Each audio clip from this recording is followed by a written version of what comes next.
girl. This is Eva. Nice to meet you. Thank you very much. Your dad's just making his favorite dinner. It's duck. Come on inside. They're all probably too gruesome to tell you while you're eating at the table. How's your food? Is everything okay? Good, good.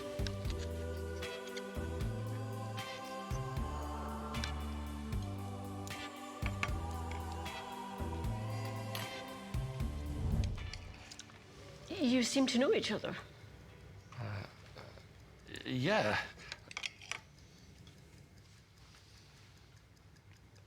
This is the new ambassador for 1xBet. Oh, I see.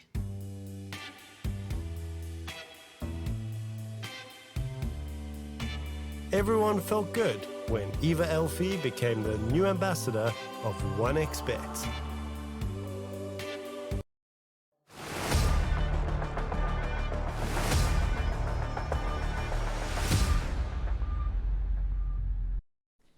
Welcome back, everyone, to the RES Regional Series 2 for the LATAM region. Michael, we are here in our playoff stage, first day of it. It's good to be about, albeit just for a day, but we're here to talk some Counter-Strike. Yeah, and what a series it's been so far. I mean, you know, the fact that RES have been able to have this little regional competition within the LATAM region is nice for a lot of the teams, especially when we were coming close to the major circuit. Some of these teams actually were competing in the RMRs, but didn't quite make it. So this is a nice way for them to bolster some confidence, hash out some of their strategies ahead of the next cycle, or even maybe after the post-major shuffles. Yes, we're always keeping a keen eye on that, aren't we, Michael, and see what's going on. But as you say, a nice opportunity, I think, as well, to keep some HLTV points under your belt, because obviously it's on HLTV. You've got to think about ranking and things like that, because it does matter in the grand scheme of things, right? Getting yourself invites to these events, making the playoff stage, a deep run from the groups, always nice to add to that tally of points that you get. Of course, we are running through the quarterfinals today, just to have a quick look through the schedule, right? We can have a little chat about the games that we've got going on. We start today with a pretty banging game, if you ask me. Case, of course, against La Rugoneta, which, you know, we were trying to have a Google, Michael, couldn't figure out what it means in exact. Yeah, the rough net is about as close as I could get, and that doesn't really sound like much of anything, so I don't really, you know, I wouldn't put too much stock in that, really. Yeah. But it should be an interesting matchup. You know, I think in our opening 2 rounds, we have the only 2 remaining sort of non-Brazilian teams left in the competition. You know, I think we started with 3, now we're chalked down to 2.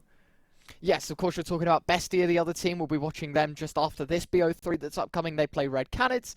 And then running down the list, MIBR versus Fluxo, a banger at 9 CET. And then if you are a Demon Hour gamer like ourselves, Michael, you can jump on the Team Solid game there. Adalamigos is what I'm going with. We can have a quick look at how these teams got here in the first place. Through Group A come Case, topping it in fact. They beat the opener in Corinthians. They get to play Sharks. It's Fluxo that dropped down to the lower bracket against Case. And of course, Case themselves make a run through the top end. Fluxo then eventually get their revenge to get the second spot. As for Group B, Red Canids and Solid make it through.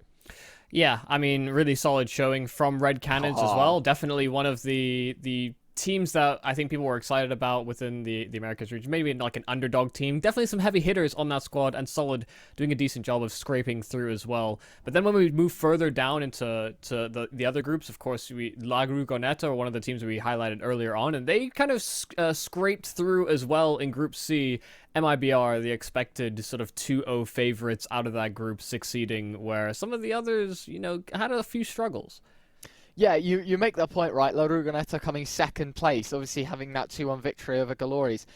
They actually end with a negative round difference of -12, right? Which is, to be honest, very unheard of when it comes to teams making it out, especially when Galoris, the team that they beat to get there, actually had a +1 round difference, right? Usually that number is very close to 0 if it is in the negative, but to have -12, that's basically like a whole map down, but still, of course, making top 2. It doesn't really matter how you get there, it matters that you are there, and the same for Group D, this time a little more clear-cut, as you'll see. Adel Amigos, of course, topping things out. Bestia in second after making that lower bracket sweep against Furia Academy.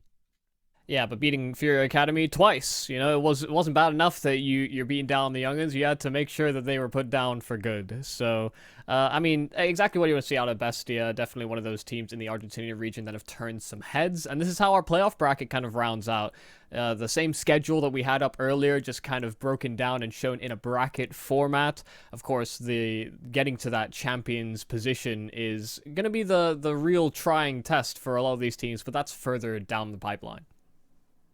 Yeah, it's exciting stuff because, of course, points get awarded for, coming in the top spots of these events. This isn't just about an online event. They are series that lead into a bigger picture, right? If you don't know, there's plenty of research you can do, HLTV articles, there's LAN events involved at the end, right? That's the thing that we absolutely love to see about this is...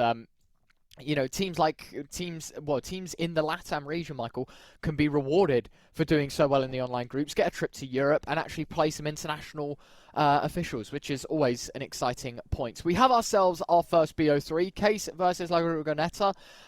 Quickly to run through the teams here, though, Michael, because I am aware we are stretched for time.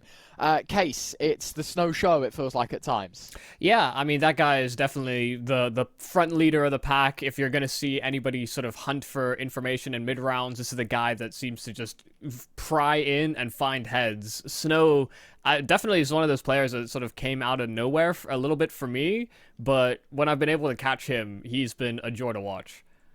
Yeah, definitely. Obviously, you've got Urbano, Riccoli, Snow, and Yeps to round out this roster. Looking on the flip side of things, La Rugoneta, as you say, they are an Argentinian team. Kaiser, Relentless, Abiz, BK1, and Naz.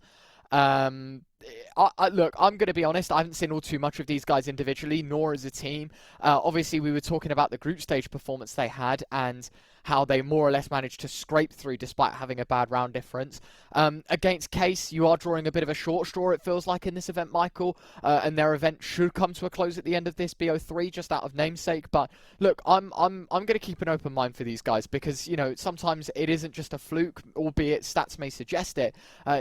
Making this point in the playoffs is not a fluke at all, and maybe these guys can put up a decent performance today despite being the underdogs. Yeah, I mean, in Series 1, they beat Flamengo and 9Z, and coming into, I think they lost to Imperial in the end, but they put them quite far, and then they've also been able to stretch MIBR quite the distance as well when they've been able to play against them. So I think La Rugoneta are definitely the underdogs, definitely less proven. These are guys that have been circulating within the Argentinian region with like academy teams and some of the smaller level teams within the region, but they can definitely put up a fight. Yes, we've got to talk maps here, Michael, as well. Obviously, I'm expecting Anubis gone. That's the one thing that is consistent in the Case veto. I was wondering what Rugoneta were going to ban first. They go for the Inferno. We see a Nuke and a Mirage to start things out. Overpass getting removed next. We could be having a bit of Vertigo at the end, and we will be. So Nuke, Mirage, Vertigo are three maps. Of course, Case getting the pick of the side on Nuke, and Rugoneta going to have to come out of the gate swinging in this BO3 on their selection on the T side. Yeah, quite a lot of map crossover between these two. I think La Rugoneta has ended up with two picks, basically, but that's with their own pick in Nuke, and then the Decider in Vertigo, but for Case, they have Mirage and Nuke in their first round rotation, very typically, and they get both in the opening two maps. So if this goes the distance, I'd actually kind of give La Rugoneta a bit of an edge to a certain degree, but Case having those first two maps in the rotation, both being first pick territory for them, it is a little concerning that we even get to a Decider map. That may be the problem. Case might just close in two. Yeah, as you say, they've been consistently solid through Nuke and Mirage in the last few months as well, right? Both in the green when it comes to the statistics, right? You've played 13-1-8 on Nuke, and Mirage it's played 18-1-10. So, it's definitely looking like the odds are stacked against Rugoneta. They are going to have to do something a little above and beyond if they want to find themselves onto that Vertigo. And as you say, for the competitive edge, Rugoneta have been picking this map a little bit. We've seen them pick it 3 times in the last 3 months. They played it against Glories, the most recent result which they won. They took 7 rounds off Imperial and an unfortunate 24-round defeat, 13-11 against Flamengo. So, look, the games have been close against the teams that we expect them to come close with. The question is today, are we going to put Case in that same bracket? For me, Michael, I think it's safe to say your money should very much be hedged on this Case side. They have looked the better team. The form has been incredibly solid. And most importantly, Ruganetta, as you say, are going against back-to-back picks effectively in this veto against Case. Yeah, and getting a CT side start with Ruganetta picking into this nuke. Case are not simply sitting defensively. They're in fact sending the fight right to them, pushing outside, but Snow in with a double kill. RCF was just simply there to get information, and Urbano floored immediately. This topside site has been breached into, and Riccoli is trying his best to hold onto it, but Snow's been dealt with in the back.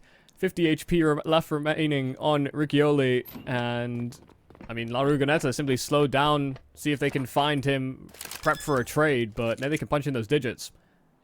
Kaiser holding just for the swing, got to connect before Riccioli can hit the shot, and it will. The bomb plant was there as a security measure, but of course, they take the pistol. The Ruganetta boys are able to dismiss those USPs. A nice start from Snow towards outside. The initiative pushing there, Michael. You know, it caught us off probably just as much as Ruganetta in sending it in and trying to find the early engagement. But I love the reactionary play out of this T side. Notice, right, as soon as this contact's taken, very nice second shot from Snow. It's like, guys, we need to accelerate towards this A site. We can't afford to sit in lobby because we're going to get pinched and we're going to lose the round. And the reaction forces the hand of Case. 1v2 in the post plant. No way Case get that one done. So a slow start here on Nuke. A CT side definitely would have benefited from those USPs converting. I mean, to be honest, you know, Case pushing outside and then them pushing out of hut like that, it actually felt like Case got exactly the reaction they wanted. They just didn't hit the shots. You know, they weren't ready for those duels so quickly. SMGs versus USPs are always going to feel favorable for the automatics, but god, these fights are awkward, and they're getting a lot of USP headshots in the mix. Thank goodness Naz is there to sweep things up and make sure no rifles, no weapons are recovered by Case, because that could have gotten a lot more devastating. But, I mean, with USPs, 3 kills, you'll happily take that. Yeah, absolutely, because of course, as you say, with USPs, they go hand in hand with a full buy into round 3. Ruganetta now need to sacrifice the economy that they were trying to build up, in effect to bring out an equally decent buy from this T side. And as you say, I thought this first kill from BK1 was going to be solid, second with the MAC-10, and we thought, well, 3v5, you get the info play.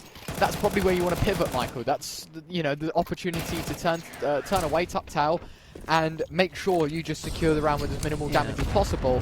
Case just fly in, do God's work with those USPs.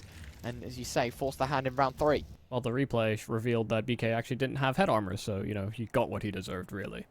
Ah, there you go. Try to skirt the edges of the Counter-Strike economy. Yeah, can't do that. Not against pistols.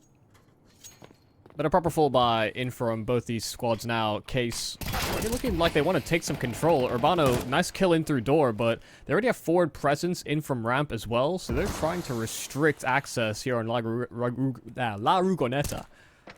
Yeah, don't worry. I was waiting for that to happen to me, so I'm glad you got there first. La tongue twister. Yeah. 3v5. Re-smoke towards Secret. BK1 able to slide down. No contact from the Case side of things, but when you've got the numbers, you don't really need to go chasing for the kills. It's Ruganetta that need to make the next move, and albeit with no smokes, 1 molly, 2 nades and 2 flashbangs, it's going to be incredibly tricky for them to wriggle their way into a bomb site. Naz wants to make his way through the ramp smoke though, and it could not be better timed. Yeah, he did this off of the steps that he heard going towards that lower side, so this is a gap, but it should be one that's recognized from Case, but they seem none the wiser. BK still probing towards this bottom side, and his players coming in from ramp as well. Mini silo cleared. Naz gets the opener. Does Dark get checked out? Riccioli trigger discipline, but fires prematurely. His position compromised and will only be good for 1. It's now worrying for Case. Door swung open. Famas takes the swing, takes the carrier, and also the supporter. Very nicely done for Case. They'll get themselves on the board, albeit, Michael, probably weren't expecting to see a bomb plant and a couple more kills to come out of the Ruganetta side.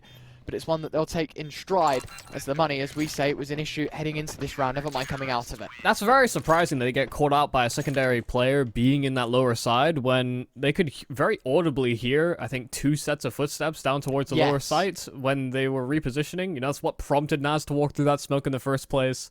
So I'm a little surprised that they lose track, that there could be a second man there. But yeah, a position that, you know, you start 5-on-3 like this, Case are just able to maintain that advantage and leverage that very well, breaking back into this bomb site, because there wasn't enough time, really, to dot all your I's. You needed to commit to that bomb plant, and Case used the clock very effectively. So first round on the board here for them on that CT side. Rugoneta down to upgraded pistols. You know, that's one of the consequences of losing so many in that second round when they were just cleaning up against USPs. It doesn't feel like they've really built up a proper buffer. They reinvested into rifles, and then they lose that round. And it's interesting because it comes on the single loss bonus wave, right? This isn't double loss. This isn't a traditional eco. That's why they have to keep so much money in the reserves. And you can see upgraded pistols. I mean, I was going to say don't put up much of a fight. Abers and Naz able to find one each in terms of dinking. Naz now left alone, though. Drops his Glock in hopes to scoop up a better pistol. Tech 9 shall find his hands. 55 seconds. Bomb in his back pocket at least. But again, both sites well fortified. A bit of an oversight maybe though, because two players have found themselves on B, and the two players that are on A are looking Hut and Squeaky Door respectively. Heaven an oversight right now, and they're wondering, is he already down on B and the glass is broken? Okay, he will go to Heaven, but it took him it took an interesting route instead. Yeah. But the longer that ramp has been exposed, the more that they've actually been able to consider it. So now a player within the site that did look to cover Heaven off, Naz, has a chance and does deal with Yeps, but not expecting that secondary player. So Urbano able to swing out, make sure that no bomb plant comes down, no additional damage done. They do sweep up against those pistols, but there was certainly a chance there for Naz, a timing that's hit, and a couple missed opportunities maybe from the K side to make that cleaner. But now in with another gun round here from La Rugoneta. They went in with that hard save, like you said, no additional loss bonus, so keeping quite a lot in the back, just so that they could reinvest into this round. But I want to see, you know, some depth here from Rugoneta. They come in with a pick here on Nuke, but we've not seen any threats towards outside as of yet. No real smoke walls that allow them to make these crosses. And in fact, they're still just going to pressure this top side, and they make use of a great flashbang. Yepsto, a triple kill out from nowhere, and now jumping around with his USP, just being a nuisance, giving more time to those rotates. This round is blown up in smoke here for Rugoneta. Kaiser left alone, but he's pretty boxed in. Does find an exit path, though, out of Riccioli. And I like this reaction. If he waits towards Squeaky Door a little bit, I think it would have been fine, but being quite vocal with him being here, expecting a main player, does actually get out the door. Now, I thought that was going to be well pressured by Case, but give him a bit of breathing room. RCF there to suffocate, and a second round does not turn into 3 for the Rugoneta side. And you mentioned depth, and to be fair, I think an A rush definitely was surprising. I mean, we expected a slower round, maybe just trying to prod the extremities, as you say. We found a lot of timing on ramp. Outside has been utilized minimally by the Rugoneta side. There was a chance they play things a little slower, a little more systematically, and actually start putting pen to paper and finding picks and opening advantages. Instead, it's an A rush. And while, yes, the start went well, but it was into the slaughterhouse of one man's M4 that, as you say, put this round up in smoke. Nice volley from Snow. Unfortunately, half a second too late. BK1 minimally punished for getting down towards Secret. Riccioli now going to have to pull the pin and tuck tail. It's a great nade, though. Slows them down, softens them up just before they breach into ramp, and Riccioli taking a great position to actually cover towards this lower side. They didn't know that BK1 had slipped in through those vents, though, so that's a rifle recovered and an access point now here for Rugoneta to secure the site. $800 per player guaranteed at the end of this one. Question is, can they trade off the $800 loss bonus for planting the bomb for a round win? Snow says no. A good start.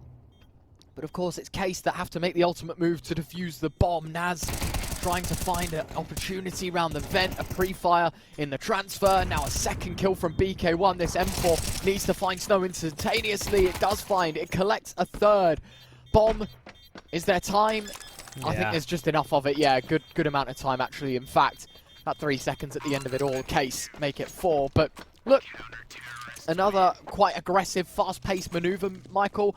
And it ends in a bomb plant and 3 kills. Case are being challenged it's unfortunate that it's on pistols there and not on rifles, because the chances definitely get enhanced if they were AKs, not Tech 9s. Yeah, almost certainly. I mean, the fact they got access to a rifle so quickly as they entered into that 4-on-4 did mean that there was a real fighting chance here. But, I mean, Yeps has been, honestly, doing God's work here for Case, whether he's been sweeping up kills on that A-bomb site, now as well coming in on that retake on B.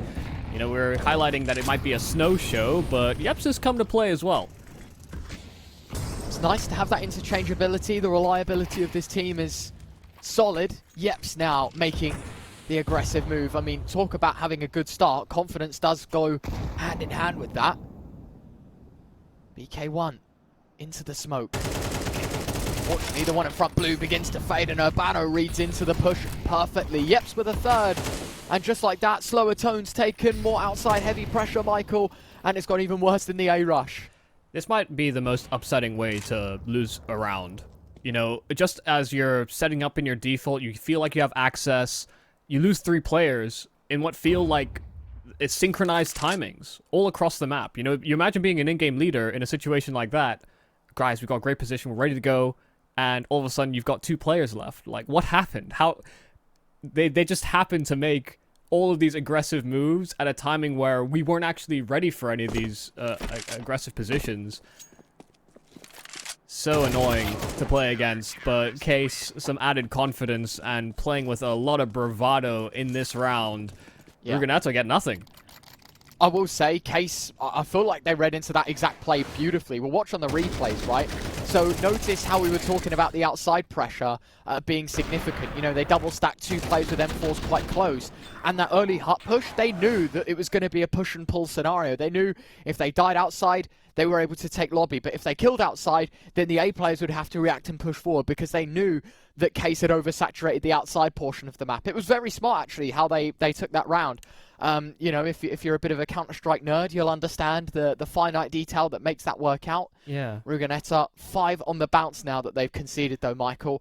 And I think it's time to recognise maybe the issues that we've seen in the first 7 rounds of Nuke. This is our selection. We're 3 rounds in the gutter. And, well, we're already quite panicked. You can see there's a 4-spy in this round. 3 AKs, 2 Galils. And there is just such a shallow level of utility. Wonder if they're going to try it again. You know, this is one of those situations where some teams would run the same strategy twice over because they don't expect you to have the same forward positions, but Kaiser taking a challenge towards door. And Snowy this time in a very tricky position to flush out. No flash to clear this corner, no Molotov either, but BK1 going in and hard clearing it. There's a shadow advantage there for Snow, but the headshot was instant there from BK, and they break through, straight through Secret, and now challenge this lower site. Numbers are level, though, Michael. There is no clear-cut advantage in terms of the fire rate of each team.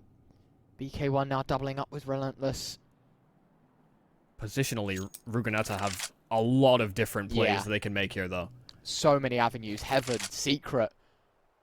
It's all very nicely tied up. But if Naz makes his way up in Heaven, Yeps doesn't check. Player in close vent of Urbano then needs to find a multi-kill.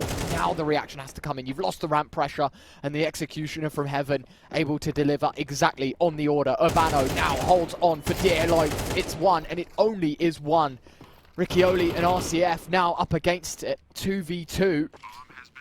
The bomb plant will only add to their troubles in case look like they're in reverse.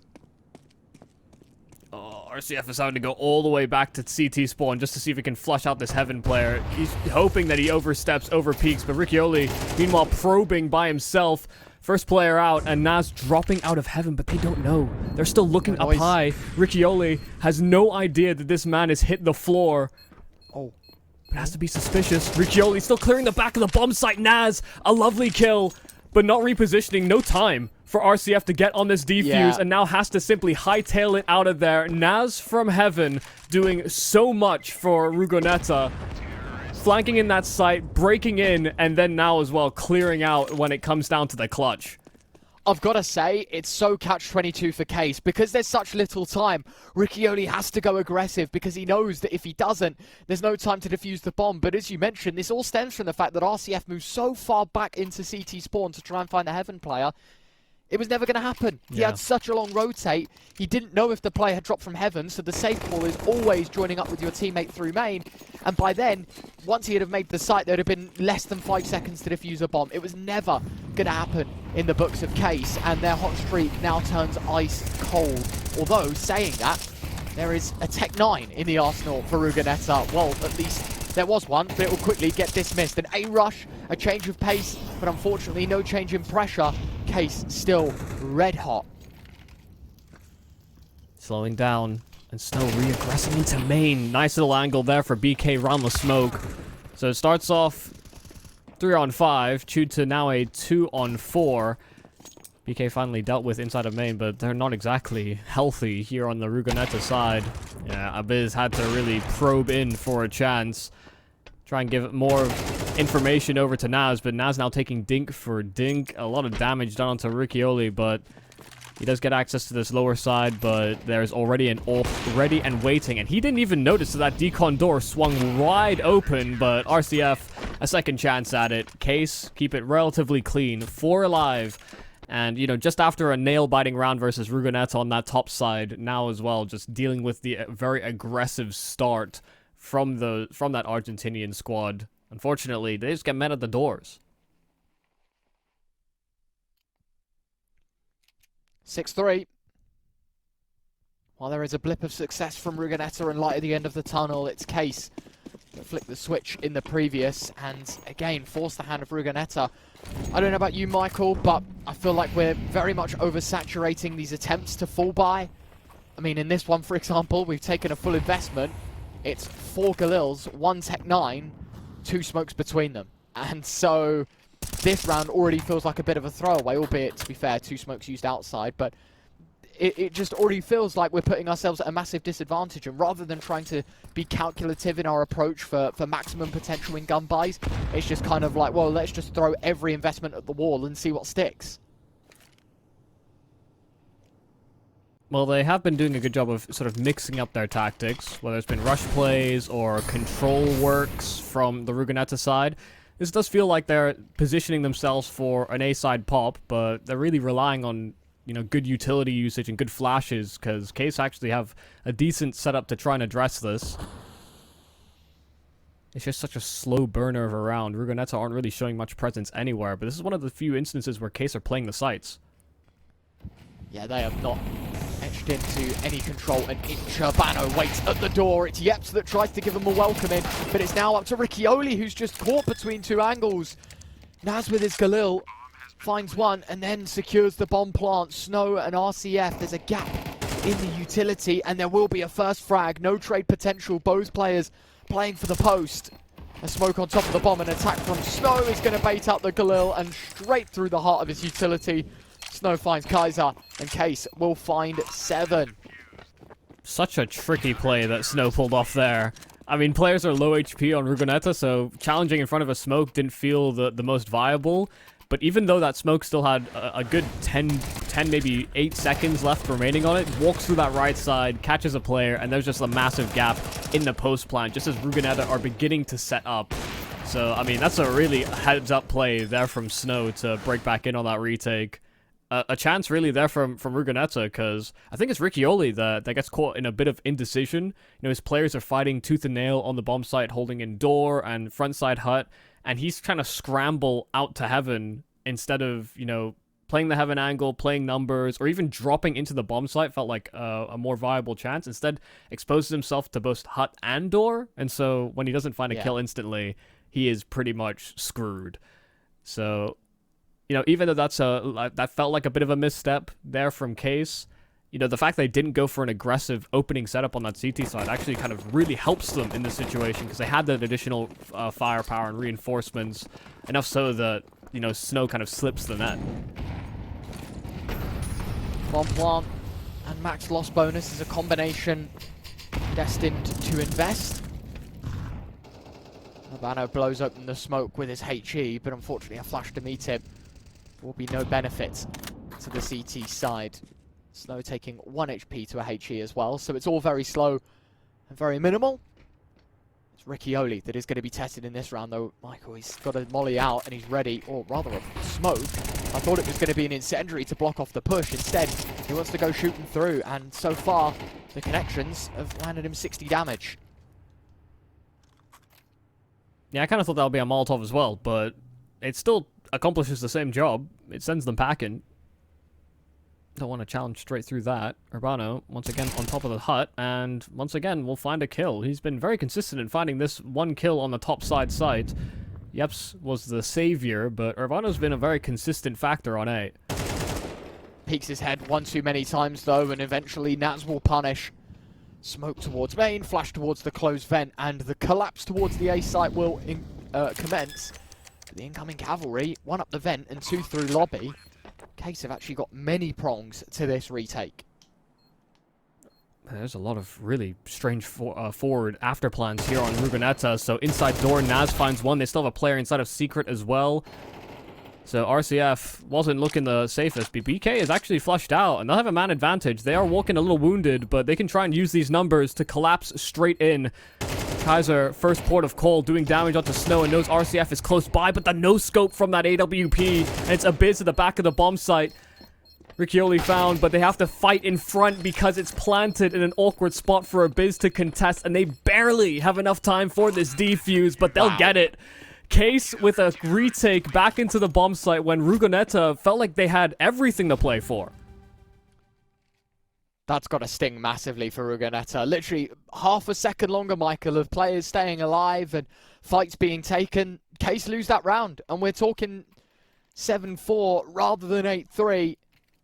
Either way, now we can say Case have made their statement here on the Rugonetta pick. Let's not forget this context of the veto. Yes, sure, it's a map that Case enjoyed playing, but it was Rugonetta that opted to choose this one. I really feel like the playoff chances for Rugonetta start to dwindle, but there is minimal chance to make this work. Do they clear this close marshmallow position? BK1 having a little look. Flash is good. He nearly double checks instead. Snow taken and RCF deleted by Naz. Best looking opener we've seen from Rugonetta all half long, but Urbano, so consistent, still finds his kill. BK still trying to linger around, but Naz, as that secondary lurker, can still activate. And wow! An instant headshot top side of Garage. He's had 2 rippers already in this round and could be enough for a 4th for Rugonetta. Timing great. Shadow spotted, but Riccioli finally puts him to rest. They do have access to that lower side, though, and they have the bomb in a position where it can plant for free. A man down before they even breach back into the bomb site. Case of a lot to work for. No utility to do it with either, Michael, so it's going to be incredibly tricky. Not to mention Urbano being a shot away from death, and Riccioli toying with his own life as he takes the swing on Kaiser. They know it's the best. There's flanks on flanks. Oh, hold on. And the gun barrel spotted. Riccioli just needed to not peek. Urbano 1v2. Relentless on the other side of it now in the 1v1. Kit in his hand. Does he go checking dark? Looks like no is the answer. He'll just straight stick, but Relentless knows all too well about it. His 3rd kill, but the most important one as it secures the 4th for Rugonetta. And it's 8 for Case as we end our first half. Have to say, I mean, we noted the fact that there was a bit of an absence in outside control from Rugonetta that whole half, and sure enough, they go with a very explosive start outside. They get a bunch of kills, and they finish off the round. You know, it does still get a little bit close, a little tight with the lurkers getting sussed out here, there, and everywhere on the Rugonetta side. But honestly, gotta say, hats off to Case. They felt like they were the ones dictating the pace, so much so on that CT side that Rugonetta had to slow things down to stop them getting pushed in. So let's see if Rugonetta can have that same level of assertiveness on their CT side. Obviously, the pistol round would go a long way in bringing them back. Fast. RCF wants the opener, but missed shots means missed opportunities. Yeps now has to find it from the back of the site, and in the doldrums he falls. Nash from the heavens, able to guide light for this CT side to win out a pistol, and it is a rock-solid A hold. Missed shots from everyone. Urbano can't connect a thing. And with that, Rugonetta put a 5th on the board. Pen to paper in the start of this second half in a very crucial fashion as well. No bomb plant means Case full eco. As once again, just doing so much for this side. Another multi-kill where he was the one finding many on that T side, even though it was sort of a fruitless endeavor with some of the rounds falling out of their hands. Now up to 16 kills here for the Rugoneta side. That's exactly the jump start they wanted, and, well, Case just want to put this one to rest. A fast play up towards the top side, the Glocks try and overrun, and they're running through fire and flames. Riccioli, head on a swivel, but unfortunately not swiveling to any of the players actually shooting at him, so Rugoneta only that one casualty, but they'll happily take that to sweep up against the Glocks, rather. Yeah, it's like the old days, you know, when people used to sit in the mollies and die to the molly damage, so, you know, the lost bonus wasn't collected by the SMGs. Funnily, I think I've only ever seen that happen that one time, and everyone was like, that's just a genius move, and then I felt like no one else really ever did it. I agree. I sometimes say, like, oh, we should do that, you know? They're always molly in B main, and I know they're like, or like, on Nuke, for example, if they're always molly in hut early, yeah, we've got 5 blocks, let's just burn in the flames, guys, you know? Let's not feed them any more money than we need to. I guess the attempt was a bomb plant, trying to just brute force their way into the back of a bomb site and find a few seconds to slot in that bomb plant. Cost minimal, damage at a maximum. Outside smokes, BK1, MP9, close quarters. Could be devastating if Snow moves any closer.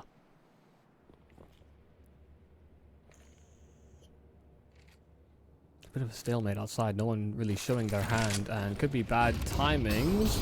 BK finds his kill outside, and Relentless, even though he's flashed up, able to get his kill from a topside silo, but doesn't actually fall into those flames, instead dies on the top side. And unfortunately, players lost inside of smokes can't really go in and breach the gap, but RCF does find a kill straight through, so they were at a double man disadvantage, but it's now chewed down to simply 3 remaining defenders. Still on that top side, and Yeps, again, I mean, these shots are so sharp, but RCF left wanting, and both these players on the top side. Yeps, clearing both will be difficult, but has to clear close, and certainly finds the first, but Kaiser there, the instant trade, that gets dicey, but Rugoneta, they're still keeping their winning ways here on the CT side. And look, what we imagine to be an impenetrable gap between a pistol and a force by conversion, or the bonus by conversion, I should say, has put them right back in the talking point of this map. There have been some ripper shots. Yeah, man. Just watching the replay packages. I mean, that gets very close, by the way. Yeps, nearly finding that 1v2 was sick. But, yeah, as you say, there's been some unbelievable shooting out of this round. The replay packaging doing very nicely. Thanks to production for that one. Case now on Tech 9s. And instead of an A rush through a molly, it's going to be a ramp rush through nothing but hope. Wow. Okay. Only getting one. Yeah. And Kaiser there with the AWP does have a bunch of darting frogs at him, and they've leapt their hands into an AWP and an M4. Now he's trying his best to plug up the gap, but decides he doesn't want to be simply another domino that falls. They know that giving weapons over can be a very quickly crumbling house of cards, and Relentless falls right into the arms of that AWP. RCF, a lovely angle. So, man advantage for Case, starting off of pistols. They've played this one so well. They knew as soon as they killed the ramp and the Hell player, someone from the A site had to drop B. So instead of pivoting and trying to just leap down ramp and secure a plant, they just wait. They know. Well, we're going to have to go into our crosshairs now. They're the ones that need the info more than us. And as you can see, BK1, the reaction, well, they killed our main player. Someone needs to plug the gap towards Heaven. He then rotates and commits to the upper side of the map. And it's Case that slipped back down towards B. Smoke towards the squeaky door. Bomb plant engaged. Oh. Or is it? What? Or is it? How on earth has it not been planted yet? Snow 1v2. Oh my days. They didn't hear BK drop in behind them, and Snow now having to clutch. has his hands on an M4, but the fact that that door was open, oh, he couldn't find his way in. The smoke was blocking him, and he just looks like he's got his pants wrapped around his ankles. That's an easy kill there for Naz, and an easy clutch to convert as well. But this round was far from easy for the rest of Rugoneta. That came a little too close to falling out of their hands. Yeah, that's a scary round to have threatened, right? Considering how well you do, as I say, on that bonus. On the pistol, it looks strong. Everything from this Rugoneta defense was just green flag after green flag, and then it so happens that in round 16, Case bring 5 Tech 9s into the picture, and after 2 kills on each side, it's a 3v3, and there's an AWP and an M4 in the wrong hands. It could have gone horribly, horribly wrong. But the turnaround, at least, good enough for the round, and as you say, I think the only mistake, you can't even call it a mistake, from that Case side is the fact that Snow couldn't find his way into that squeaky door the worst with the smoke. Yeah, the worst part is that even if he didn't make that move, the fact that the smoke was there already threatened that he could have been in. So he could have saved himself some grief by simply sitting on the bomb site. Full reinvestment here from Case. This time they have their own rifles, an AWP as well in RCF's hands. There's got to be a real worry. This turning point in this half. Rugoneta losing a lot in that previous round, and so they could be reset should Case break through with their first on this T side. But it's slow probing. They don't know what Rugoneta are going to have set up, and they're allowing that utility to be exhausted out of the CT side. They have lost Snow on an outside lurk, tried to breach in towards main, but Abiz now pressured in at ramp, and Naz has found a second as well. They're plugging up this gap real quick. They know that Case don't have a lot to work with, because outside and topside is well defended.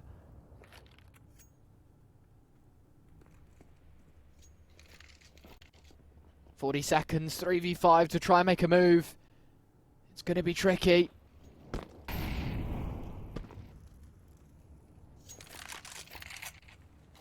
This is just a save. This is feeling like a save. Yeah, 30 seconds resetting back lobby. They pull it out.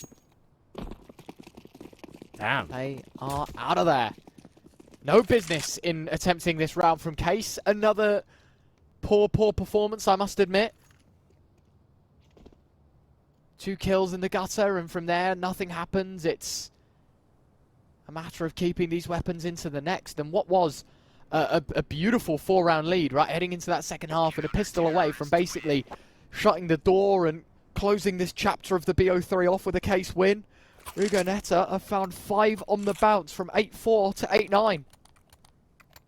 Yeah, it was just 2 kills that they find outside that send Case out of the round. You know, it's one of those instances, you know, similar to what happened to Rugoneta, where, you know, they're setting up for outside and they lose 2 kills on the outside journey, as well as a player inside of Hut. Kind of felt like that, but it was a much slower building round from Case, and at that point, there's kind of nothing that they can really fight for. It didn't feel like they had enough time to re-navigate a bunch of those forward positions. Guys are breaking the ice here in round 18 with that AWP once again. And Case starting at a deficit. This time they've got enough time to come up with a secondary plan.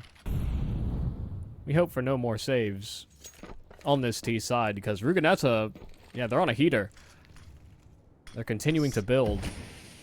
Yeah, someone needs to extinguish this hot streak that Rugoneta have been on.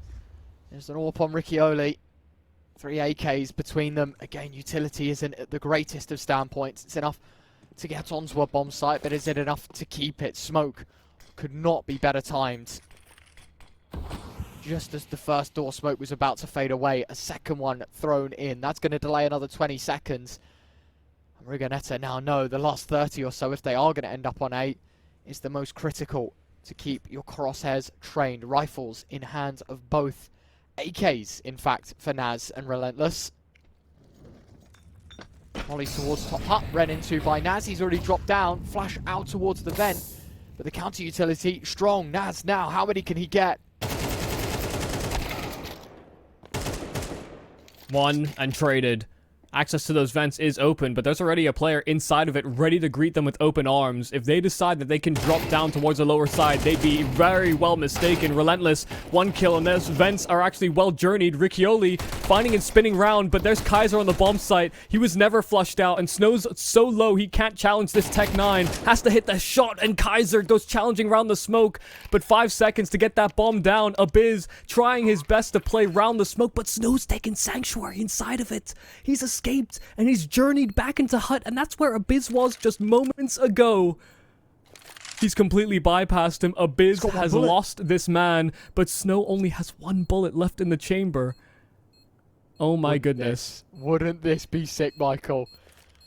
8 HP, 1v2, bomb plant and a first frag, a tap of the bomb. Snow, can he hit the shot? No, he goes for the wild flick. He didn't But it's not going to happen. Clearly not. Less keen on the eye than to us, and it is 10 on the board for Ruganetta. Orb save for Abiz, 4 kills and a plant. It is as close as you could get for Case, but still can't convert. Oh, he could have called his bluff. He could have jump spotted. He had 1 bullet, and nobody said a word.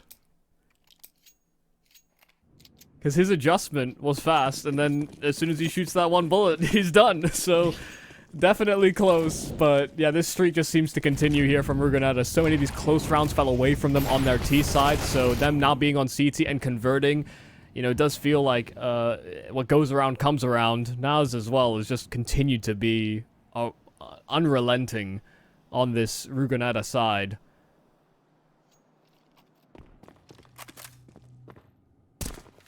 Oh, that's a great way to peek that for information there on BK. Doesn't really over-challenge, but shows some presence. And Case need to get a move on. They've been losing out rounds to time, and it feels like they've been always pressured by that clock. So I like the quicker approach this time over. Need to find the headshots that go with this fast-paced play, though. Naz caught in the vent, his legs tickled by the 7.62 ammunition. BK on the top of the site now needs to go nuclear because his teammates lost in translation only for the 1. And the utility, I was going to say good enough to hold off the ramp players and disconnect these 2 forces, but actually there was no utility. And Ruganetta posting more for a retake than anything. They've got the man advantage. Relentless moving in alongside Naz, 2 players towards the double doors. RCF to hold right side ramp and everyone on reactionary moves, but it's Naz that draws first blood. Riccioli needs both, hits 1, hits the second headshot as well. Kaiser and Abiz, 2v2, 1 collected with the AWP, but now RCF goes running as he wants to try and get eyes on the bomb. Is this an oversight? Kaiser holding, pistol drawn, RCF swings and the 5-7 delivers. It's 11 now for Ruganetta. It has been a faultless CT side. I mean, fantastic work from Kaiser to break it back in. But Riccioli did his damnedest. You know, him getting those 2 kills felt like enough, but he had to almost hope that his secondary teammate swung with him. It felt like Riccioli was just fighting until he died in this position. Especially after he was revealed here and he deals with both those players double. Where is his teammate to take some attention away from him? Ruganetta, I have to say, are doing an exceptional job of getting away with multi-kills, but, you know, Case on this T side look a little, honestly, dumbfounded. Yeah. And I like the way you've put it there, Michael, because you are right. Ruganetta, fantastic job. The multi-kills have been so impressive, but then the exact translation of that is how the hell are Case not trading these opportunities? You know, how are we allowing round after round for individuals to be going for 2 or 3 kills at a time? That can't be the case. And speaking of them, it's another 3v5. It's another 2 opening engagements that are left untraded. And it really just does feel like this T side have been starved of any opportunity in this second half. Yeah, have to feel like, you know, the setups for Case on their CT side were the reason they were getting a lot of advantages and converting them. It's why they looked so good in that first half. But Ruganetta don't feel like they're doing anything drastically unusual here on this CT side, and Case are just getting picked apart. It feels a lot more disjointed in terms of structure, which is not what I would expect, really, from Case on this map. Maybe trying to throw something a little bit left field, but Ruganetta have been able to deal with it. There is a little opportunity here for Snow, that he does know that there's a player on this bomb site. You can hear the scope, so his player is coming down ramp, so should open this door, and Kaiser's a sitting duck, so that's the gap now exploited, and an access point in towards B. Snow could certainly be the hero this round, and Nas gets caught on a great timing. Snow has pried this back into a 3-on-3. And now, all right. Is it going to be another retake? Is it going to be another day in the office for Ruganeta? Or is there finally a response out of Case? Abiz jumping. Turns around the corner to get the information. Relentless needs to win this fight on Snow, but with 2 attempts, he strikes on neither. Abiz still jump spotting for the info play. BK1 now to try and chase down. The re-swing from Snow is fantastic. And with that, Case find 9. Finally breaking this CT side streak that Ruganeta were on. You can see top middle of your screens, 7 in a row. And on the 8th try, Case break through for number 9. Yeah, the start of that round there from Case looks so disjointed, but the fact that Snow was able to slip down towards the lower side, Naz re-clearing from the vent side and missing timing after timing where he could have spotted out Snow, made them feel like that lower side actually hadn't been permeated somehow by a T-side player, and that was actually just not the case. Snow slipping in and getting those 2 opening kills to gain access to B and create a perimeter where his teammates could feel safe. I mean, that's finally how Case get around, but that feels like a dime a dozen, or one needle within the haystack that Case have really been struggling to find so far on this T side. I don't think that's anything that Ruganeta should feel too disappointed in. You know, it's just an odd situation considering that they were a 5-on-3 and there happened to be a player down B. But their money is broken. You know, whether or not they feel disheartened by losing that round or not, economically, they are in a really tight spot now. You're dead right, mate. After round of success, you would expect the money to look a little better than it does. There is a rogue AWP and the rest pistols and SMGs, and it doesn't start well for them. Abiz clipped through the metal rim of the A main angle. 5v4 to ensue, this time in favour of Case. It's been a while since we've had the honour of saying a Case man advantage, but it does settle in. There is no trade, and there will not be a response out of this CT side just yet. I think they realise putting it in park is probably better for them than over-panicking too much and losing even more than what they have initially been invoiced for. A play, Relentless, Huts, M4 needs to help out. Where is Naz in all of this? Right there with him, playing from Tetris, but the Molotov, it seemed like he was just caught and stunned. Didn't even realize that a player had crept on out, but they swarm Relentless. Even though players are caught jumping, Urbano looking the wrong direction, trying to deploy a smoke, and BK's got his hands access to an AK. RCF tries his best, but it's Riccioli that finds it through the edge of the smoke. It's hectic, it's a little awkward, but Case breaching in when Ruganeta went in with a desperate force buy. Now they only come in with pistols, and Case can tie. More importantly, Case can build their own economy. Oh, never mind, it wasn't even through. That's a sick shot from the AWP. I thought it was through like the metal corner of MA, and I thought I saw a bullet hole, but no. It was straight through the panel of the vent. That, oh my word. What? Hello? Barely saw him. Yeah. I mean, we were talking about how sick some of these shots have been all game between these two teams.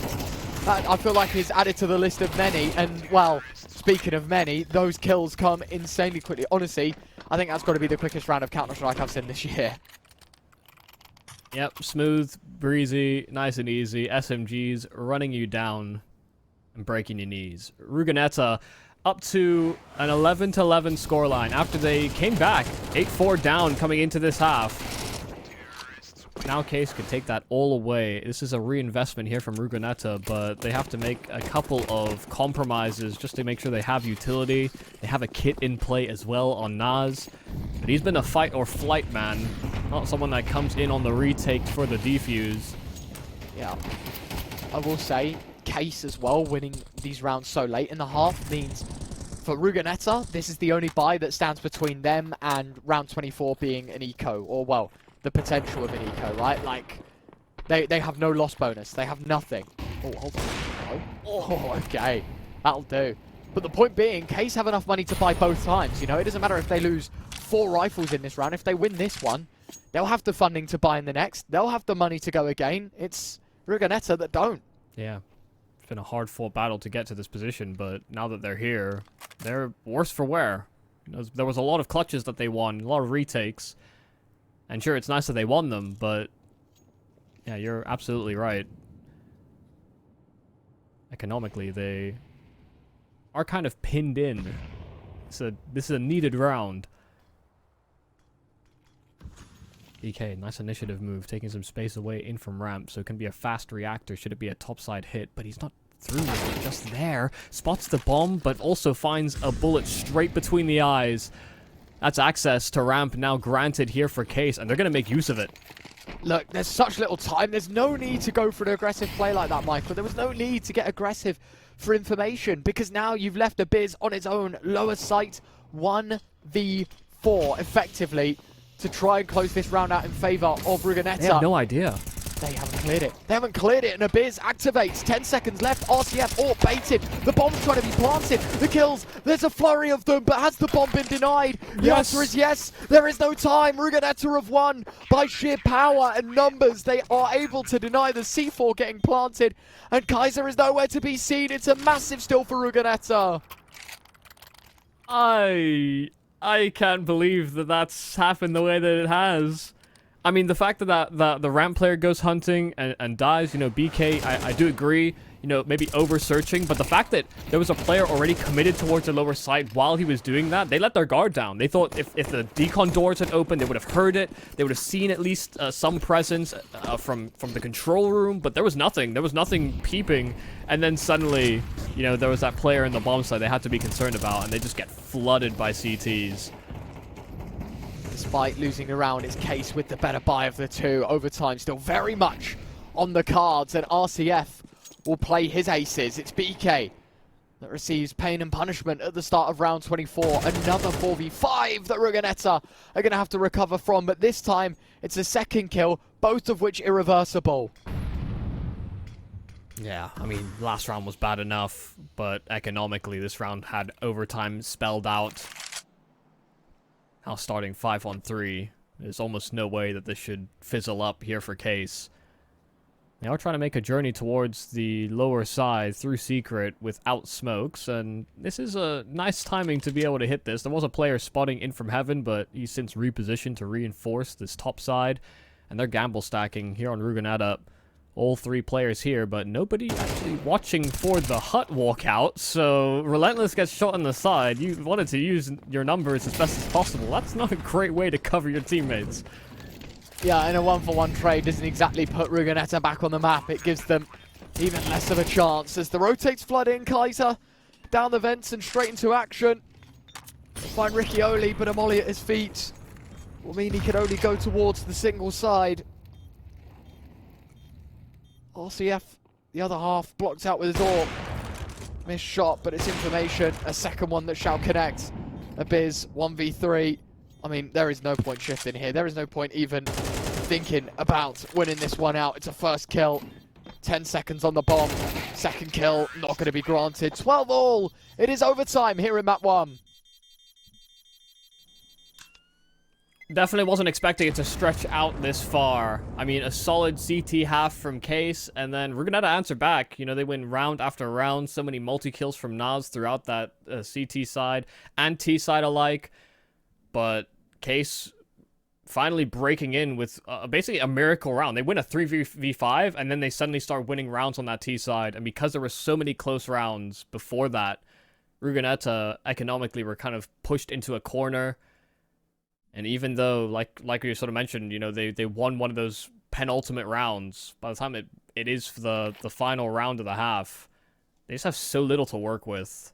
They even start men down, and you could tell they just weren't in it. Communications were a little bit waned. We've now seen 24 rounds of Counter-Strike between these two squads. Finally, Case kind of seemingly waking up a little bit here on this T side. It took Ruganetta some time on their T side as well to get activated. Who's actually going to be the most active now that all the chips are down and we come in with, you know, economy isn't as much of an issue, 3 rounds each half. I think, honestly, Ruganetta have weirdly had the more dynamic T side of the two. I think Case have been a bit sporadic, a bit you know, kind of waiting for mistakes to happen from Ruganeta as opposed to actually making things happen by themselves. And it's been kind of hard to track where the problems are stemming from when, you know, you're going for these spread attacks and you're just losing players left and right on your default. Hopefully during just even them getting into the overtime is enough to inspire some new ideas or new confidence here from Case. Wow. Speaking of a new identity and a new thought process here, Michael. It's 2 kills yet again. It's a mirror image of round 24, 5v3, and now you're relying on individuals to step up, and Naz nearly finds his bullets colliding with all 3 bodies in front of him. 2v3 and Urbano left on 4 points of health. The bomb also in the grasp of the CT side if they keep pushing. Urbano, is he going to hit a headshot? Yes, he is. 1v2 now for Relentless. That hands on that bomb. And they know those vents have been occupied. It's very audible there from Snow, but Riccioli, almost let Relentless escape there. Down those steps, had he actually turned that corner, the round becomes that much harder. But Riccioli was there to trade in the nick of time. I mean, Case breaking with 2 opening kills. Snow finding his outside. The RCF AWP finds one. But Ruganeta still make it compelling. Naz is a multi-kill machine. He just prints him out. Double kill redemption arc. I mean, just look at the kill distribution, right? Like, he is so far clear at the top of the sheets. The next person behind him is BK at 17. He's got a whole 10 more than the man in second. So far, so good, though, for Case's overtime. They start strong yet again with another AWP that nails a body against the floor and Snow's double. Yeah, I mean, this is it. The kid activates again.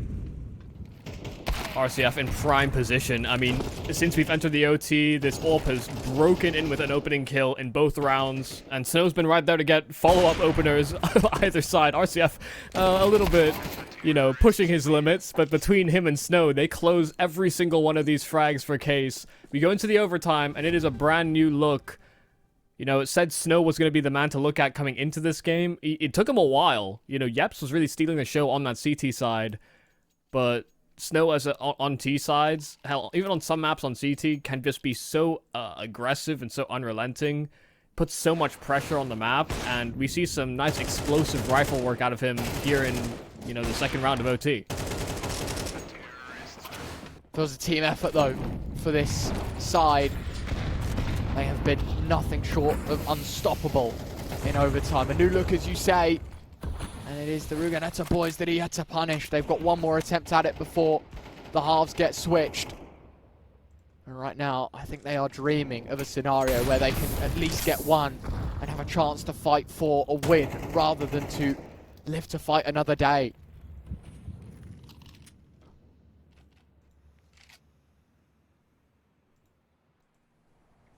Thing is, are they just going to stick to what's been working here on the Ruganeta side? Simply sitting and punishing some of these more sporadic positions from Case, because they've looked different coming into the overtime. Snow's got such a forward position. Could even try and slip in the garage if he so chooses, but some pressure being applied at the top side. BK still holding for this, and Snow drops his guard. That's a kill they were looking for, and Kaiser breaking in from the top side with that AWP as well. Nas locking down door. This time, Case don't get the openings they were wanting. Instead, they're 4-round smokes and chewed to bits. This final round of the OT, looking like Ruganeta is going to swipe straight in for at least one. Okay, you've done the bare minimum in an overtime, Michael. You've got one round. You can still play for a win. You don't have to fight for a second OT before thinking about claiming your selection. But it is a panicked CT side, considering, you know, both halves ending 8-4 in favor of the CT side. Only one round doesn't exactly fit that curve that we'd produced in regulation. Case with an ample opportunity to steal away the Ruganeta pick. And I mean, with the rifle work we've seen of previous view, combined with the intuition of this KCT side. I think Ruganetta know this is going to be an uphill battle that is going to be incredibly hard to fight. It always feels like that second half of the overtime as well can be so difficult to fight into, especially moving into a T side where even if you learn some lessons from regulation, it's been a whole half and a little bit more between when you last played T side and now. So hoping that some of those lessons carry over. We saw a nice explosive round towards outside from Ruganetta to get their final 4th round in regulatory half. But RCF taking a very aggressive line with this AWP, and they blow open the edge of that front side smoke. So Naz left dropped pants. And there were 3 players right behind him that couldn't even do anything to stop or save him. Abiz, oh god, this is an abysmal attempt to go down those vents. He thought the vent were open. Yeps has dropped down. No one's expecting main. It's Snow's job to hold, and he didn't spot the man that crossed. And his eyes so preoccupied on upper. Kaiser and Relentless both slipped down towards B. This noise should be heard by the entire Case defense. There is an AWP that has reacted. RCF. There's a gap in that smoke. He drops down. He's going to have time to shoot the carrier, but instead takes 98 damage, but it will not stop him from collecting on the second try. Map point Case. I mean, that's a lovely opener there from Case. They flash outside, they throw an HE to that first smoke as well. So even if there was a small gap, that small gap around those boxes that smoke is supposed to be able to protect, RCF just gets a nice clean line. I just love the aggro setups from Case. I mean, what's not to like? It's exciting Counter-Strike, and it feels like they dictate the entire flow before Ruganetta can even set up to do anything. Yeah, I mean, you say it's exciting, but it's also unforgiving, right? Like Ruganetta, so unresponsive to that play. It just seems so out of the ordinary, out of the blue. Holes punched in through this attack left, right, and center, and now they need to win twice over Michael. They want to find themselves in a shot of a win here on Nuke, and it's a great start from Naz. He is the maestro of the marshmallow, it feels like, on Nuke. Head spotted by Snow. Nade lobbed in for extra damage. 1 bullet left will do the job. Tap it through. Naz able to slip away. Oh, if that nade had connected, it would have certainly finished him off. But DK going into a double swing. Abiz does find his kill in at ramp. So there is an opportunity here for Ruganetta to rendezvous on towards that lower site. Naz can serve as a late lurk. Gotta end A here. No, they will. Yeah. On plant. As you mentioned, they had good gateway to both sites, but they knew that double stack towards Secret meant they could only go one way. And Urbano's way is into the AWP, into the clutches of Kaiser. And it all comes down to the fine margins again. It all comes down to that last round. Snow 1v4 required. He knows it's best to get away, save the AWP, move on, or maybe even an AK. There is enough money to buy another big green. Is he really going for it? I mean, I think he's... I thought he was going to attempt a ninja. I'm not going to lie to you. There's no time. Yeah. There's only a couple rounds left in regulation. They've got, or rather, in this overtime, and they've got more than enough money to reinvest anyway, so losing his life actually served zero purpose. But, you know, if he'd slipped in and Ruganetta let their guard down for a moment, that could have been an opportunity, but counts himself out of the play. Lovely stuff from Naz, once again. I mean, gets his kill, survives for so long, and just they constantly know that he's a presence outside, even on that low HP, and he still finds another timing. I mean, just solid work throughout this entire game. But it might be for naught. Case still within map point. We're gonna have to need this to force us into another overtime, and it doesn't feel like they found consistency in methods to breaking into these rounds. Riccioli has kind of missed his timing to spot a player crossing, though, so Kaiser doesn't really realize the opportunity that he has in front of him. Could actually creep up and catch Riccioli with a nade out.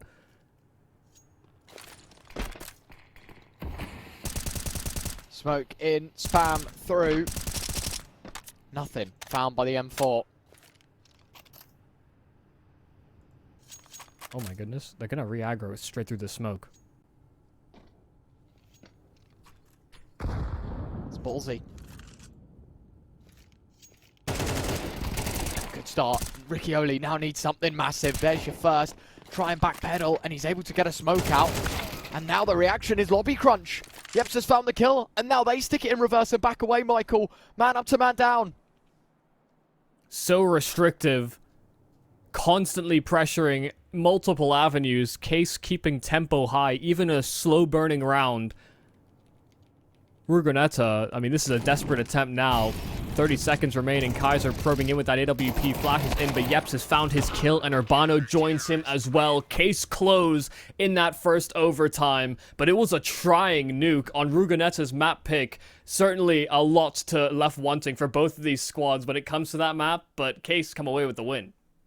Yeah, look, you got to hand it to Rugonetta because, Michael, I'll even hold my hands up and say I was the first to think that that game was over. At 8-4, I thought, wow, that's a statement made. It's a map that we know Case enjoy playing and shouldn't really fumble from an 8-4. And it was constant from the Rugonetta side.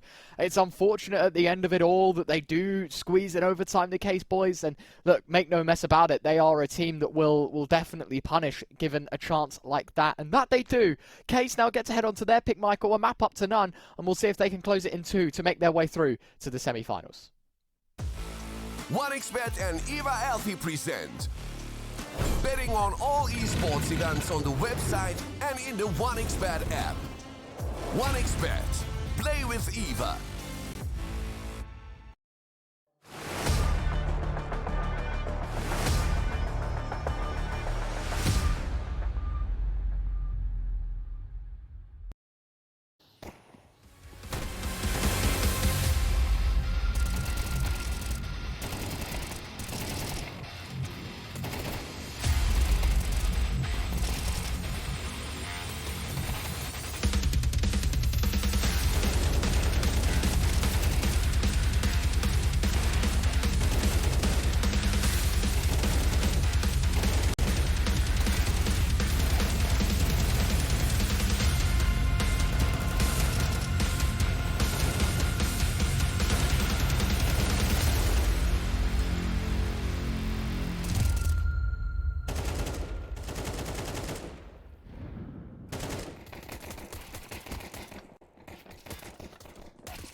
1xBet and Eva Alfie present betting on all esports events on the website and in the 1xBet app. 1xBet. Play with Eva.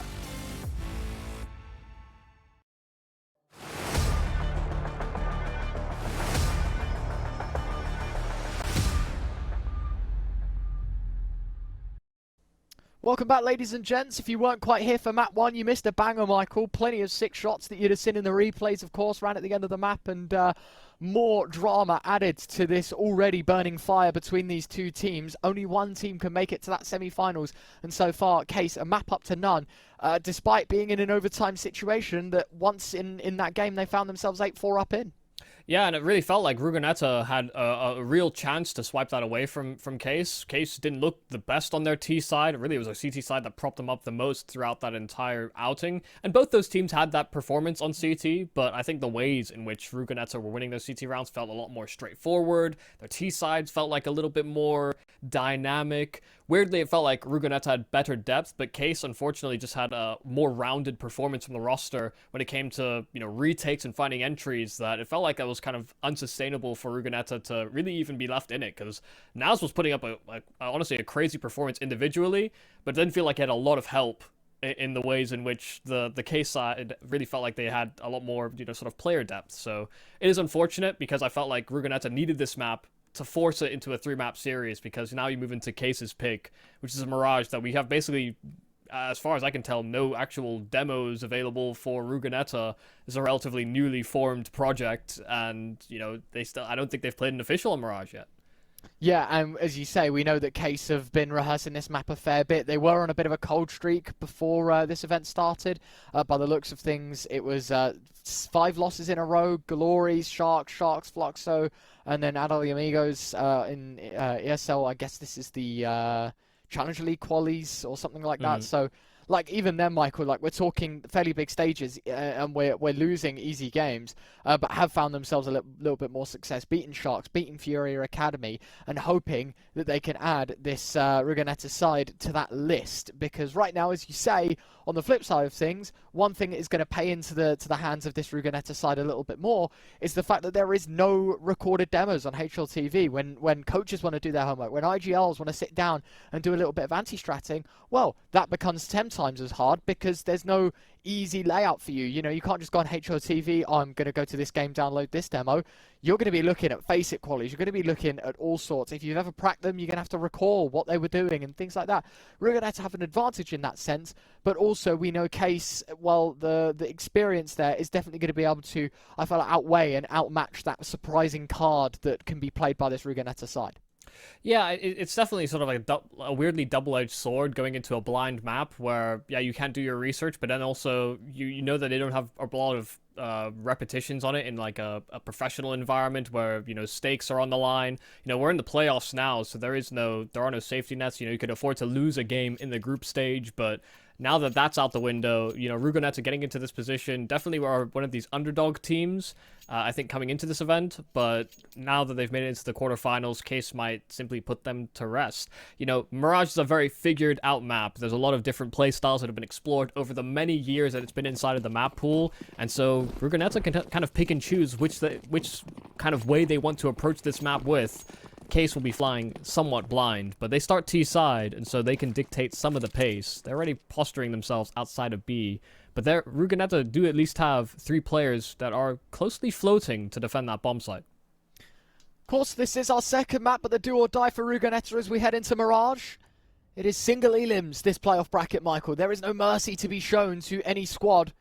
Should they lose a BO3, it is one and done, meaning this CT side needs to get off to a good start. And as you mentioned, BK1 looking very aggressive in this ramp position. And all that information will pay into the hands of this Case side. They do want to MB, and well, with this triple stack, it's only going to be a problem for this Case side to encounter. Naz holding for first contact, Relentless, Kaiser both there to support. And now Case grouping up and, well, more or less heading into what feels like a guillotine. This is a weird CT pistol setup. they leave mid as a bit of a gap. They could be wrapping in towards connector. There are all sorts of timings that Case could be hitting, but now they accelerate in. Snow using that flash, but actually unable to make his way out of the window, so pacing and scaling is a little bit off here for Case. Nas still finding his headshot, but quickly traded, and Urbano through the smoke. Relentless caught looking the wrong direction. They had a 3-man setup, but it's quickly brought down to its knees. Abez and BK1 to clutch 2v4. There was a kit on Relentless, meaning if they are able to take some site control back, that diffuser can be retrieved and half the time taken to secure this round win. But unfortunately, it's power that beats precision in this round. Case just flooding with Glocks, Mouse 1 being spammed left, right and center, and these USPs just can't connect the headshots in time. BK1 already thinking about dipping, and he is miles away from this B bomb site. Bomb will go off, and it will be a Case pistol round win, and a good start for them considering how back and forth we know Nuke was, especially in that regulational period. Yeah, Snow even hunting BK1 down, so no saving what little he brought forward into that round. I mean, such an unconventional CT setup. Definitely feels like they have good defenses on the bomb site itself, but yeah. I mean, nice utility from Case. They really sectioned off that site in a way that allowed Snow to sort of plow his way through past those arches and allowed his teammates to sort of more comfortably break into the bomb site. But there's a lot of ways that could have gone wrong in Case gone with a different approach, a slow connector crawl or boosting into window. There were massive vulnerabilities.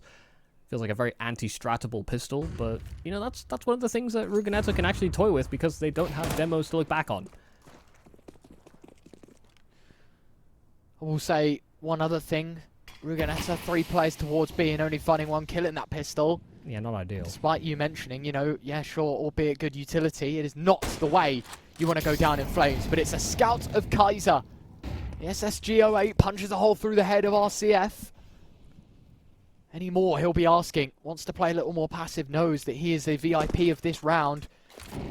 Head spotted towards ramp, hence the molly to come out shortly afterwards. A Biz should be a can't free now kill go Palace. denying. But no swing. Instead, they want to leave this Case side as clueless as possible, and, well, the Palace player activates, but it's a 1-for-1.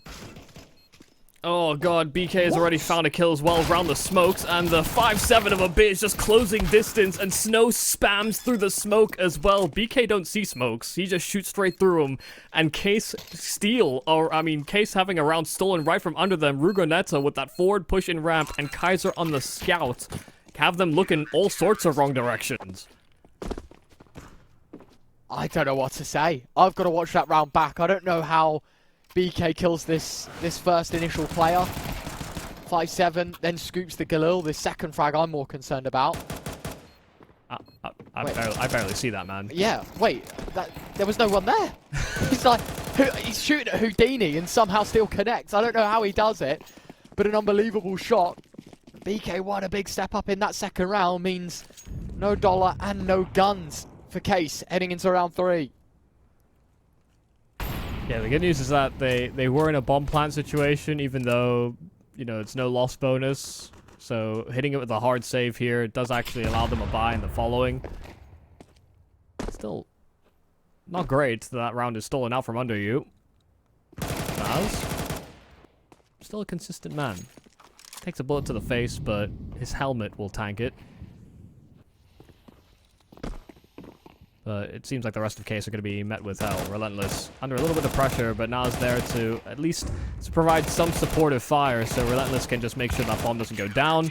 And Kaiser there to cover his back as well. So nice and clean here from Rugonetta, keeping their rifles aplenty. Case can go in with a reinvestment, though, and re-challenge. Maybe steal back what was stolen from them. Can they close that gap back up, or will it be expanded upon even further by Rugonetta? Already seeing that maybe CT sides for the Rugonetta boys are their forte. Mid-util, trying to psych out the early presence maybe towards the hub of the map. Instead want to fight directly for a site. 4 players towards ramp, 1 in Palace.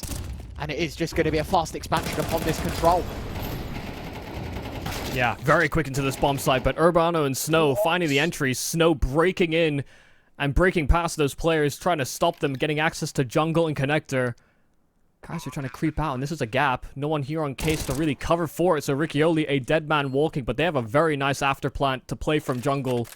Ramp's still a position that is held onto, and Kaiser head on a swivel, even shooting at teammates, but he's had a hot hand, finding headshot after headshot, and Snow smoked down. But RCF trying to challenge round it. Snow so low HP, but that bomb planted frontside triple, all about the spam and whether he can line it up, but he's not got the right spam. Kaiser taking a lump of damage, but still surviving on 20 and getting the defuse all the way through. Rugenetta, it's certainly close for Case clutching it back, but they started that man down. Kaiser closing that gap and finding a whole lot of heads. I've got to say, that is so sad to see. As you mentioned, you know, mid-round, you even said Case have got an unbelievable post plant. We have a player jungle, a player connector, one in ramp, I do believe, as well. Yeah. And then you also had this side planter. It felt like it was the great wall that could just not be penetrated, and some really nice openers from, as you mentioned, the likes of Snow, who found that double. RCF information on one, but the 1v2 and the stick of the bomb means no improvement right now on that initial pistol for Case. And, well, actually, Snow has been gifted a hero rifle. Yep's buried, but it's Snow to trade out. That AK now needs to go nuclear. I don't usually like these hero buys, but when the money's so low, it can make a world of difference. Of 2 for 1. Does Rugenetta have to give up the A site once more? That's a big kill. Riccioli tried to pin Abiz down, and had he got access to that rifle, that could certainly be in a way back in, but now it's another problem position to worry about on this retake, to hold off in the post plant. Snow still having deep CT control on that AK, and RCF standing his ground. First kill in. Abiz, a kill right back, but they don't know about Snow's position. He has a Molotov prepped for that bomb. It's dispersed by the smoke, but he's finding kills straight through it. Snow, once again, just simply cannot line up past that smoke, and he finds a couple of kills through it, but not onto the diffuser. That is very unfortunate. I mean, it's one of those positions where, you know, last time over, you know, Snow still had that AK because he survived. Yeah. And he survives again. But this time his teammates can properly buy around him. I have a helping hand, but it is 3 rounds down. The recovery needs to be made. Some effort needs to be delivered soon. Right now, a burst towards underpass, and Naz opens up and escapes. Should always have been traded. Never mind that. A second kill from Yeps. Naz delivers a double. Urbano there to trade, but it is all in blue right now. The kill feed swamped by Rugenetta players. Snow and RCF. I mean, look, we're not even 30 seconds into the round, Michael, and they're already put into a very uncomfortable 2v4. I mean, with how static they were playing their nuke, to see them play so dynamic now here on their CT side of Mirage, whether they've been double pushing towards ramp or, you know, getting into these unorthodox pistol round setups. This time Naz pressuring towards the underpass. I like the look that we're seeing out of Rugenetta. You know, I almost wish we saw it a little bit on nuke as well. But they've clearly got an idea in mind of how they want to play out this Mirage, and it's definitely very attrition initiative based. RCF does get a kill back from what was a 1-on-4, but he is simply trying to hold on to this AWP. Yeah, this is a very long save for this AWP to play out, but Rugenetta should allow it. They're up to 5 already. You know, bouncing back after, what, the one round from Case was in the pistol. 5 rounds straight from Rugenetta.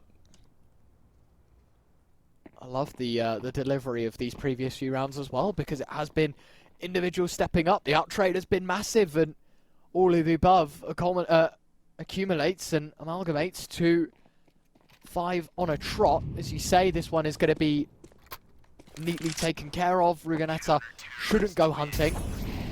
Another molly lobbed in. A flash BK. Okay, yeah, let's not try that. Let's just not do that. But yeah, it's a fantastic round. They start to build up the money for this CT side, only losing 2 players. They'll get a rebuy. Case now using a tactical timeout. And I think this couldn't come at a better time, to be honest with you. 5 in a row, Michael. Something's got to change. It does feel a little odd as well, because, you know, you consider the positions for a lot of these players. You know, Snow is usually one of the players at the front of the pack, and he's been the one that's been left alive in, like, late round situations. You know, usually that front pack player dies and it's somebody else clutching. But Snow's been the one in that position. You could tell he's not really, I guess, comfortable in those types of spots, in that kind of scenario. Just a little odd that the man that's taking all that space is, left to clutch back rounds, and Rugonetta have been able to tie the bow on it, past him now a couple of times. Even in that push towards the underpass, Nas was aggressive. Snow was one of the players ready to fight the front side of B, and he went back to check it. Nas wasn't there. He looks away, and then Nas reveals himself and kills his teammate. So, feels like the timings are a little weird here for Snow to find proper fights. Even though he's been getting a bunch of kills, they haven't always been impactful enough on the round to actually win them back for Case. It has been a disappointing beginning, but need to dig a little deeper and put pen to paper more than just on the pistol. It was the best start, but since then, the downhill trajectory has only worked in favour of the Rugonetta side.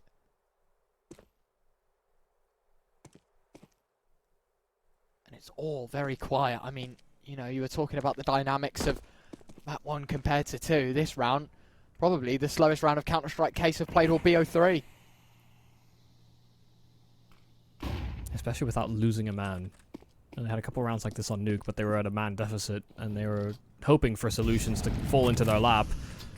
But they've got a 3-man setup, kind of primed and rearing to go here on the Rugonetta side to try and contain this mid-aggression here from Case. Now it's Molotov off inside of Ladder, but he can still hold this high ground position, and they're none the wiser. They have no idea, but couldn't quite convert on the spray transfer. It seems simple enough. Relentless still holding a great position inside of topside apartments, but now revealed he didn't sit around and wait for that smoke to dissipate, didn't hold on to his position. His teammates are there to reinforce, and they've given up some great positioning here on the side of Rugonetta. They break right in on Case. The entries come a dime a dozen. And now it is all on a Biz 1v3. I mean, to be fair, this is the most tasty 1v3 you'll get served. He's got full util, a kit, and 3 players on the other side of it that are all low HP, position compromised. That molly will finish the jobs if Yeps doesn't move soon enough. He will. HE and Flash both burned, but nothing to avail. First fight taken, and it is a messy and scrappy spray. Banner will get the best of him, and it is a second on the board for Case. If we get the replays back of this round, I want you to see how good of a position the Rugonetta are in. The jump spot in apartments that lands on site sees the backside player. The AWP of Kaiser starts to swing. And then I thought, wow, that could be it. That could be game over. Nice reactions from RCF. Great from Kaiser. It was this move here, I do believe. Relentless jumping out of that. Saw Yeps in this deep corner. And I thought that was going to be it. Rugonetta had a way back in instead. 5-2. Case break the streak. And more importantly, break the economy that came with it. I just feel like Rugonetta had so many chances to close that round. Whether it's Nas, 2 players presented in front of him that are both blissfully unaware. Like, RCF, yeah, it is a nice reaction, but it's not like he didn't have a lot of time as well. Nas missing shots where, he was finding so many multi-kills on Nuke. And then Relentless's spot, I just felt like there were so many great opportunities to close for a 6th. But because of how many times they've had to retake, their money is not great. So, yeah, it is just pistols. So this one doesn't fall away from Case. They lost to some upgraded pistols and getting thrown all sorts of directions on a Rugonetta force buy.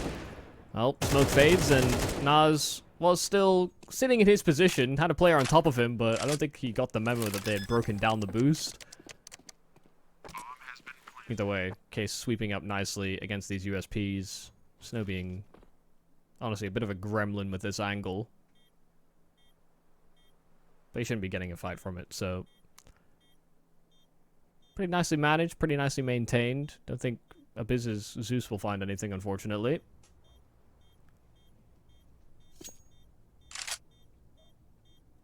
It's been nice to see the Zeus get a little bit of love. Honestly, just kind of randomly. Like, the recharge doesn't even matter most of the time. Alright, this is my claim to fame. I want to 1v4 at LAN, Michael. I have seen it. I've seen it multiple times. The recharge of the Zeus saved me. Genuinely. 2 Zeus kills, 2 AWP kills. So, I love it. It's a cool change. And You are right though. Like the price of it hasn't changed. The damage hasn't changed. Like the kill reward hasn't changed. Yeah. The function of the gun has had no improvement or change other than the recharge. And only now are people starting to see the power that the gun has. Of course, if you don't know, you don't get any kill bonus with the Zeus, but it is just a one-shot. You hit for 101 if you hit someone with it at close range. So you could just sweep the gun and then use that to basically break through the rest of the squad that you're facing against. The big buff was that it no longer does like 97 to 100 damage. It does 100 damage all the time now. So regardless of what range you hit. Can you still tag people? I don't think you can tag people anymore. I think it does just kill them. I have not seen a single tag on a Zeus yet on my feed. Ever since that change has come out, I'm pretty sure everyone has died in one hit. So maybe that's the big buff, but even then, you know, functionally it does feel very, very similar. Oh dear, Abiz getting a little aggressive. They need to trade this. There's no way Urbano doesn't get away with one. There's no trade. Abiz wanted to back up. It could cost them both players. It's messy, but it is through the smoke. And it is a 4v4. Yeah, that's really fortunate, really, that they get away with the trade there, because that could have been a whole lot worse. If that player escapes, you have a 5-on-4, Case can reset, and do, honestly, whatever they want with the round. You know, you have a forward pressuring position like that, you need to take that space, or get something from it. So the fact they go 1-for-1 is, honestly, a bit of a saving grace, but Case are resetting back to A, that AWP having a nice long line with Abiz there as reinforcements. But they're split 2-2. Mid is a massive gap.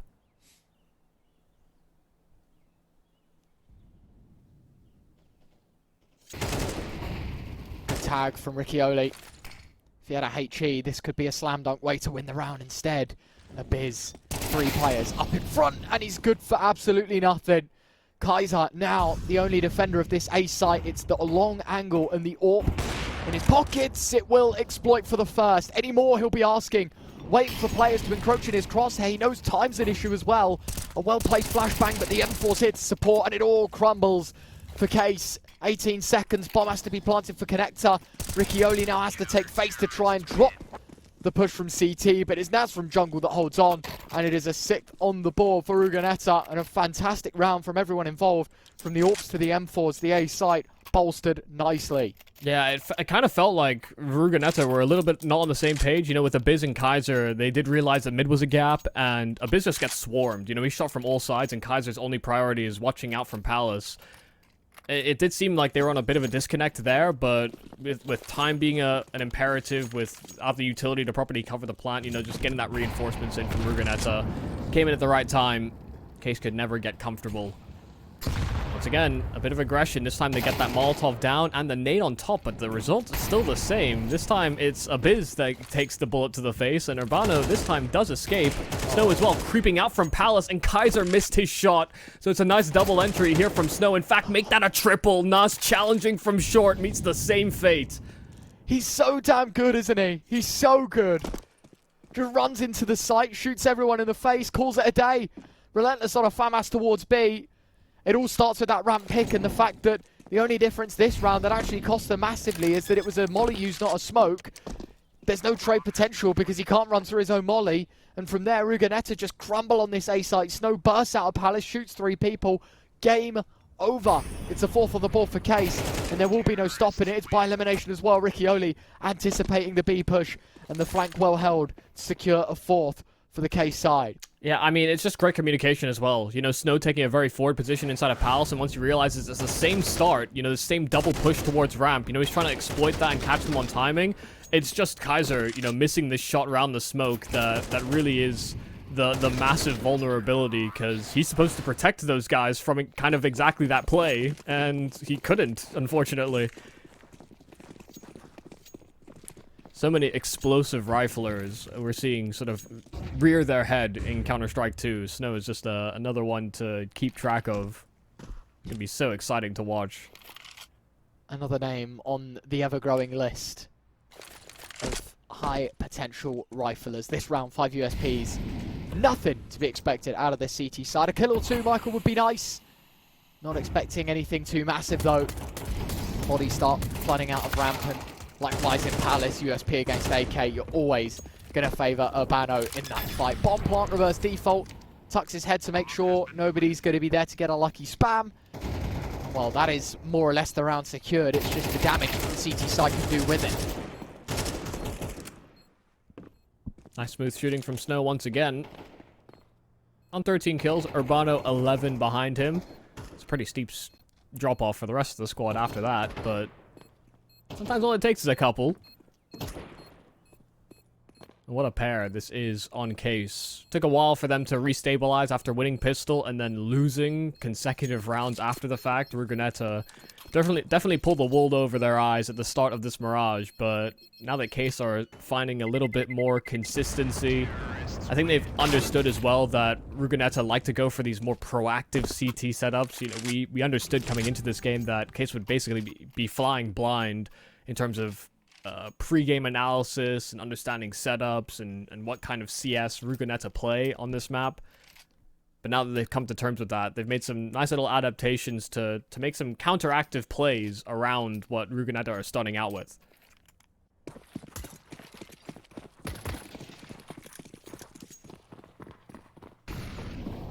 It's read and response. It is all about that, and I tell you what, there is no shift keys apparently on the keyboards of Case in this round. Look at him go, flooding out of Palace. No one checks close, and Abyss only good for one. Naz long range, but can't quite spearhead this defense for a double. Instead, it's only one. Relentless taking a fair bit of damage to the molly. The bomb plant denied, but it's at the cost of damage, and a 1v3 for Kaiser. Blink and you miss it. The man, I mean, he started in ladder room, and by the time bomb's been down, he's on short. He's in the mouth of the mid-piece. It is nothing towards A. Locked out of this side of the map. And even when he makes the jump into Palace, into jungle, I should say, Snow is there to greet him at 6-all tie game. And I mean, look, this started with a pistol win for Case, 5 rounds consecutively lost. And the fact that they end at 6-all, Case can be very happy with the turnaround, Michael, that they displayed in this first 12. I mean, as well, you know, it felt like there were multiple opportunities for, you know, if we looked at the Rugonetta from Nuke, there were multiple opportunities for them to get the same multi-kills that they got away with time and time out on that map. But we're just seeing players kind of fumble their opportunities in very similar positions, really. Their bullets are not quite as magnetic as it felt like they were on Nuke. We had some blinder shots from, honestly, so many different players on this Rugonetta side. Case as well. But Case are getting some high-value production out of a couple of their heavy hitters. Urbano and Snow, once again, being so consistent. Oh. Not the KZ. Not the fastest way you can get up there either. You know, could have jumped off the van bumper and smoothly done it, but it's all good, all well and fine, because they're actually setting up for an A burst. Oh, RCF. This is the Utah player as well. I was going to say, that would have been a massive kill. This is so weird. They're boosting into window, and they've got the bomb set up in B apps. So what is this play? I don't really know. Look at the nade! They fumbled the nade. It's supposed to break open the vent. Oh my god, it's so bad. It's so bad. It's a disaster class.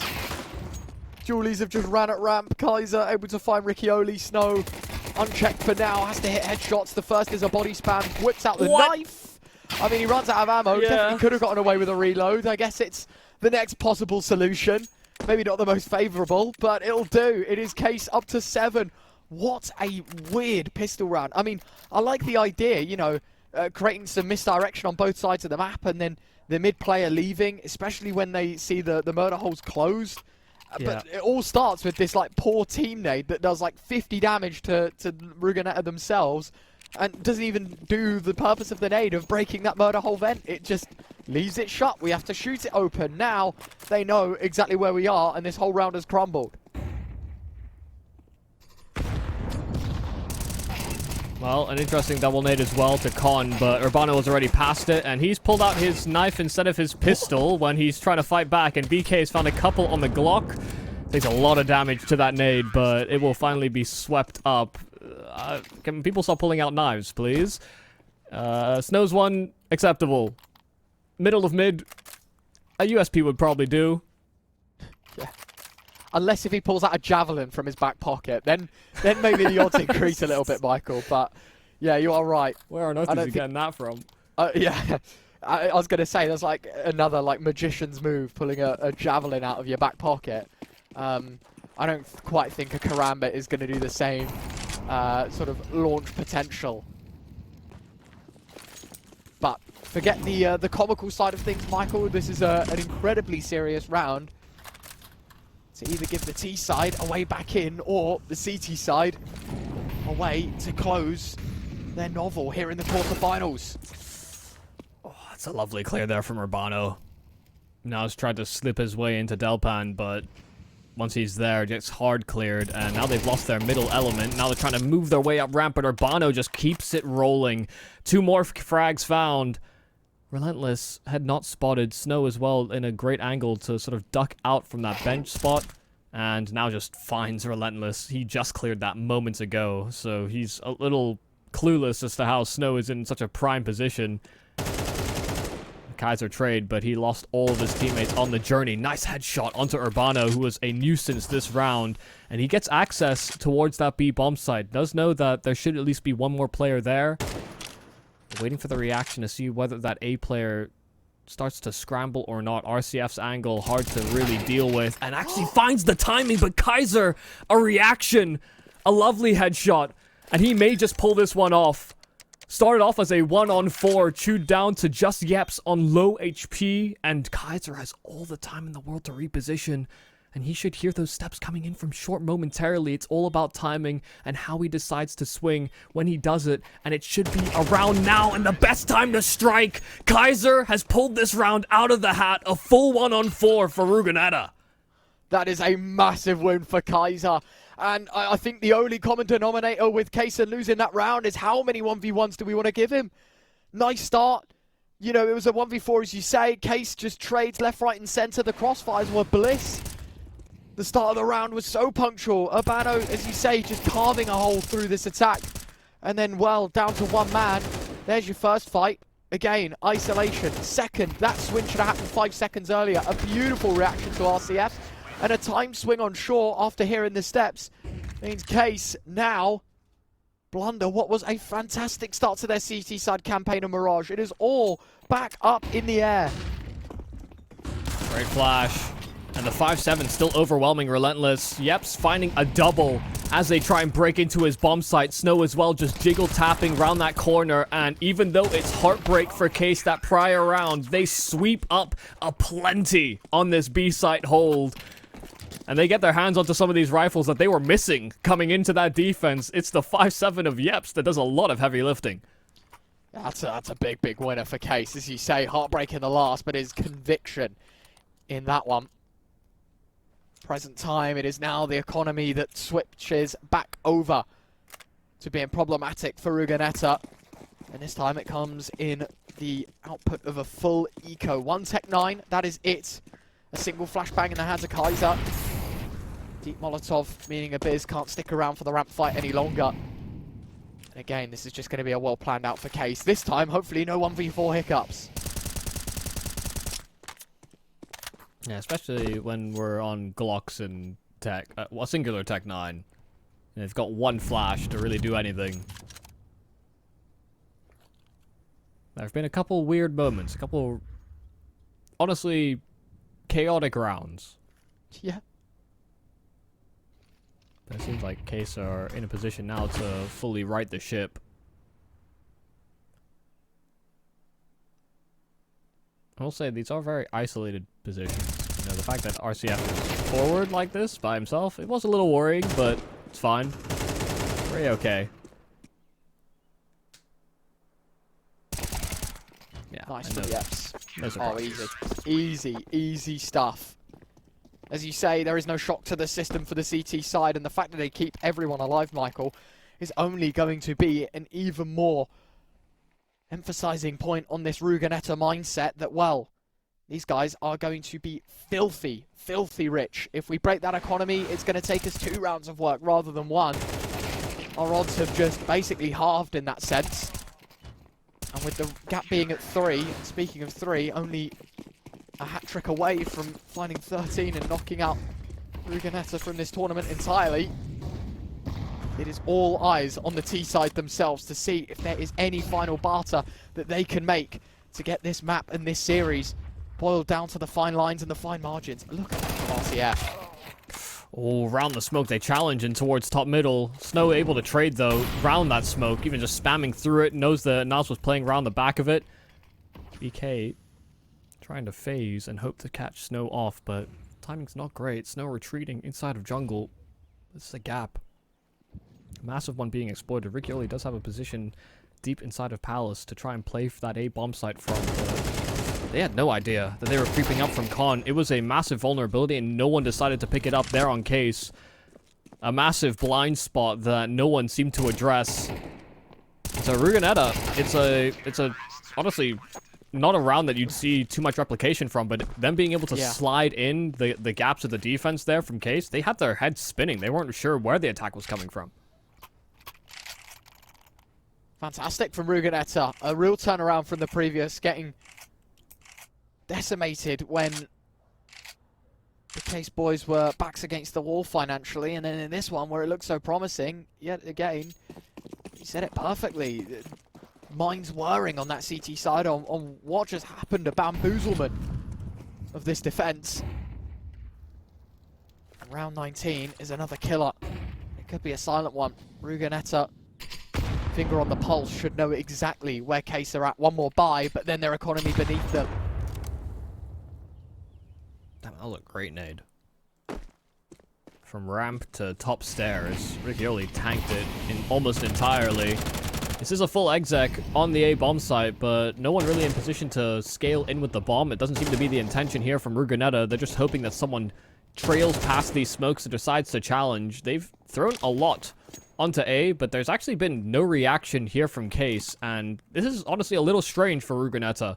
No one fighting back, no one throwing counter utility. They're playing retake from deep within spawn and holding onto a lot of that util in case a bomb plant comes in, and those smokes have now fizzled up. Firing blind into this A site. RCF just wandering in with the AWP, but can't catch the timing on the planter. It will be denied. Urbano straight through the corner of the triple box. Relentless now plants a little more open. Attack, no stick. Hoping to bait out something. Short player also trying to jump in on the action. BK starts things off well. 3 kills coming for the CT side. Urbano gets his second, but it is still a man disadvantage. Something that Case are going to have to work against. Snow finds Relentless, and the numbers now level. There's a flank coming in from CT spawn, and Urbano just checked it. He turns his head right in time. Nas found, and Snow as well clearing in towards stairs. BK funneled and flushed out. It looked like Ruganetta had actually done enough on that bomb site. The fact that they were still slowed down by all that util, even though those smokes had faded, they understood that there was a heavy fighting presence in from those CTs towards spawn. And even fighting past those flames, they get these advantages, but the fact that Urbano is able to just find this timing onto Nas, that should have been the ace in the hole. That should have been the bow tied on the round. Nas's flank that ends up empty-handed. Bomb plant saves them. Another buy for the T side. Both economies just written so low. One round makes the world of difference. This is either Case map point and fittingly Ruganetta ran out of money, or it's an 11-9 scoreline. And furthering on from that, Eco afterwards, 11-10. And then this becomes a whole lot closer, Michael. But we'll think about the if buts and maybes after this one. This is everything for this Ruganetta side. They desperately need a ninth to their name. I mean, they fought well in this LATAM series. Even to get to the quarterfinals, I think, was definitely an accomplishment for them, but they don't want it to fizzle out simply here. They've had some really compelling rounds of Counter-Strike. Interesting looks. Against the SMG of Yeps, they will succeed. But that's the only vulnerability that they've been able to spot. The nade from Snow sweeping up, and Snow with a lovely triple. Gets the first on util and then just finds those two trying to scale in from short. That was supposed to be a split on the bomb site where you heavily pressure that site, man. Snow, no pressure at all.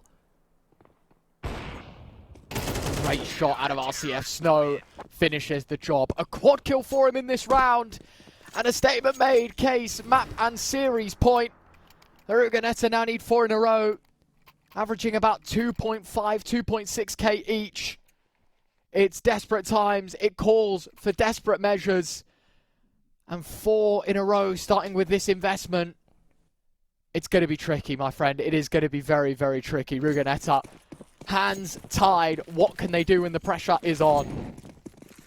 Snow with 27 kills has just been so hard to beat this entire map. So lopsided. He had his impact towards the end of that first map, but Case have made a statement and they've decided that they want to make more. A forward push in towards ramp, a flash in, but the counter flash and RCF, a lovely drive-by, but Snow and Urbano finding headshots aplenty. It's still into a 2-on-3, but they've broken into the bomb side, but Riccioli dealing with that player at ramp. It has to be Abiz in the clutch, and these players have just been so damn sharp here on Case. There's still util available as well. Abiz, 1 kill right back, but then they are fighting tooth and nail side by side. Case close this out in 2. Fantastic job. I mean, look, we expected Case to take it in 2, but I don't think we quite expected, Michael, the fashion that they would take it in. Case 2-0, they move through to the next round of our playoff bracket, semi-finals bound. For La Ruganetta, unfortunately, day is done and they are out of Series 2. But as you say, an accomplishment that they make the quarterfinals. And to be honest, if you want to look at a more positive note, and I hope they are doing exactly that, and that is that you take Nuke to OT against Case, despite being 8-4 down. And then on Mirage, you know, yeah, sure, fumble the first half, but after losing the pistol and finding 5 on the bounce, a different day and maybe a different outlook on that map. And we could be talking about a third map right now instead of talking about our next BO3. Yeah, I think one of the disappointments for Ruganetta is going to be that they've actually tested quite a lot of these sort of top teams within the South American region quite closely in some of their previous series, but they've still not been able to actually inch past them in those maps. You know, that's where the experience does feel like it's getting a bit of an edge. You know, Case aren't even that much more of like a heavily experienced, you know, deep run sort of team in terms of like the players that they've got on the roster. You know, these are still sort of fledgling players, but that have been actually able to do quite well together since. You know, Case have made a mark within the domestic region. I feel like La Ruganetta are certainly making a bit of a marker themselves. The fact that, you know, these are players that come from academy teams or teams that have been, you know, within the Argentinian region and circulating, but have, you know, had varied results. I think this is actually kind of a compelling looking new project for them. So yeah, quarterfinals is good. They've had good looks against these top level teams, but there's Case sliding their way into the semifinals after a pretty, honestly, contested game against Ruganetta. And of course, we'll see if Brazilians can get revenge on Case in that semi-finals. Our next game is Bestia taking on Red Canids to see who they will be facing in that semi-final of the playoff bracket, happening at 18 CET, 17 if you are from the UK. So about an hour's break, just to give you the rough estimation. We'll be back with the pre-show then. We'll talk all things about this BO3, Michael. So maybe go and grab some food. Perfect opportunity to do so. Sit back down at your desk. More LATAM action on your screens in about an hour's time. You don't want to miss it. We'll see you there. 1xBet and Eva Alfie present betting on all esports events on the website and in the 1xBet app. 1xBet. Play with Eva.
This is Eva. Nice to meet you. Thank you very much. Your dad's just making his favourite dinner. It's duck. Come on inside. They're all probably too gruesome to tell you while you're eating at the table. How's your food? Is everything okay? Good, good.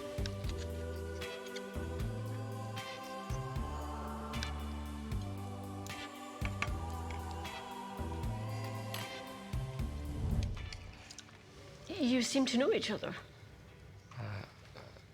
Yeah.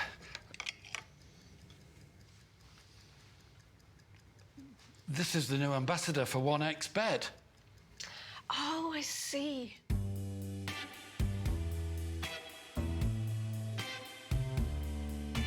Everyone felt good when Eva Elfie became the new ambassador of 1xBet.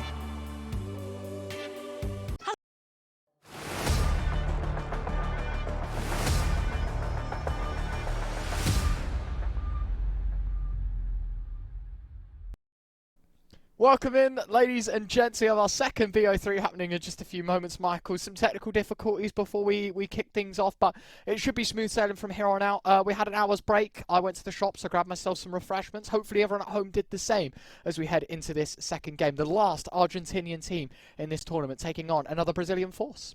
Yeah, to start the day, I mean, we had the two Argentinian teams that remained in the tournament because they're surrounded by Brazilians in that South American region. That's just how that seems to go. There seems to be a lot of love for the Brazilian squads within Counter-Strike. And listen, since I think 9Z had that permeation with like Uruguayans and Argentinians, you know, they had a Chilean in there as well. When they actually broke through to the majors, it actually felt like the Argentinian team got a little bit like of a boost in morale because we see better performances from the sort of tertiary squads. Some of the squads that were sort of vying for those same opportunities actually seem a little bit more competitive now. And, you know, when we look at Group D, we see how Bestia performed. They actually did well in their opening round and had to beat Fury Academy down twice in that lower bracket, or rather a second time in that lower bracket for them to make it through, albeit scraping through their group. But, you know, that loss to Adali Amigos is a little strange, perhaps, but something that they're hoping to address now that we're in single elimination brackets now. Yeah, so second place in their group, proceeding to that playoff stage, of course, for the Red Canids boys. Well, life was a little easier for them in their group. They obviously were probably one of the favourites, if not the favourites heading into this bracket, right? They obviously 2-0 Velox, they moved to the upper bracket, play W7M, 3-map a game. However, they get the best of them there as well. 3-mapper, as I say, 2-1 in their favour, top of Group B.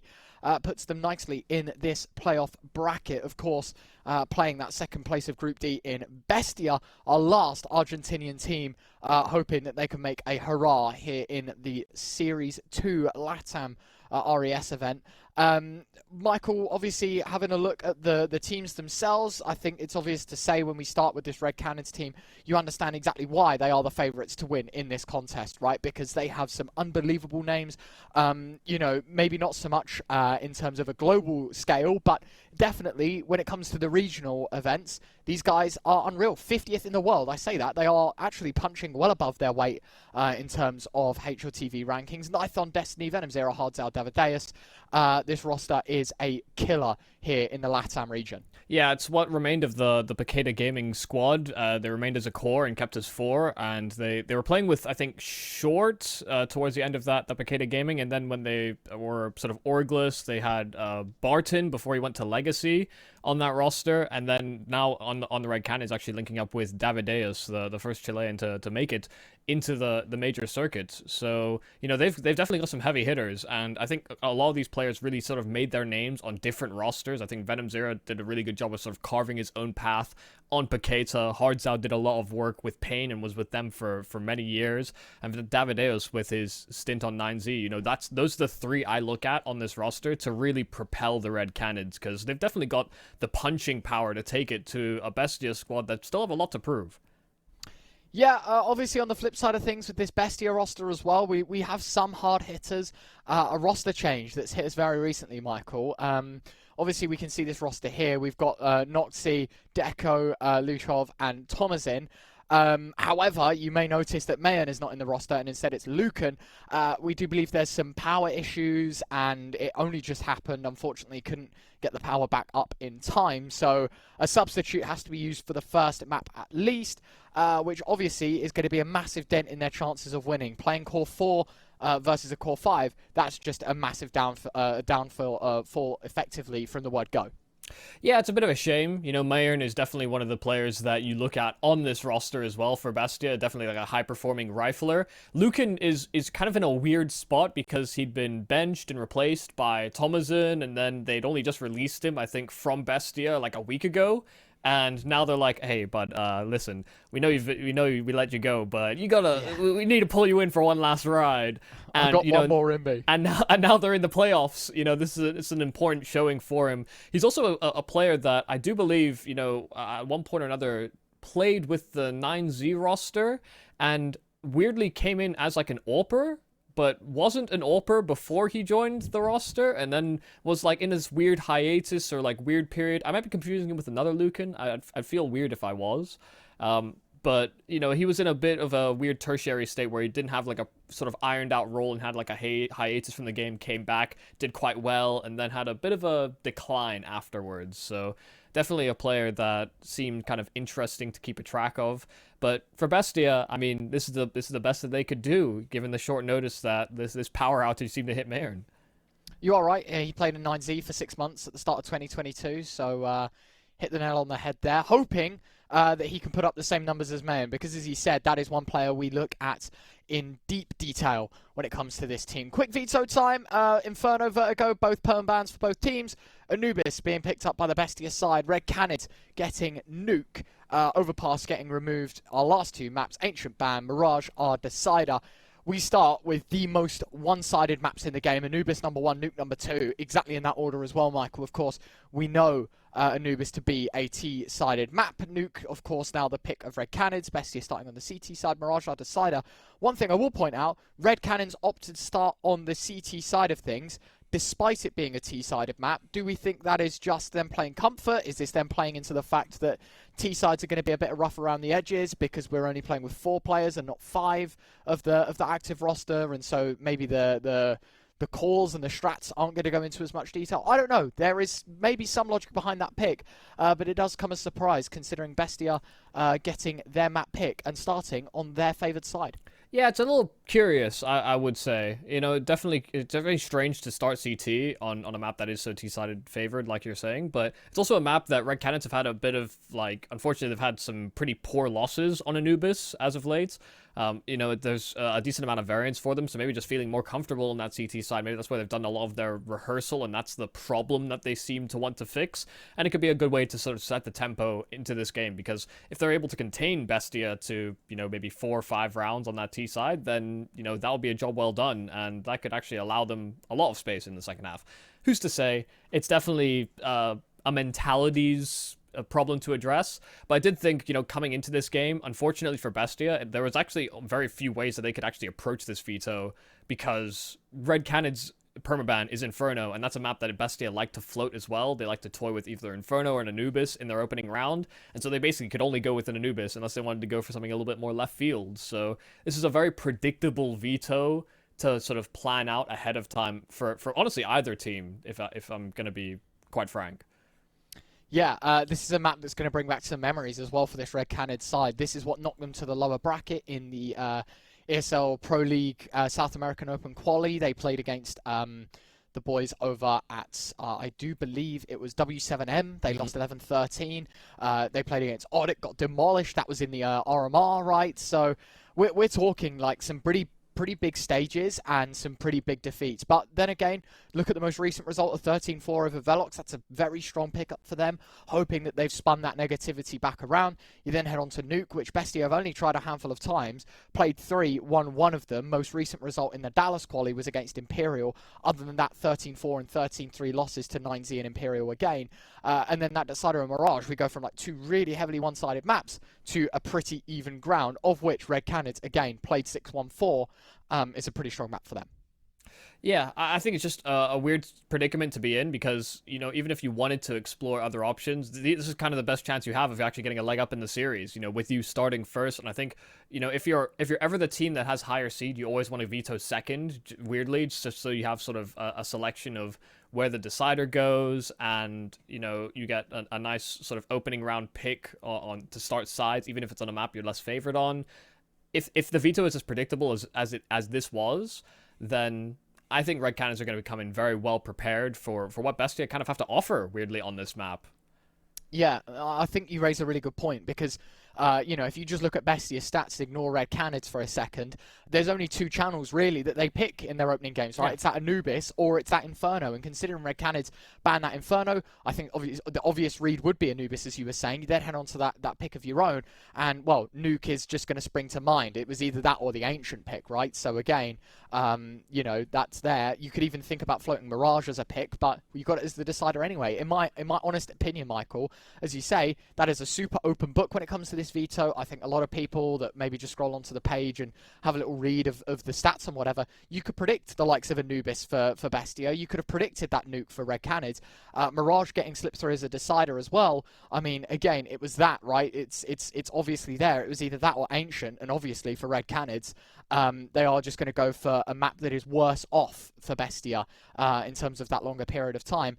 In that respect, I think if Red Cannons don't do it in 2, they're going to do it in 3. That's my honest view, because I think, especially with the added cherry on top in that sense that there's a stand-in for Bestia in map 1, you're not going to be having 2 legs to stand on in this BO3, at least for the first map, which is the most critical for Bestia. It's their pick. Yeah, I will say, you know, even if you have a lot of preparation coming into this map, the situation that Bestia find themselves in with Lucan standing in place of Mayern is something that cannot be predicted and will be ill-prepared for by the Red Canids. They will start CT, this being Bestia's map pick, Red Canids selecting this side, which is a bit of an oddity. We'll see if it pans out for them on the defense. This first round, again, one of our quarterfinal games, and our first map in this series between Red Canids and Bestia, starting on Anubis. Tapping off the P250 from Lukov. Not really finding much, but it's the A play, Michael, you've got to be convinced about. Only one defender here is Venom Zero, tucked in the pillar. I say that. Bestia looked like they were going to pull the pin on this play. They wait a second, smoke goes out, but there's no reaction, and instead Destiny's found Lukov in the water position, and now Bestia have to rethink. Lovely kill from David. And re-aggressing, hearing all these steps in towards water, and Lucan covering for that exact peak. So it starts off with a nice advantage here for the Red Canids, but David overstepping and Noxy clearing in towards Dark. He'll have an angle soon enough on one of these players inside of the site, but he's the man with the bomb, and they're still so spread here on Bestia. Not showing a lot of conviction. Deco trying to cause some distraction and cause some attentions raised over at A, but Noxy, a nade taken, and maybe some information gained as well here for the Red Canids. They are not sold that it would be an A play. Yeah, no Kevlar either, so increased damage, and I do believe the noise being made will put this B defense on high alert. I say that there has been some movement away from this site, and now the bodies start flying in. You absolutely needed that kill on Lucan. Noxy now left in a 1-on-4 and completely boxed in. He made a step inside of Dark as well, so there was no way in which the Red Cannons were going to sort of overstep or give him that fight. A lot of very spread, open duels at the start of this round, but Red Cannons come out on top and finish off with a team ace to round it all out. Very nice. Equal starts, as you say, for everyone on this Red Cannid side. Denial of a plant means no money, but still, Bestia choosing to invest. I'm not too sure if I like the idea of this approach. A few smokes, a couple of flashbangs. There's a molly in the back pocket of Lukov as well that they'll try and use in round number 2, but for the here and now, I'm not too sure if I'm liking what I see on my screen. Fast play towards A. Not exactly smooth movement there from Lucan, but dodging out a lot of early utility. But there's 3 players round the back of this smoke here on Red Cannons, but fighting around the edge of it. These pistols are overwhelming. Nython doing his best to keep his hands on it and gets his hands on an M4 as well, but that may have just trailed right into another frag. Lucan, a nice kill to find, but they're trapped within the bomb site, and they haven't acquired any of these weapons that can really stagnate or stumble this one out of control. Hardjaw trying to keep them contained, but the Deagle that pins him into position. Deco swinging out, but Destiny sweeps up with a couple, and Noxy now floored by Hardzao. It's staggered, and it's a little bit labored, but a bomb plant in and 3 kills. Bestia make the best of a bad situation. Yeah, I mean, look, when the results like this come in, the force buy doesn't look too bad. Problem is, you're still going to be matching, if not behind, that Red Cannon's economy, despite it being a bomb plant and a few kills. I have no doubt that if you have the balls to invest in the second, you definitely would be thinking about an investment in the third. Just watching through this round once more, you can see. I like the ideas presented. That jump, though, from Nython nearly cost him the entire round. Nice double from Destiny. You mentioned how there was always coverage on the main swing. And, well, with that, Red Canids are able to put a second to paper. There has been a hero rifle buy for Luca and everyone else on the half. Not too sure how much I like the hero investment. I'm never a big fan. I absolutely hate it. If any damage can be done. I'm glad you think the same, because a lot of people are like, no. There's viable ways that it works. And I'm like, well, you are now relying on one person to find a multi-kill, drop the guns, allow your teammates to pick them up, and then snowball. And to be fair, yeah, there was glimpses of success in the last. Is that glimpse repeatable? I don't think so. Mid-play, though. They dive over, and the flash is good, but Davidous actually able to get back on the angle and finds Lucan in the back. I don't even think he really saw him, but a second kill found, but they find trades on this A bomb site, and this time they can get their hands on the rifles that deterred them and were so elusive the last time they ended up in a post plant. Creeping around the smoke is Destiny, and this wasn't a play they anticipated. Round the back of it, they try and catch him, but Destiny succeeds with another double on the retake. Once again, it's Destiny that comes big. Fantastic retake yet again, but another bomb plant means plenty of cash for this Bestia side to work with. Sure, 3 for 3 on the defense, but with how things have been trailing in the first few rounds, I have a feeling that it might not be the same when guns are brought out for Bestia. A faultless game so far, but that could quickly change as the on button pushed for the Bestia investment. AWP and 4 AKs to go around. No util on Lucan, despite a full buy in the previous. Hero rifle coming back to bite him in the util department, but for everyone else, it is heaps of utility that spread across this attack. Yeah, the plant saved their buy here on Bestia. Even the fact that Lucan has no utility is just another sort of dark mark on the fact that they went for the hero investment on the AK that did ultimately nothing in the prior round. Still, they've got quite a lot to work with, and this is their best looking buy we've seen so far out of this T side. Red Cannon's doing a solid job so far on the defense, even when things have gotten a little hairy. Little forward play, just probing in towards A main, and Venom Zero actually spamming around the smoke, almost offered up a window where Deco could shoot and fire back. Does decent damage, but Venom Zero gets his kill and gets away. Lucan just trying to contain these players over at B, but there's 2 players to worry about, and Nathan's AWP is the one that strikes first. Yeah, that's fantastic. So he saw the AWPer thinking that was the M4 that was backing away from the engagement, holds the angle assuming that he'd win the fight if the M4 was to swing again. Instead, it's an AWP that encroaches into his crosshair. Bestia now have to accelerate. This has to turn into an A split. And, well, a double down towards this site means problems for Bestia. Yeah, they try to nade the smoke, but Lushov was already ahead of it, and Noxy cannot trail past. It's Venom Zero that gets a nice little triple kill on this A play, but it's a very, again, sort of sporadic set of control there from Bestia. With Deco dying through a smoke, them getting pressured over towards B main as well. I certainly like the initiative by Red Canids on what is, you know, the first proper gun round for Bestia. It's already a bit of disruption thrown by the Red Canids. Yeah, I think a small minor detail that is part of the big picture as to why they lost that round is the disconnection between the mid play and the A play. The mid players were already funneling out on site. A main player was nowhere to be seen, only had just arrived in sort of that archway outside of A main. Basically only just stopped his feet from being so wet in the waters of the canals. So definitely one that they need to address, and quickly. But 4 for 4 on this defense so far. This CT side off to a promising start. On the A bomb side has been a little bit of the vulnerability here, even on the success on the CT side. Venom, oh, it's a very labored spray, and that's going to allow Lucan in for the trade. David fully flashed, but the bomb dropped on transition to the bomb site. So nice time buying done by Davidous. And he might even find a little bit more. They're making a lot of steps, and there's a gap around this smoke, but they're going to be sitting side by side inside of this utility. There is a T right under his nose. In fact, there's another one right beside him, and so Lucan set up for a double, finds Nathan, and then immediately spins, but now needs 2 more players to find. A player inside a main and one coming in from camera, but that camera player is so silent on his approach. Destiny is just simply distracting, and it's got Lucan's attentions all raised. It's perfectly done between Destiny and Hardzao. Destiny knew exactly where Lucan was going to focus, and Hardzao trades.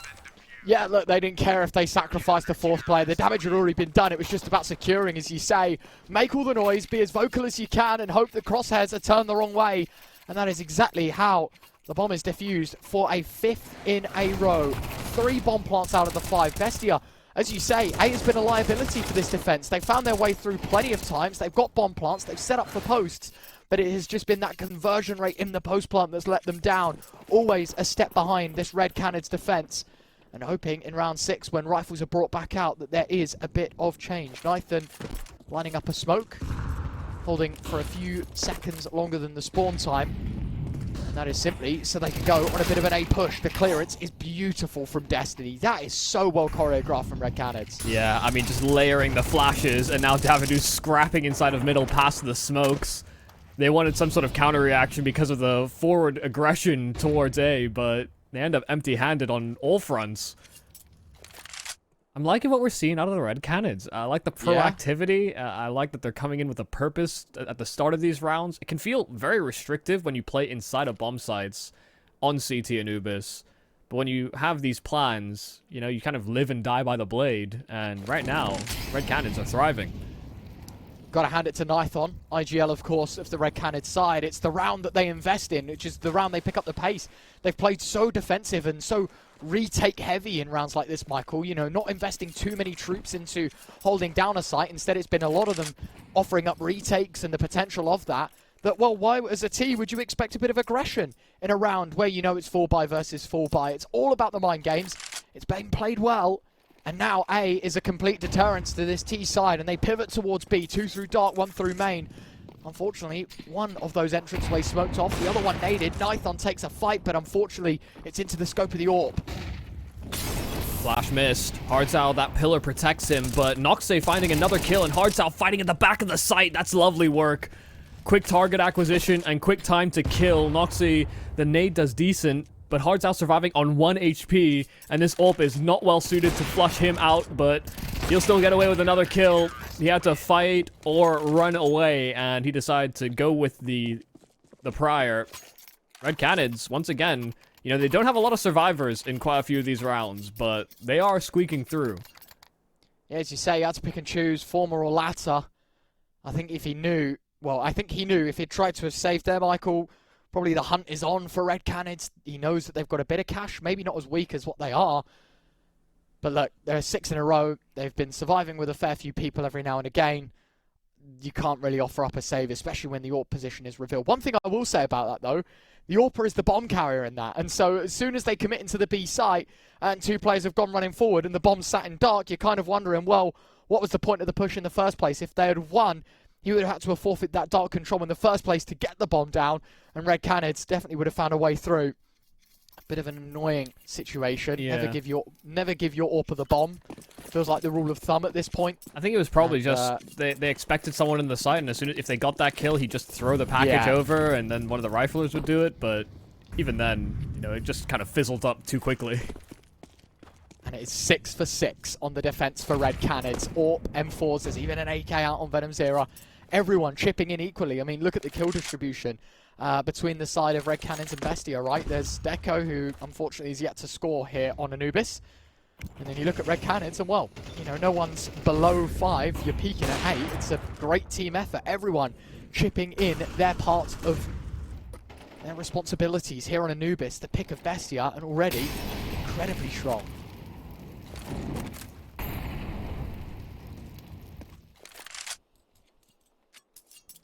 Minor tennis match of utility over at B. But Hot that potato. flash, I mean, Venom Zera should deploy a smoke rather quickly. Should anticipate that a hit is coming, but no, doesn't want to reveal his position. Instead, just going to fight out in the open and gets blinded after the first kill. He didn't have reinforcements. He needed to buy time, so maybe a little misstep from the anchor on this A play, because once again, Bestia breach in. Yet again, it's another Red Cannons defense that is prepped for a retake. There are kits between 2 of the bodies on this CT side, and in fact, I say that, they're not prepped for a retake, they're prepped for a save. Look, we don't care about the streak. Although it's cool, our logo being engulfed in flames in the top middle of the HUD, we are not interested in keeping it. We are interested in keeping our money. And that's where Hardzao comes in. He can chuck over an M4. Everyone else will have the money to buy utility, etc. after the round loss bonus kicks in. And you will attempt in round number 8. But Bestia on the board. Took them 7 rounds of our first half, but they finally pencil in their first. Yeah, once again, it's this A bomb site that's breached into, but this time they didn't have somebody that could sort of scutter past camera or fight from bricks or maintain heaven control, so didn't feel as comfortable or as confident to go back in for that retake. They've always had some player that's been able to stay alive and float and retain some sort of deep control in the afterplant, but this time that was not the case, and it burns the question more about why Venom Zero didn't sort of utilize his grenades to sort of buy more time when he was on an island. He was completely alone. Bestia will take it. That's the first gun round that they've had that hasn't been disrupted by an aggressive push, and they pick up the pace much faster in towards an A play. Nathan fighting at the back of the site, but there was no Molotov flushing him out into the open, but they get the entries they need. A whole wall of smokes down on this A play, and they get the kills thereafter. This could be another save for the Red Cannons. It's gotta be. If you're willing to say 4v4, I mean, that kill might sway them a little bit, but yeah, I was gonna say, this one is very similar situation to the last. You've lost too much already. And, wait, why did he go in? What is the point of attacking if the team is nowhere near? It's a freebie offered to Lucan, and now you have no choice but to. Yeah, they were trying to reset and regroup, bring all their forces in through CT because of that fresh smoke that just hit down Temple. And I think it was just simply because they had this player that had sort of secured that control and territory for them, but yeah, going a little bit too early, so kind of that jump start unfortunately doesn't get the engine roaring for Red Cannons to come back in for that retake. Still pretty costly for Bestia, but the key for them is really just accruing rounds because they came so close in so many different moments, but now being able to hold on after that bomb is down has been a massive saving grace now. Fantastic job, I must admit, from Bestia in this round. As you say, a complete pace change, right? We've been playing very mid-roundy, very slow, very control-heavy, and they psych the Red Cannon side into thinking the same thing. Smoke towards dark, we haven't really applied much pressure on B main, and then in a flick of a switch, everyone's activated, they send it in, they're going to pincer this B site, they gut out the entire defense. Between the two Red Cannons B players, only coughing up one, a big miss on the AWP shot and the opening engagement is what cost them so much space and time, effectively. Just get shot down, retake not there, and with that comes a second for Bestia. Not out of money, but very close to it. Red Cannon to make one last hurrah before being forced onto the eco. I do wonder whether Red Cannons are going to go back to being disruptive. You know, in the first 2 gun rounds Bestia had, they couldn't set up in a proper default. They were getting pushed in by a double B push or a quick A play from the CTs, fighting into the canals. And now that they've been able to stabilize their economy, Red Cannon's actually playing more passive setups. They've been able to get a lot more control, and this is the difference. A double Molotov in towards those T steps, meaning canals access gained here for the Red Cannons, and Destiny has a great spot to play from. I don't know that they have any information about this play. This is such a cool position. I'll talk about it more in a bit, but this mid push might just get caught out completely. Yeah, Thomason completely looking the wrong direction and fighting out in the open. Luchov trying to get the kill back, and he will succeed. There was a smoke down that he could have escaped into, but Destiny fighting his ground. And Lucan retaking that position inside of middle. Great flash. Nathan completely floored by it. And a smoke down to disrupt the rotates. Red Cannons are currently split between the two sites, and Hardzao pushing forward. There's an AWP holding for that push and ready for that re-swing. Hardzao wants that fight. He wanted to force that duel, but now they knew where he was. They approach in from dark, and Venom Zero, though he gets one back at A, they've lost control of B. Smoke drop towards main to try and psych out this control, but he goes further. Wants to go push in. Straight through rugs and round towards T-spawn. I mean, save or not, your team's on an eco in the next. If you want to go trying to push buttons here and annoy Bestia any further, now might be the time to set up for some exits. But talking about that early round, Destiny dropping down, a lot of people have started doing this. 1 round a game, you can get away with it, maybe even 2 if you do it early on. dropping into that position, if the enemy, if the T side is throwing a lot of mid-util and making a lot of noise, you can get away with the drop. A lot of people don't hear it, and you're actually quicker to the drop than the player is to getting towards water. You drop in, you take that position, your job is to hold the mid push, and if they start pushing down water and through B, no one's clearing that position because you think the mid player's got it covered. It's all a game in the mind. And as you can see, the FAMAS picked up one and some healthy damage onto a second. Nuchov fortunate to get away with that engagement in his favour, but Red Canids can't really snowball off the back of it. 3 rounds in a row is enough to call bust for the Red Canids economy. Bestia now get a freebie here on the CT side. A late engagement in this second half for Bestia. First 6 rounds, as I said, there was 3 bomb plants in there, but nothing more than it. No round wins, but in the previous 3, they've taken every single one, and to be fair, very much in their stride. Change of pace, change of power and precision from this T side, and things looking a lot more on the up. A technical pause though, Michael. Noxy has decided to leave us and return. Yeah, it's fine. We're fine. I will say, you know, they do seem like they're playing with a little bit more, you know, intensity or conviction. As soon as they know where a player is, they're hunting down the trade, and it feels like the comms are a little smoother.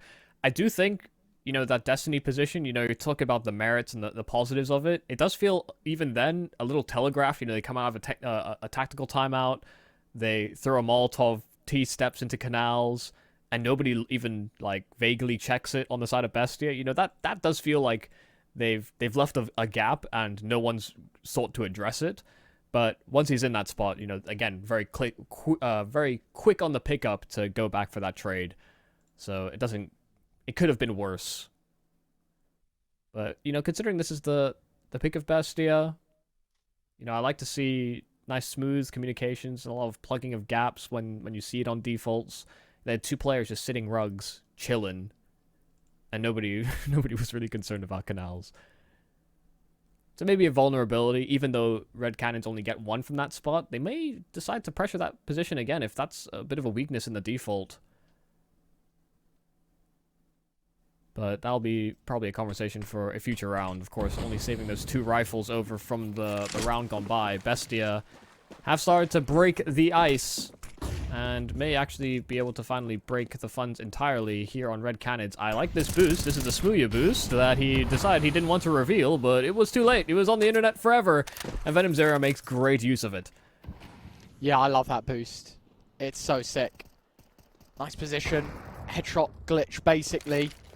You can only see the neck up, and it's a freebie. Opening kill, one of those M4s stacking up the damage onto this T side. You know Bestia have got rifles. Working with pistols is going to be tricky. So they've got to try and pencil in these advantages as quick as possible. And so far, so good. But look at this. Venom Zero, A main, gets the M4 back. Sitting in the smoke as Bestia arrive with the bomb towards A. It's going to be tricky. The swing, it's good. P250 gets away with the AK. And a fresh smoke down. Nithans escaped. Oh, HE to try and blow it open, but don't know who that really benefited. Did some damage to his teammates, trying to clear out. Almost in trying to close the gap, and the nade just lands right on Nithans' toes. So can't make use of that AK, even though he'd recovered it. But there's another one swept up by Destiny on that flank. A couple players that can look to address it, but the AWP of Noxy may have to turn soon enough. 3 players all coming in from the same position, but it tees up Luchov for all 3 headshots. A lovely spray to keep it cool here for Bestia against the pistols.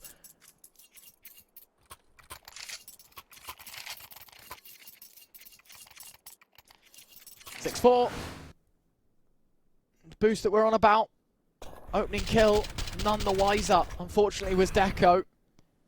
From here on out, we thought, well, A main pressure, it could be a big exploit. You could see P250 pushing forward for the AK. Noxy, I'd say quite unfortunate not to line them up there, to be honest with you. Looked like they were destined for the collateral. And then, of course, to end it all out, 1, 2, 3. Fantastic job from Lukov to get the round in their favour. 4 in a row now for Bestia.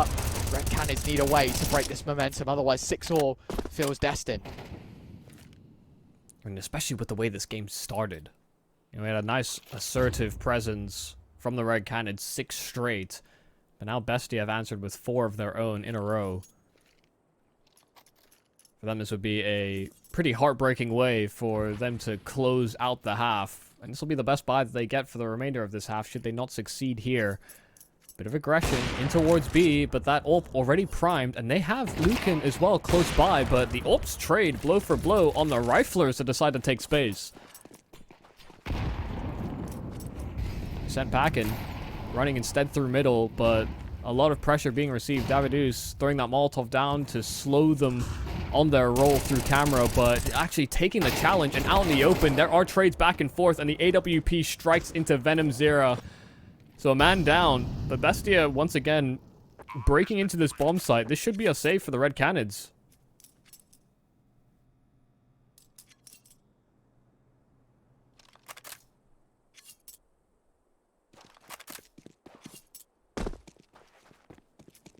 Yeah, I'm just trying to figure out a way that they win this last round, to be honest, Michael, because money is looking so strong for Bestia.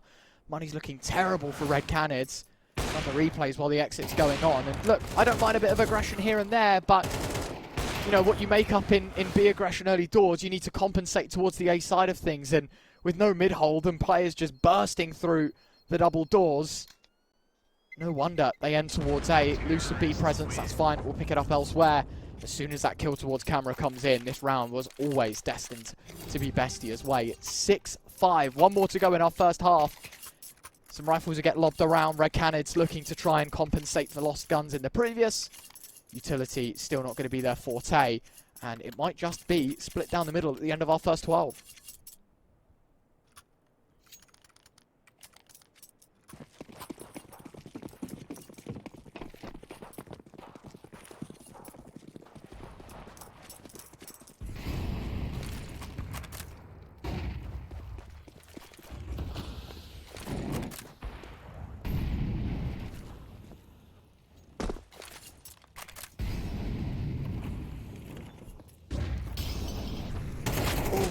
No.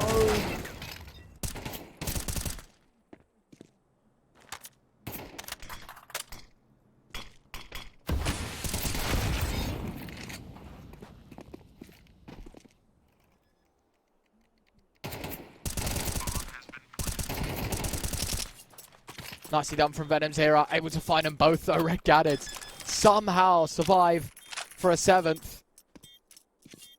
I don't quite know how it's happened, but it has done so.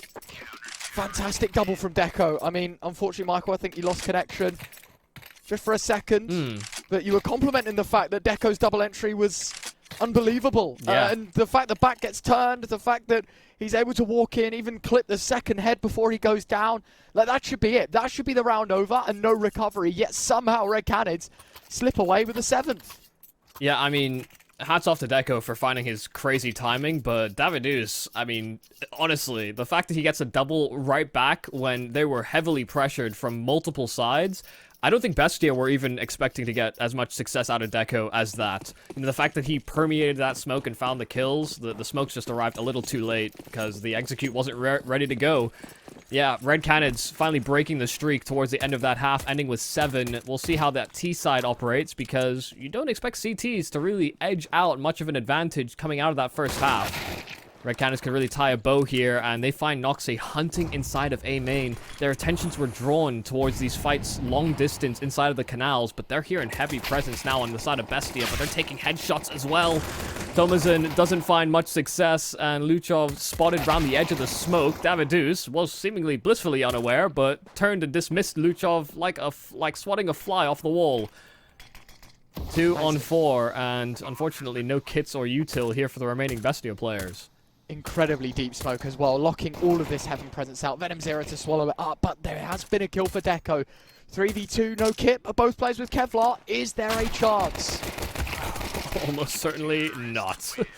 Deco cleared out on that flank, and they heard Lucan reloading, so they decided to push him through that smoke as he commits to it, because they knew where Deco was, so there couldn't be 2 around that.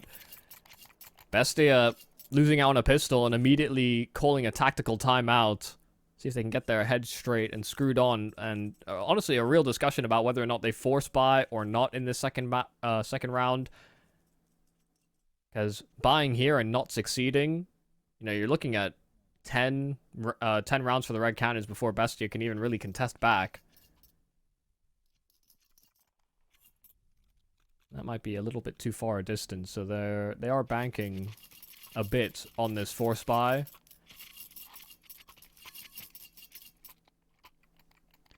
It's not without its legs.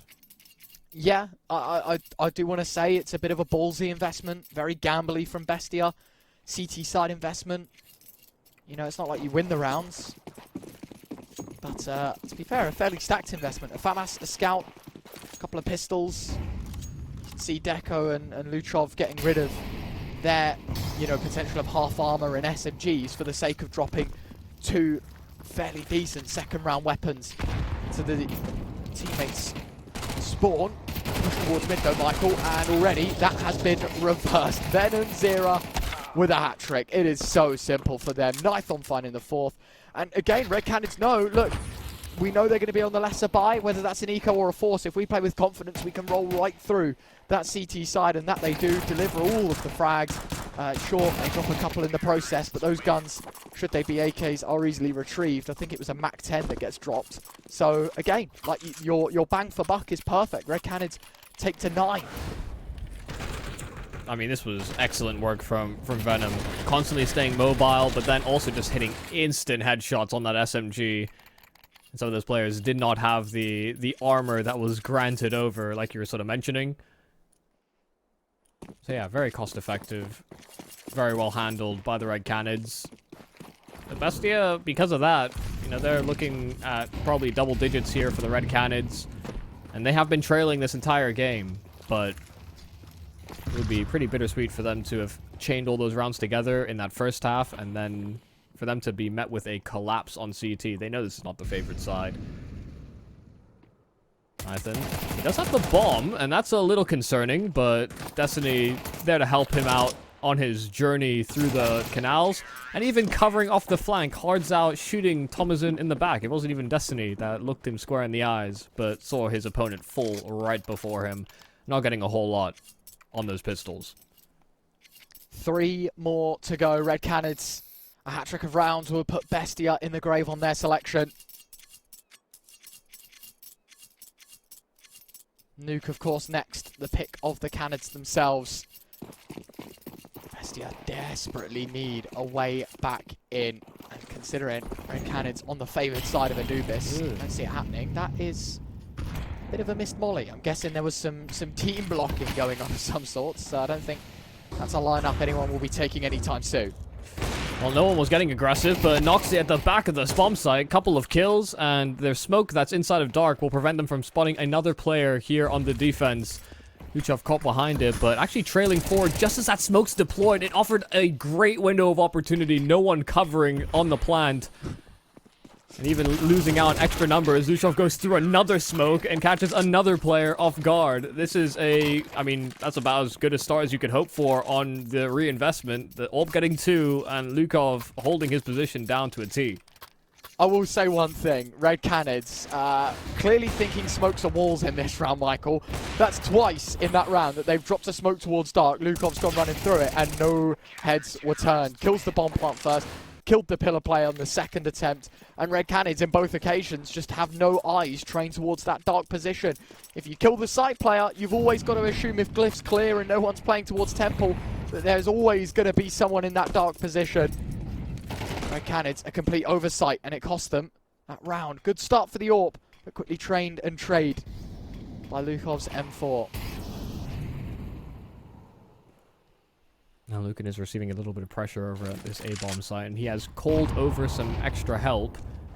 Blow open the smoke and the flash as well. Some great info gathered here from the anchor of Bestia. And that will allow them to more easily reset their defenses and maybe even reinforce this B-bomb site that can be hard to hold. Lukov, once again, a solid in the performance in defending the B-bomb site, but now losing Noxy behind him. They clear close, and Davidus won't miss out on the shot that Nython did.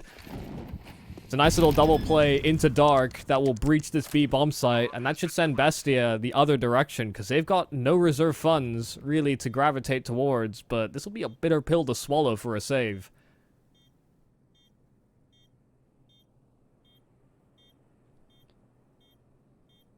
Deco So really promising. I mean, he's definitely praying someone oversteps so he can justify going for this, but No one's making a move.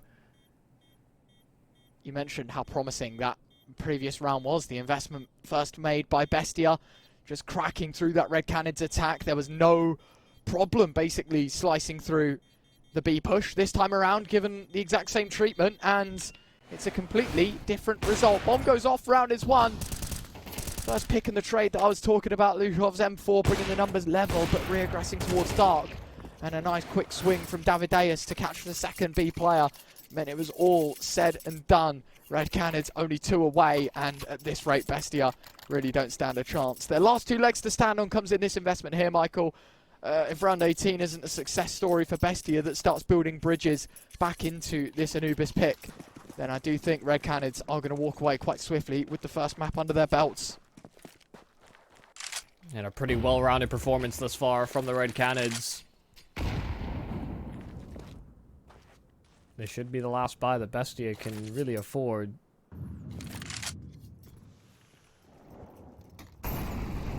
Where on earth did that smoke land? It seemed a little bit sort of thrown lackadaisically, and I don't know that it's really hit the mark, but it did actually breach into the A main, and Luchov is going to feast. This man that was inside of Dark, now fighting from A main, finds his double, but Davideus does answer back with 1 at least. He survives on 8 HP. Red Cannons are walking wounded, and that extra man down. Hards out. Inside. Great timing and almost lining both of them up. Lucan surviving on a slither of health, but that will be enough. A 3rd kill from this man. I mean, so important between, Luchov and Lucan, the 2 L's of Bestia. Hoping to spring Bestia in with at least 1 more W. That's a nasty kill to get away with as well. Davideus on the AWP. And now Nithon trying to breach in a smoke down heaven, and the AWP holding his position. Lucan is undetected, unknown about, and he'll swing at great timing. 2 kills between Lukov and Lucan, and they shut Red Cannons right out of this round. Outclassed. I even said it in the moment. I didn't know what on earth the call was there. Nading the smoke, pushing through. 1 player possibly facing into 2. I mean, with the amount of utility that was lobbed towards A main, I would have assumed that there was 2 players there at least. And yeah, offered up a freebie. Another tech pause, hoping this one doesn't last as long. I think there was a disconnect. I saw the HUD flicker a bit, so hopefully we're on the right track to repairs. But yeah, I don't know. I think Red Cannon's just being way too overconfident, Michael, in that round. Giving up freebies, 5v4s, and, I mean, as you say, it was Luchov that was able to feast upon the openers. 2 separate engagements given, 2 separate engagements won, and with that, I think it's safe to say, 11-7, a fitting scoreline. Bestia, half a chance. Yeah, I wonder if the Red Cannons are going to fight as tooth and nail for some map control when they are met with a smoke as a counter. They may have learned a lesson from that last round, but it's a very A-gravitated position from the Red Cannons. You want to try that again? You want to try and fight for A main control? We've got numbers this time. Flash Set in. him up.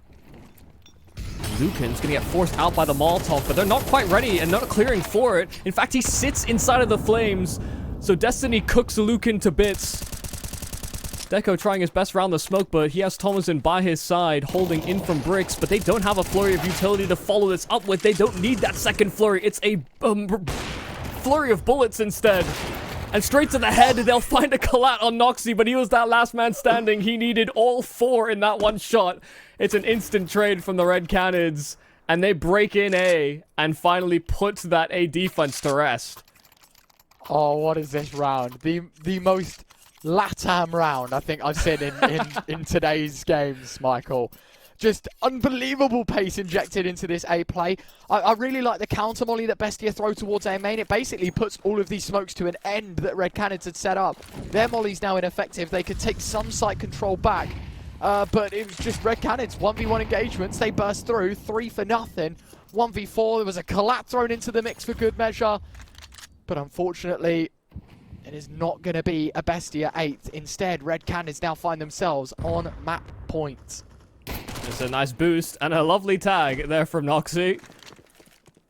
but it will not be the kill. Even if it was, it's just the SMG. Weirdly, you know, we enter a round in which Red Cannons could take this over the line, and they've got a Mac 10 as a part of their arsenal, but last round was expensive. We saw a lot of A plays from Bestia on their T side, and Red Cannons are deciding to teach him a lesson. Maybe at the end of this map. Lucan once again, very similar position. But this time... Oh god, he moves into the exact same position. And this time the Molotov won't be the reason he's cooked. Instead, Destiny shooting him to bits. And Destiny teeing up Tomazin to maybe catch a player off guard. But Luchov now fighting from the bricks and doing a lot of damage. In fact, finishing off the job is Noxy. But it's the ranged weapons that are fighting back. Nithon in with a double on this AWP. But Noxy has repositioned all the way around the map.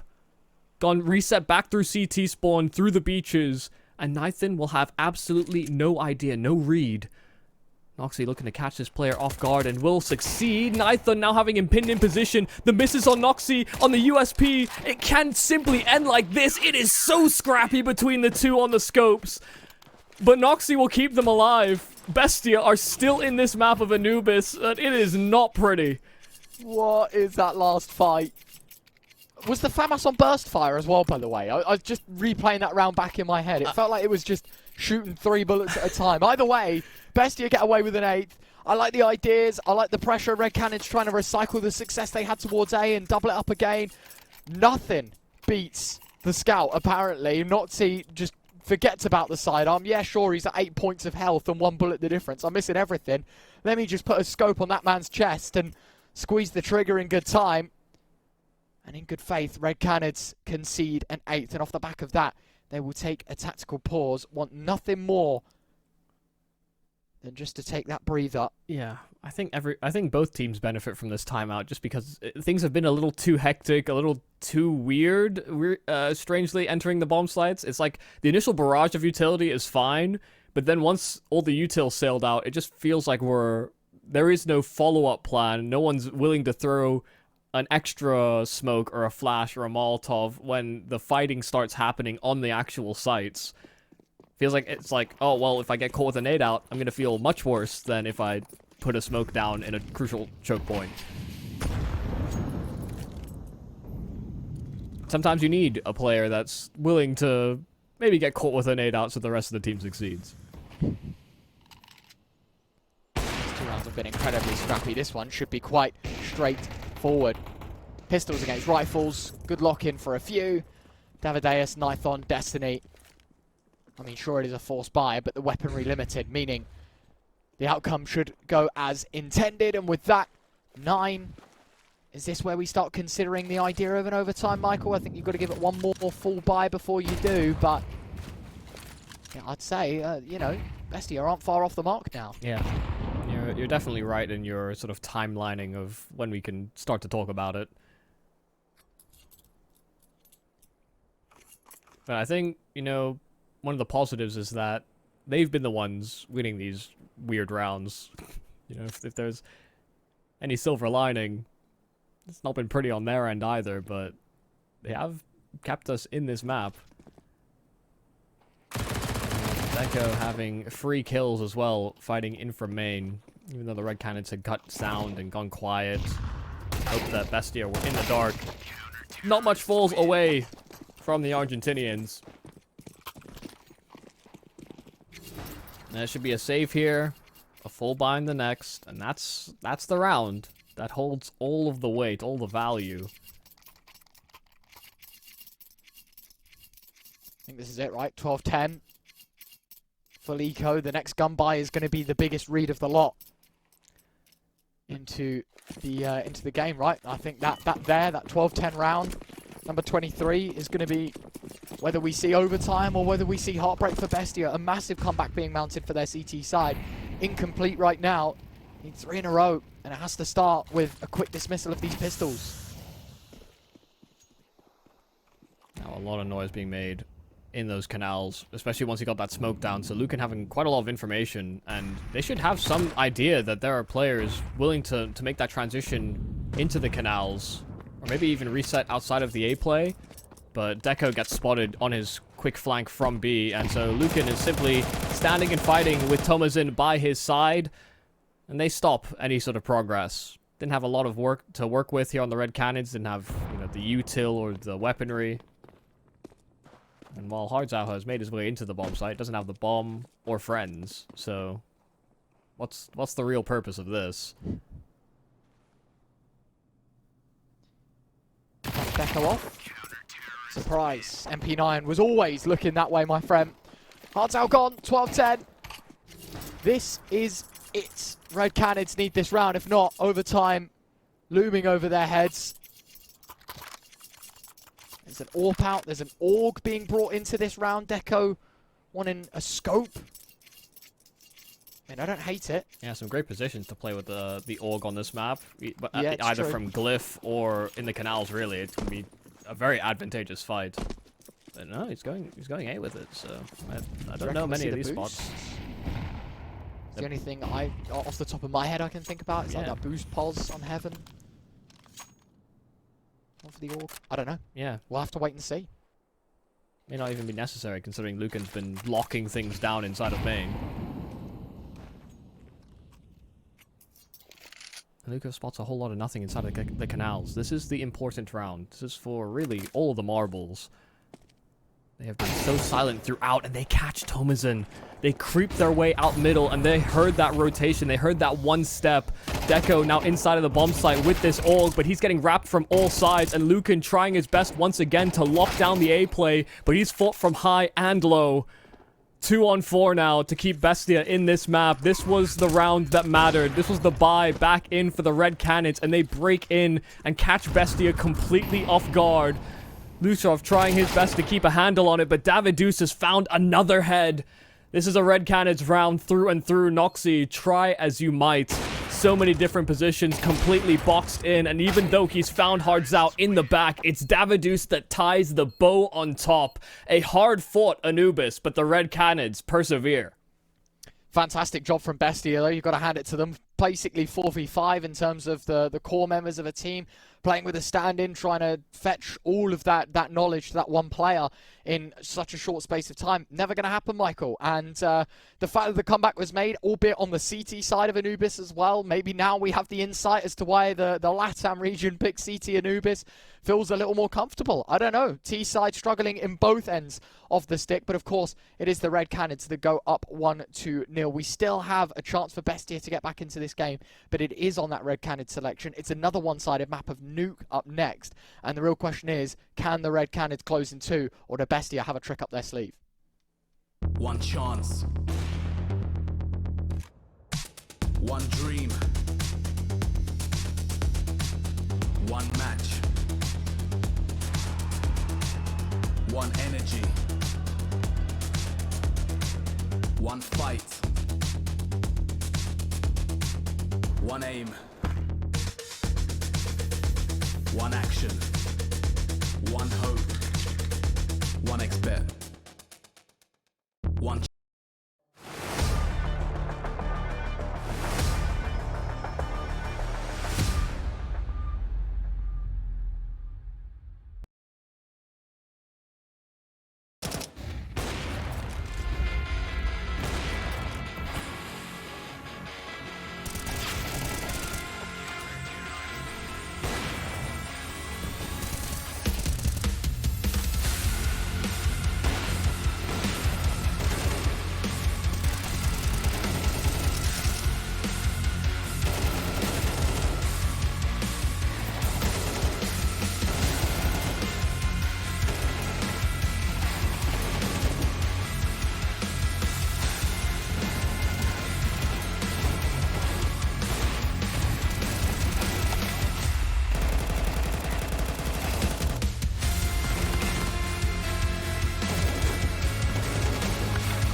very complicated job, but I love simple things so much. One move. One push.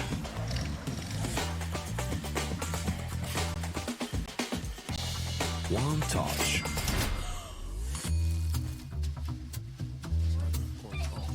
One love. One click. One XBet.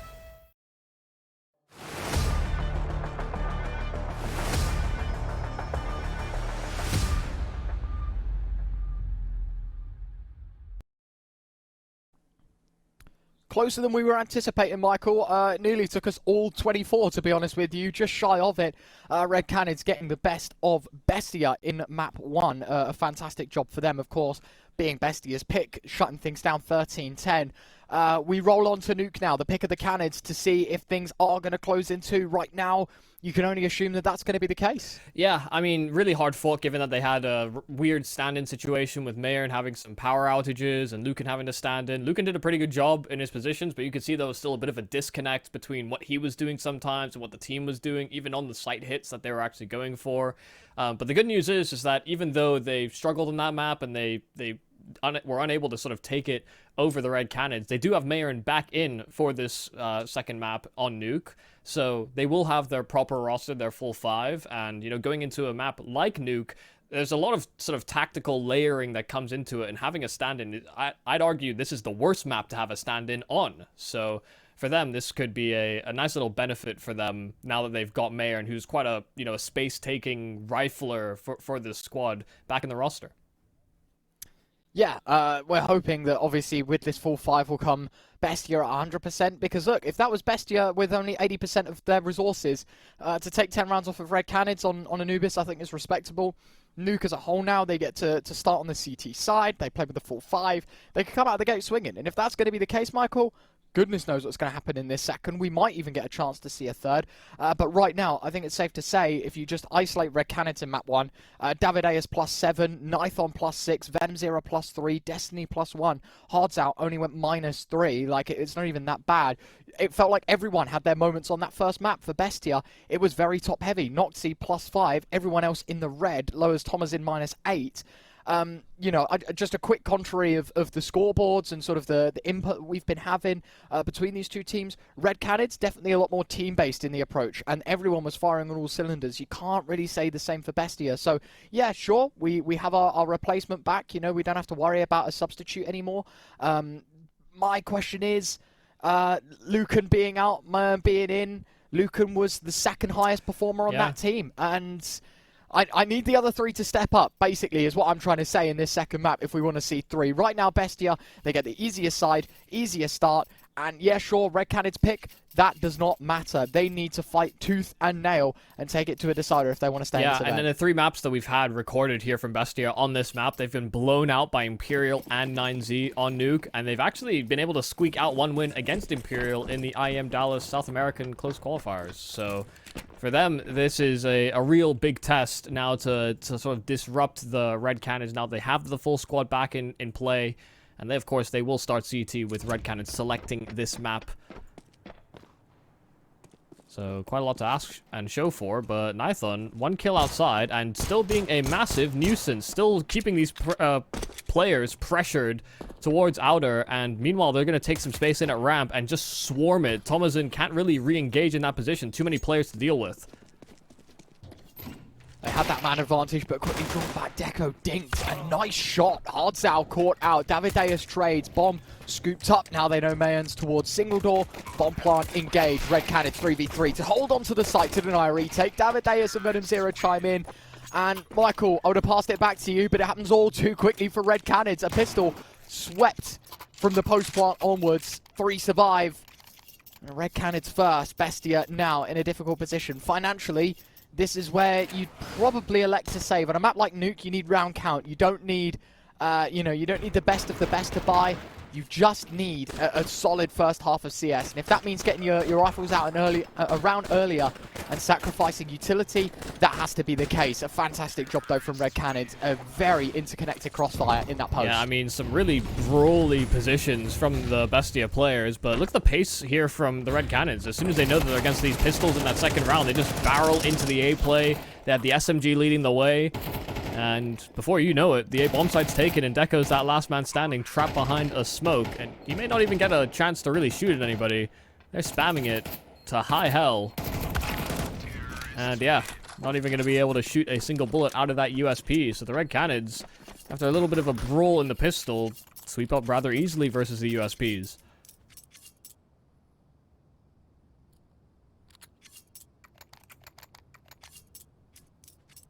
We saw a nuke earlier on in the day, and there was a nice little conversation that we had between the Argentinian and the Brazilian style when it came to who was sort of asserting control and asserting dominance. You will see those odds reflected on screen that Bestia are certainly... Did I see that they were... Oh no, they were definitely not favorites. I was reading the odds all wrong, and yeah, it wouldn't take my advice on it, but you could certainly see why Red Cannons are favored. I mean, going into this first rifle round, Venom Zero already a blinder of a shot playing in front of the smoke, and a pathway towards that lower site that can be exploited here by the Red Cannons. They'll have no information on how many numbers have crossed. It'll be on Mayern to try and keep a handle on it.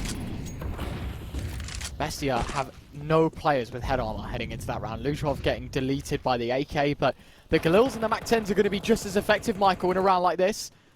You got to be careful. Deco and Nithon scrapping it out elsewhere, but David Deus, this move, it could be so detrimental. If he goes up the ladder, A site's free, goes towards ramp, it's going to be clear. In fact, not C, hold it, catch it, nade, lobbed, Hardzow finishes the job with the MAC-10. Now B is well and truly open.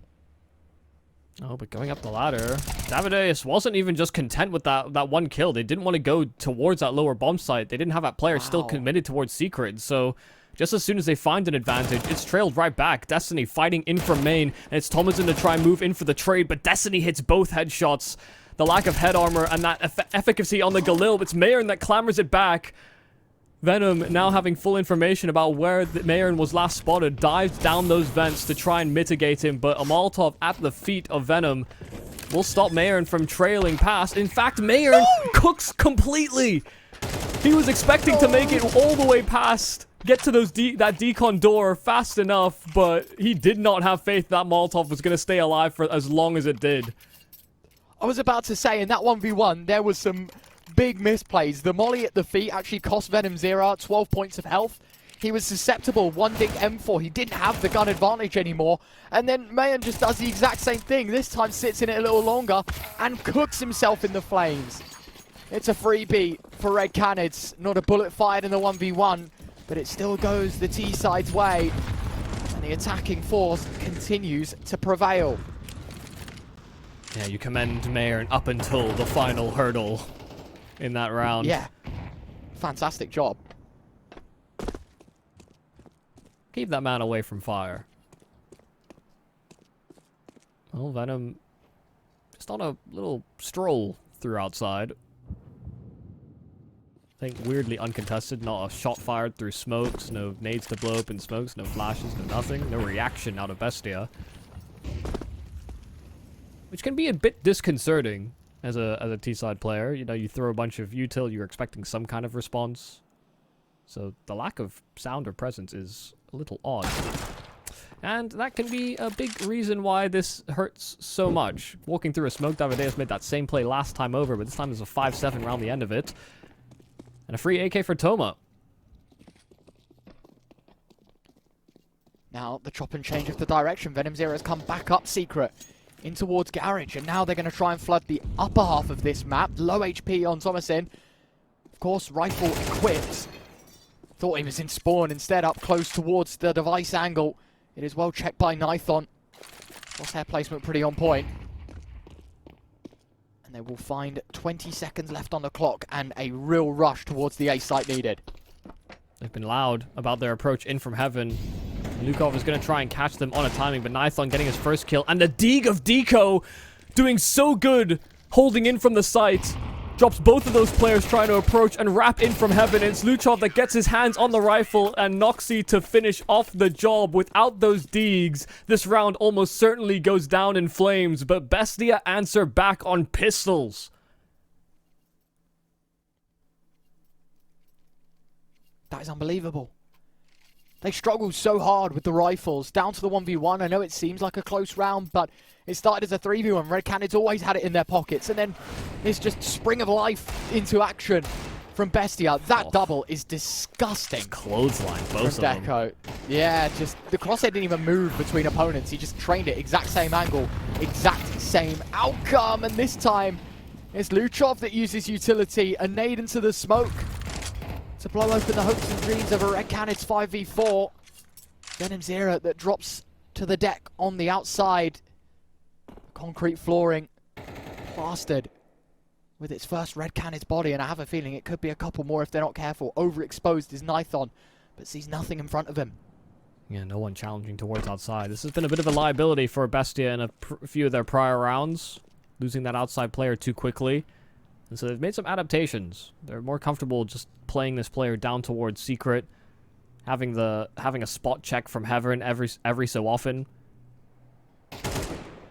And, you know, just keeping tabs on outside, but really preventing the wrap is the most important part. Red Canids have wanted to threaten that possibility a number of times. Aaron keeping himself alive, but should ask for reinforcements soon on this lower side. In fact, that's a second player with him. Luchov once again springing the trap and finding greater and greater success. This man had a hot hand on Anubis, but he's finally put to rest in this round. But they're still split. A bomb down in those vents, and Hardzao now probing towards the top site, but he's made noise, and Deco should know what's coming. Playing close to those vents, but actually him revealing and trying to fight Hardzao gives up the plan. 2-on-2.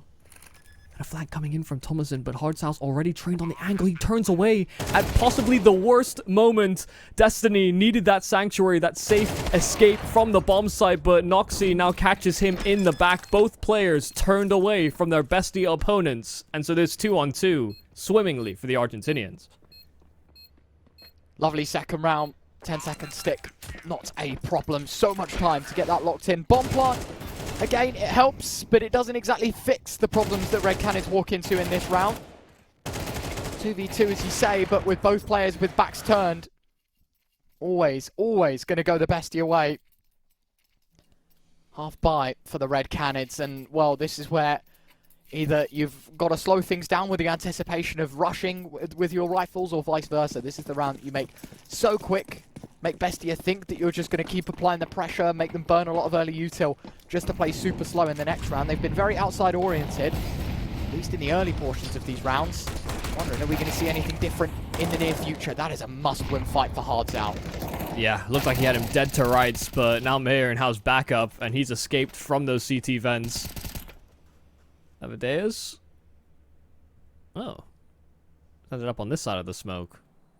Thought he was going to trail in for his death once again, but same outcome, different position. It's about the bomb, and Destiny's spot will be pretty advantageous to get a kill. In fact, the dink instantly onto Thomason, but taking a lot of damage on the trade back. Not getting a clean double headshot, and so Noxy will still finish off that kill. AWP didn't care about how soft he was. Bestia getting some rounds consecutively now. Even though it's against the pistols, that certainly could have been worse. You know, some opportunities to deal damage to that Bestia economy ahead of this next bot. I don't even think Mayer like, properly recovered from the flash. He just... Yeah. He knew he was getting rushed down, and someone told him, like, there's someone shooting you in the face, and he just pulled the trigger and happened to find a head. Sometimes it is like that. Yeah. You just get fortunate, good communication, he just holds mouse 1 and the stars align. If you're blind and someone's looking straight at you, you may as well shoot, you know? Yeah, it's true. No downside to doing so.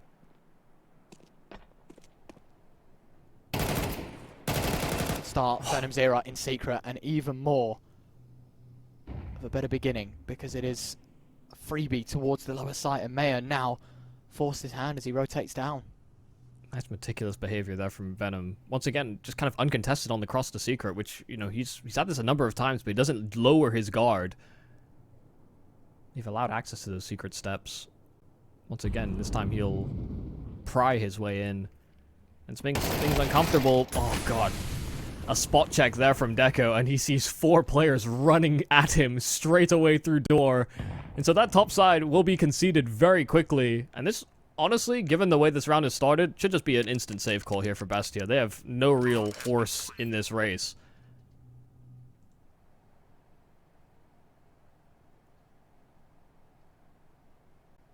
They got opposition, outmaneuvered, outgunned.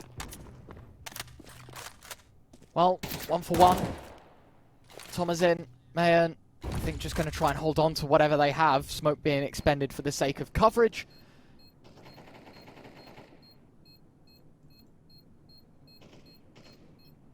Bomb continues to tick away, and with that, the round in favour of Red Canids. Look, all intents and purposes, sure, as of recent results, Michael, in this map, Red Canids not exactly on red-hot form, but being on the T side of Nuke, you know, as long as you're keeping up with Bestia, or, you know, edging slightly better than them in this map, especially on this T side, it pays dividends when it's half-time, and then they get the easier of the 2 on the CT side as well.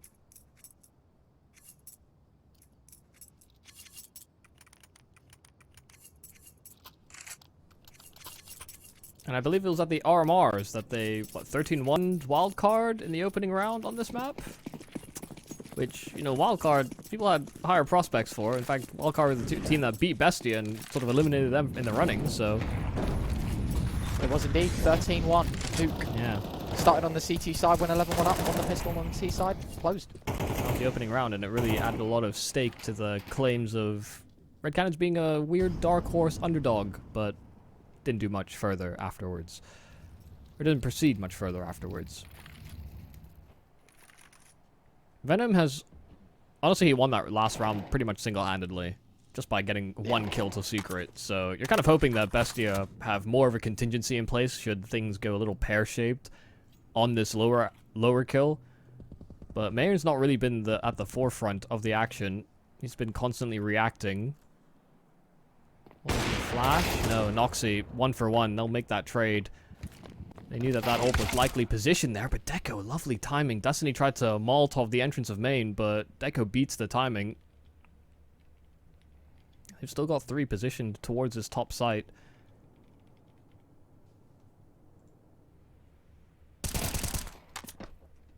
Fantastic. Another solo engagement made, found, converted. All too easy for the Bestia side. 30 seconds left. Venom's Zera alongside Nithon. Bombs upper, Venom's lower. There is just no chance they're going to wiggle their way into a round win here, Michael. Best to save. Yeah. And they'll make that choice. Yeah, 4-all. Oh! Oh dear. Oh, God. At least it was before time. That, I mean, I guess. Okay. It felt like Deco shouldn't have won a few of these fights. Either of them. But he gosh darn done did it. So you can't really fault him for it. 4 kills out of Deco after he got, you know, he's been in a couple sort of fruitful positions that haven't always panned out, but this time he makes sure that Red Canids basically have nothing to even think about. Even though they get access to areas, everywhere they go, there's Deco peeking into them and just beating them on the challenge.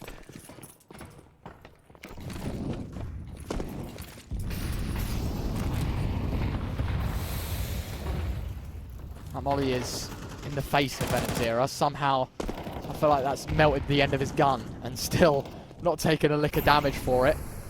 Molly to block off the secret push, and right now, ramp is the focus. Thomasin needs to back away before these fights get too close, and he offers up a freebie. This time they've got heavy presence towards his lower site. Thomas called all of that reinforcements in, but Red Cannon's just showing that presence and resetting immediately. This would be a great way to inspire a bit more space on this A bomb site, but there's Deco, a man that was very hard to over-challenge. Thomasin actually flushed out on lower. It's just David Deuce serving as the sole distraction, but nice timing from Lukov. round the side of that ramp position. They clear things out, and Red Cannon's still not committing towards the A bomb side. I thought for sure after David had been cleared, they'd simply just attack the upper site, but they go back to ramp. Deco spot checks it as well, so they're getting some clear indicators of Red Cannon's possibilities. This has been a bit springy, a bit back and forth between the two sites. Venom needs to clear the Tetris angle, and Luchov able to get his 1 kill. Mayern's angle uncleared as well, so they are simply feasting in all of these uncleared positions. The Red Cannons caught in indecision.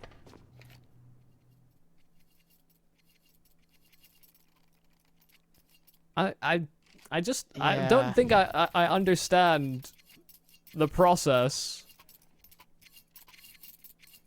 I mean, that angle clear has got to be the peak of the downfall of Red Cannons in that round. Like, but then leaving a lurker and then attacking the top side, you know, you could have flanked Heaven, you could have pressured Hell. You know, there were a number of ways they could have activated David without him just sending it down bottom B. Either way, Venom's been very consistent in his fights outside. He'll find a dig onto Luchov, who was a bit of a problem last round. But they've only got pistols, and they're going to need a whole lot more than just the one. Chance for David Deuce, and oh, AK just a little too far away there for Destiny. Meets his maker. I'd kind of like them to make sure that AK doesn't fall into enemy hands. You know, someone picking that up, probably Deco, just cycling it into main, so it's a little tougher to retrieve. But I'm not splitting hairs about it. oh, hard down, I get a freebie. No! No! So close yet so far. Nython left 1v4. It should be Bestia up to 6. Fair play. I mean, with how back and forth this has been and how detailed these rounds have been getting for this Bestia defense. 2 ahead of the curve. 1 more buy for Red Cannons now to hope for the best. Try and tie the scoring before the half concludes, but Bestia with an ample opportunity to accelerate away. You know, 8-4, even a 7-5, I'd feel like as a result, considering how poorly the first half could have looked if Red Cannons continued the pressure that they had at the start of the first half. Yeah, I think it would definitely be considered acceptable. There were definitely some compelling moments from the Red Cannons. Some vulnerabilities in the Bestia defense as well. But they have found some good production out of their players. Not even Mayern. That's really sort of come back into it. It's been Deco leading the way. Davideus just straight in, but didn't see that player on top of Tetris. And so shot in the back and couldn't even kill the player in front. 2 players for the worse are the Red Cannons.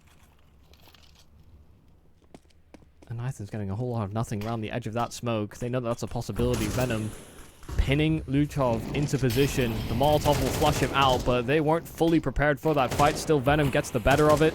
Took a lot of damage for his duel, and they're going to try and dart down those vents. No one making that rotation on the Bestia side, so while it's in this 3-on-3, they get access to B for free.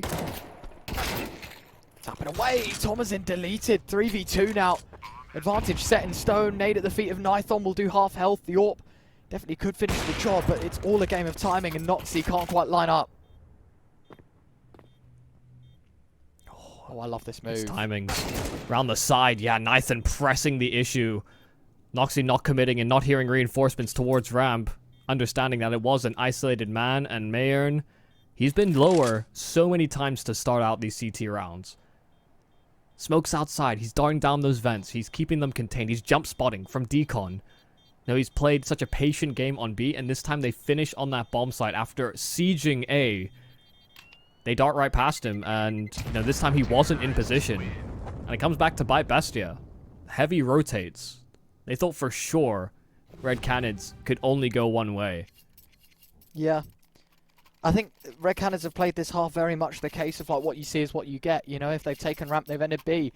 If they're taking outside, they're trying to go down secret, whether that works out or not. And as you say, as soon as you exploit the A site for a little bit, I think he's expecting them to just end there. And then all of a sudden, the chop and change of direction and of pace. Once he's caught out, at least he saves the AK, but into round 12. Red Cannons now with an ample chance to equalise. Bestia, similar to that chance to have the gap open back up to 2 and conclude 7-5. It's all now ships to the middle of the felt to see if Bestia on the CT side can make one final hurrah and give themselves a slight advantage heading into the second half.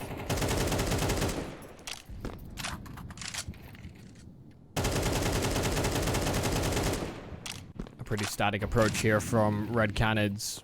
And Bestia making no knee-jerk reactions. Once again, Secret just feels like it's been free access for the Red Canids. And this time Noxie, very fast-footed, in through Secret. Venom had all the heads up he needed. And a solid angle to boot. A double opener here for the Red Canids in our last round of the half. And Mayern trying his best to keep a handle on things. Does find Davideus on his lurk, but they've lost another player towards lower. Deco, great timing, and the spray is perfect. Catches Nithon pulling out that bomb. And so that can't get planted here on the Red Canids. Hards out on his late lurk from lobby. It's Destiny alone on this lower bomb site, but he now has to worry about a multitude of different angles. He's planting, and this is the wrong move to make. Mayern cuts him dry, and Hardzao, sure, he gets the kill in the back, but there's a smoke down. This might actually help Hardzao transition into this bomb site. Can he get a plant down? No, he forces the fight out in the open, and they steal this round from the jaws of defeat. Bestia fighting from behind, a 2-on-4 to get a 7th round. I can't believe we've attempted the plant there in the 2v2. Yeah. I really don't. To me, that's crazy. You could tap it, maybe. Yeah, beta tap, albeit, but you've got to wait for your teammate that's coming down vent to get into position before you commit to that plant, because at least at a bare minimum, he trades and he has the potential to scoop up the bomb, right? Like, that is the worst case scenario, which is exactly what happens there, but he's very fortunate that the player isn't looking his direction and he catches the CT out with a smoke in his hands. If you wait just a couple of seconds, your teammate clears squeaky, he gets that kill, you plant in safety, and you know where the last man is because he had just found 2 kills from the top of ramp. It makes all too much sense to wait. And impatientness has killed the idea of a 6-all. Bestia ahead by 2. Noxie out of the server, hopefully for a short duration. But that has got to be painful. And the worst bit about it is, of course, Red Canids can't help it. It is genuinely a technical pause, but you're going to be left sitting and just overthinking the fact that you've just lost a perfect opportunity 4v2. To make it 6-all. Yeah, how on earth have we let that round fall out of your hands? You know, that's just something that sort of permeates, and, you know, that's something that you have to be able to compartmentalize to a certain degree. Yeah. But you're right, you know, the fact that there is a technical timeout, they're going to have to kind of stew in that for a moment, because even though they might have thought about, you know, they've run through their pistol probably 1,000,000 times in practice.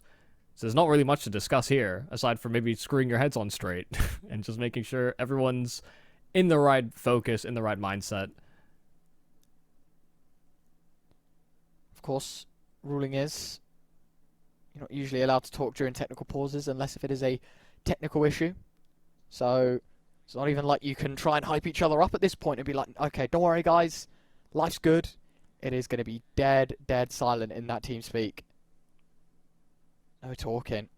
Everyone probably just as angered as each other.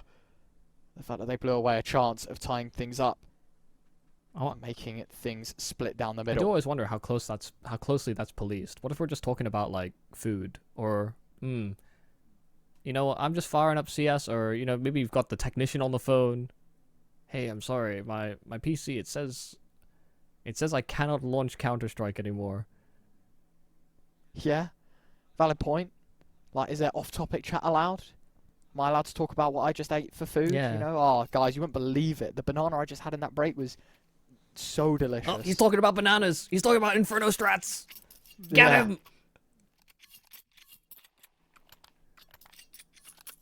And banned.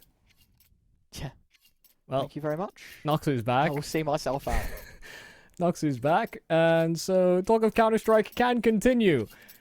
Red Canids definitely having a round stolen out from under them at the end of that first half. But now moving on to CT side, 5 rounds is enough, really, out of their T side. But winning this pistol could get a whole lot more leverage and could take that lead away from Bestia. Some util already deployed towards that top side site. Nithon under some pressure towards outside. but right now Bestia not making any real sudden moves. Just throwing some util, throwing some presence, and Lucha finding his kill just on his way down towards Secret.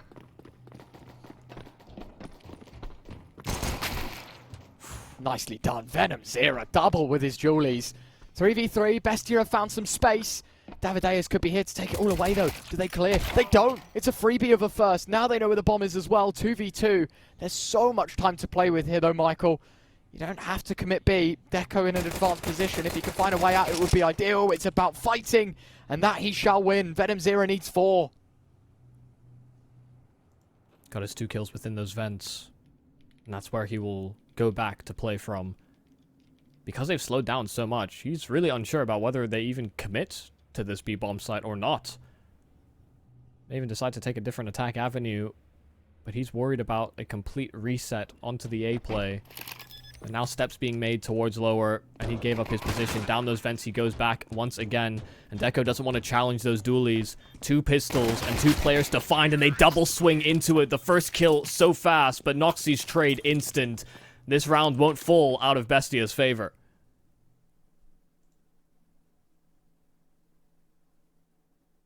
Fantastic job. 8-5. That pistol really going to set them apart now. The CTs, what's your next call, right? Is it going to be to force and try and close the gap, take a bit of a gamble, or are you just going to eco flat out and hope in the next you do something above and beyond? That fight with Deco genuinely could have meant everything. Asking Venom Zero for 4 is so unfair.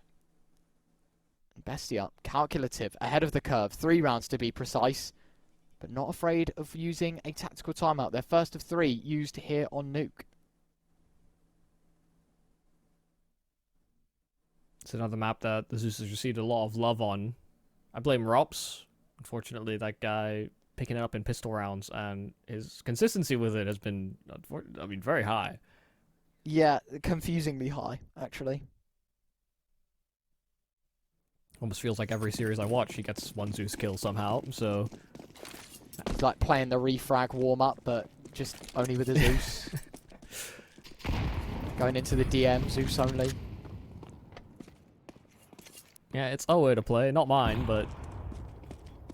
I respect it. I respect the hustle, yeah. He's putting in a shift. I move onto the credit card box. AK versus USB.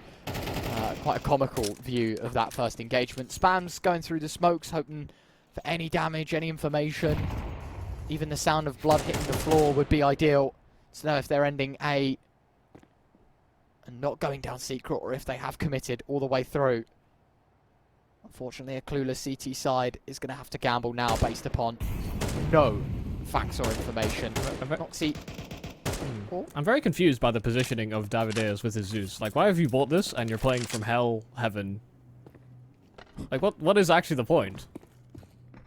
Good question. You know, close hut, maybe, outside, main or something, you know? That feels like more viable. But against these USPs, maybe, you know, they're just fighting a distance, and you know, you're never going to get much value out of it.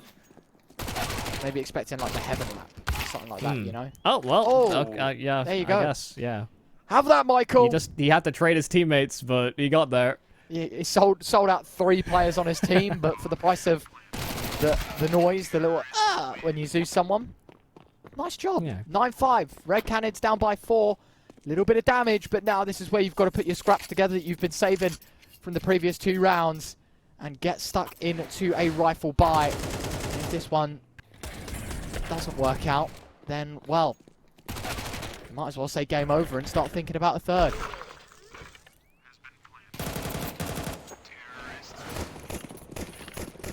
I thought this might have been a map that the Red Cannons close on, but Bestia keeping that pressure applied, and yeah, this is a very pivotal moment in this game for the Red Cannons.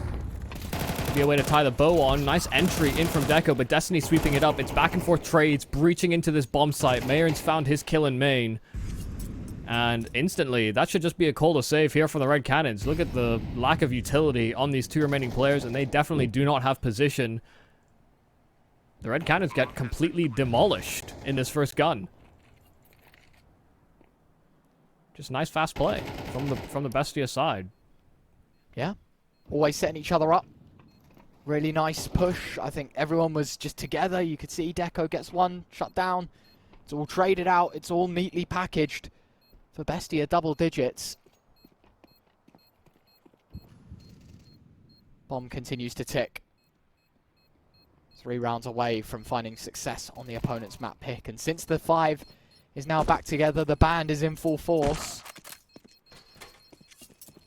I'd argue it's pretty damn strong to see. This Bestia side looking incredible. Yeah, I think, you know, this is one of the positives that we were kind of talking about coming into this map, is that, you know, Mayern's back in the roster. It did feel like they were playing a little bit disjointed with Lucan, even though he was still putting up some solid numbers. You know, it didn't feel like the cohesion was there, but that feels like it's kind of re-entered the Bestia side. Even though they've still relied on some heroics, like Deco has come out with some crazy multi-kill rounds that have been very important for Bestia to have attained this lead. But even still, you know, the way that they approached that, nice shoulder-to-shoulder play, felt very well-rehearsed. Didn't put much wrong in that simple burst execute onto the A site. And that could be a bit of a problem moving forward into the series, especially if Bestia are able to close here and now. Should be a likely 11th. I want to see where these rifles end up, but Nuke is also one of those maps where pistols can get away with quite a lot. You know, so many smokes and so many different avenues into both of the bomb sites that, you know, all it takes is one trailing through it or finding a small gap around the smoke, and suddenly you're worse for wear. I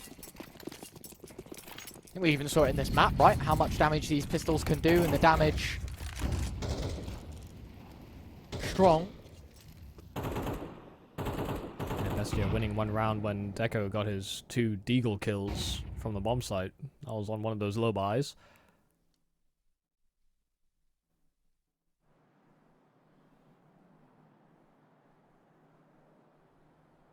This doesn't feel like a great position for the A1S. I feel like if they start clearing it, they will see the barrel before they see the person.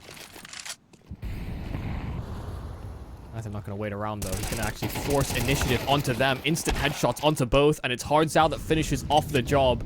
Knew Luchov was low, but not going to reinvestigate. Not even going to try and prioritize getting a rifle in hand. They lose one of those rifles for those 2 kills. Oh, fantastic, Venom. Hold on, the CZ's found 2. You were talking about the pistols. The snowball effect, Noxie might even get dropped. It's another fight engagement. Venom Zero makes it a hat trick. That is bliss for the CT side. Just when you think the cards were down, Bestia had it all to win, there's been a slight chance gifted to the Red Cannon side. It starts with the M4, but it finishes with an unholy CZ play. That's how he gets the kill outside. He's serious. Yeah, straight through smoke. All he had was a dot on the radar, and then they just flood that final player after Venom gets his double. That is really well done. I have to say, you know, Venom's been just like a steady contender. He is leading the scoreboard, but he's just been such a good space taker for this Red Cannon side. Even when we saw him on that T side, just constantly pressuring Secret. Found so many kills on entry outside. The rounds didn't always, you know, materialize after that kill, but he was finding it. That was some nice stable work, but it was Nathan to serve as the hero. Everyone chip it in, and it gives Red Cannon a second chance.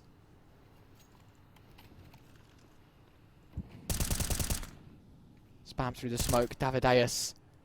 I don't know how much I like getting so engaged in this ramp presence, but he gives it a little look. You have Nithon with him just in case he did get flooded, so there's a secondary player over. You can actually afford to make a lot of these weird sound cues. Nice wall of smoke, but nice blowing of the smoke. Luchov, okay. He gets undressed, but he slaps Hardzao straight out of the round. Oh, a nice exchange between those 2 AWPers, but Davideus now holding down in at ramp. Not playing close, gravitated towards Nathan's position, and he stopped a second prong to the assault. So Secret is accessed here from Bestia, but there is no one to link up with, and they've got an AWP on Noxie's back. There is a real conversation to be had about whether they just simply save what they have here, But surely not the pistols too. Yeah, I definitely would send them in late. Luchov just like dive into the B site, hope for a plant. But they're serving as bodyguard instead. What? I don't know. Yeah. They started running as if they were sending it towards B with like 6 seconds to go from literally the stairs of Secret. That is never getting a bomb plant. There is Nazi disconnecting. That is how punishment was served early doors. Ramp push. A double denied, and from there we all saw the outcome. Bestia denied once more. Ooh. And yeah, I've got to say, it's a bit frustrating to see the save of 2 pistols along with the big green. Yeah, I wonder if Noxy had like a technical problem with his like mouse or something about with his game that required the restart, and so because he has no, but they'll just round reset. No, it doesn't make sense to me. You know, I started thinking about it from like a matchmaking point of view, because when you're in matchmaking, someone disconnects, you lose your armor, you lose your, you know, whatever tertiary utility. It only drops like the most expensive nades and your kit and what have you. So having players that still had armor to wield that AWP in the following round could have been something of value, but not in professional Counter-Strike. We have round resets, we have bots and things that, you know, allow everything to go back the way it's supposed to. Competitive integrity and all that. Yeah. Strange. I don't know the decision behind it either, but realistically, it's now a domino effect, because what is now traditionally your eco, 3 players have no money in, which means the full buy in the next is either 3 Galils and 2 AKs, or will have to be spun into another eco. So either way, Bestia are going to be forfeiting around in either fashion, it would feel like. Back in the server now is Noxy, hoping our lovely admin Ruben Ray Monster can push one button and it all goes back to normal. He doesn't have Kevlar, so I'm hoping they do actually just say, yeah, we need the round restart. And then we go from there. Red Cannon's only 3 behind. And look, Michael, I was thinking about this, you know, like the what ifs of this game and what I wanted to talk about, how this ends. I'm going to bring it up now, and I'm going to say, you know, Red Cannons, do they even get a look in on this CT side if they didn't just concede to a CZ and 1 kill from an M4, you know? Does Bestia just take this in a one-sided dominant fashion? Red Cannons spared a second chance out of nothing, and with the catastrophe that we're implying with 3 saved players and only 1 saved gun in round number 18, is that going to be another list to this tally that's ever growing of Bestia's problems in this second map? Bearing in mind their life is on the line. You know, this isn't GSL. You don't get a loser's game. This is single Elim playoff bracket. If you lose, you're out. And mistakes like this, if they do come back to bite you, will be the exact reason you don't find yourself in a semi-final spot. Yeah, they're buying up around what little they saved. Mayern, the only one that's a little bit late to join the squad. In fact, oh, he's gone back. He has gone back. Is he actually? Yeah, he is buying with them. So they need a bomb plan if they want to be able to buy up properly into that following round. Otherwise, the door is wide open, really, here for the Red Cannons to clamber back into this game. And it's all about making sure they don't fall victim to the 1 saved AWP, the 1 real investment that still remains from the round just gone by. This is an important one. And there's no real reason for Red Cannons to feel pressured. Won't smoke outside, but nothing that actually can sort of enable a full cross towards Secret, so nothing to be concerned about. They're starting to group and gravitate themselves over towards ramp. They're really trying to work this AWP. But no one holding that tight line on the Red Cannons.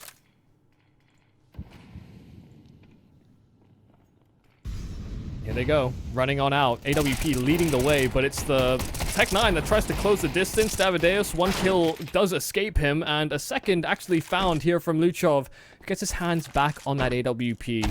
There's a rifle to be recovered, but that AWP has met the same fate once again, empty-handed. This AWP might be cursed, in fact. Every wielder dropped by a different player. Get rid of it. Mayern could make the same fate. There's a player already on lower, encroaching in from ramp, just as Mayern is clearing a whole multitude of angles. Destiny is hot on his heels. He is 15 HP, so I think the curse will continue. Maybe not so much the AWP's fault for this one, at least. Jumps through, Nithon ready. Davideus' double, followed by a plethora of frags between Nython and Hards Out. Enough to put an 8th nail in the coffin of Nuke. Still 2 behind that of Bestia. But no bomb plant, Michael. That's what we were anticipating for this T side. They needed it if they wanted a proper investment. Unfortunately, not the case. And so a full eco now required once again for this T side. Just losing rounds for the sake of losing them, it feels like at this point. No economical management. It has just been this downwards trajectory since losing to those CZs. I hate referring back to it, but we wouldn't be here now if they didn't. Yeah, and I really disagree with even people investing into utility and P250s and the sort here.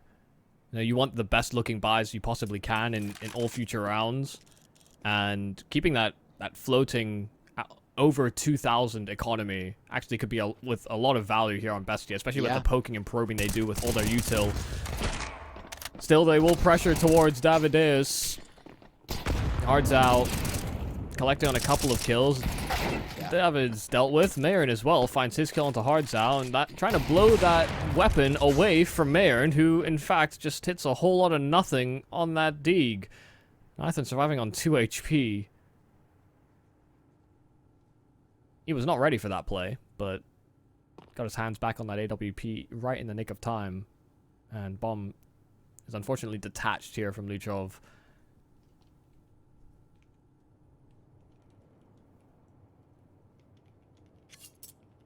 This is a damage round, but you also do kind of want to die.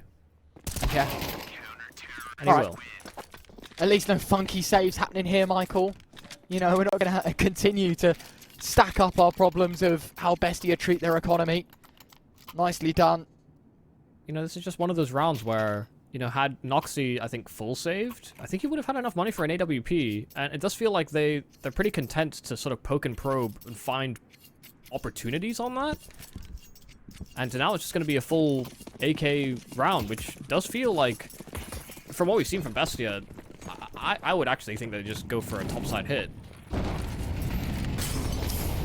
Definitely. I would agree so. I mean, with the limited util and what have you, you can't really treat this like a very slow round for the T side. You've got to do something pacey with it. 10-9.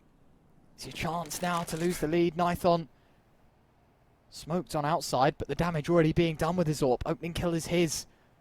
Luchov watches on from the spec screen. Everyone else now has to make up for it. It is a mid-round. In fact, it is going to be quite quick towards the A side. Deco opens the scoring and in fact finds 2. Oh, the follow-up entries are great.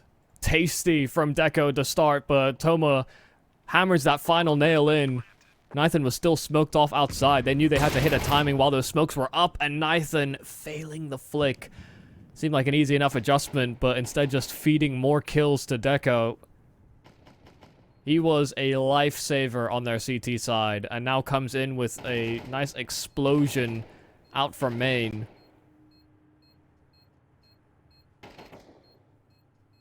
There's quite a lot of money in the coffers here for Red Canids, so a reinvestment was always going to be on the cards, but I don't know, with, you know, with us being able to see the economy as vehemently as we can, it did feel like there was only really one option for Bestia. The reason they've been slowing down their role has been when they've had that AWP, they want to sort of hunt for an opportunity, because they know that the Red Canids are fighting some of these deep lines. But now they have rifles, yeah, pick up the pace. Didn't feel like them setting their own pace here. It just, economically, it made sense with what they had. And they make good use of it.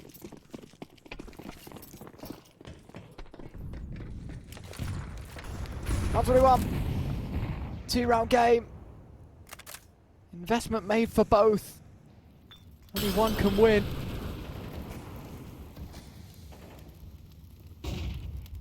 Has to be this Red Canid side to avoid the route of overtime. All of the rounds from here on out have to be in their name. This peak, or it could be perfectly timed, this secret push. Just unchecked. Only the one though for Hards Out. No more than a bit of tickle damage to Noxy. 4v4. I think they'd have heard the bomb dropped on the death cam as well, but other than that, things will fall silent for the T side. Bestia Want to keep Red Canids on their toes. Like the push here from Nithon, but losing Destiny just as this is happening. The timing's not going to be great here for Nithon. They should start to clear in to ramp because they know it's an opportunity, an exposed position. And Nithon, yeah, just simply a sitting duck.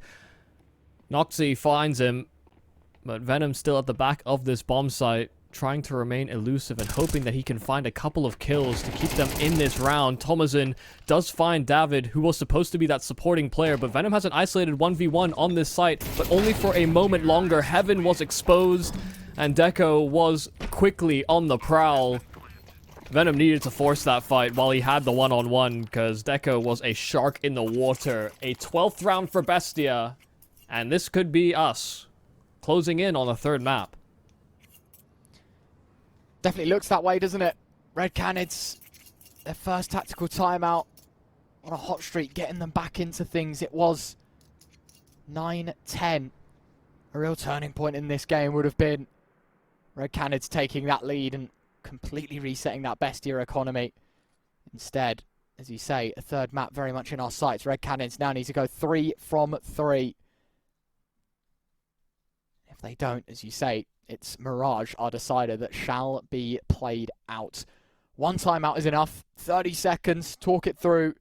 Couple of SMGs. What do we need to do differently to start claiming rounds again? I'd argue at least Red Canids need to start putting pen to paper. Opening engagements have gone their way. A lot of these rounds, to be honest, have gone 5v4. I think back to the last 2 losses that Red Canids have had. There was the AWP pick outside and then the M4 in secret. I mean, sure, the M4 gets traded. The AWP didn't. Somehow still losing rounds, but accounting for that, it is a fast push from Hardzao and 2 quick kills to barrel off the back of it. And he ran straight through Molotovs to hunt those players down. They threw so many flashes towards outside, and they set Hardzao up for a feast. 2 quick kills on an SMG. Couldn't have asked for more on such a lowered buy, and Nathan as well has found an extra pick on top. They see him escape, and unfortunately Deco not quite having the reaction time to peel him off of it. Doma trying to creep his way out, but oh, timing's great. And so Venom left and fed to the wolves. A step made on top of that hut as well. So Toma called that over. Destiny last man standing. This was a man advantage, and a significant one at that here, held by the Red Canids.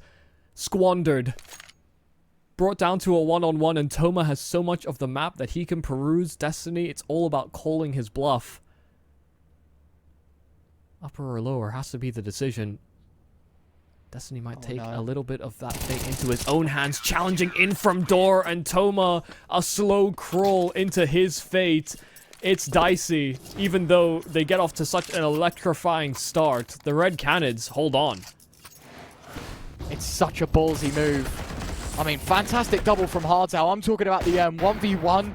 It's the CT peeking into the T that is the most ludicrous bit of all of that.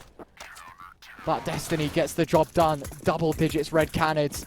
And to be honest, that could not have come at a better time financially. Bestia, sure, 4 AKs and a Tech 9 in this round, but what the hell are they buying in the last round should things go awry here?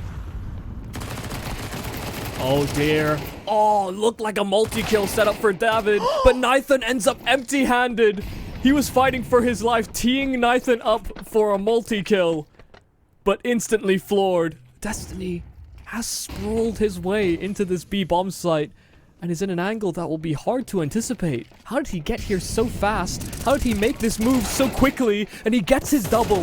He's brought it back to 2-on-2, and Venom's burning up in flames. It's once again a 1-on-1. Hardzao versus Noxy. The Opera of Bestia has to try and pull things through, and once again, there's so much time left on this clock, so many positions that Hardzao could have slotted himself into, but timing's good.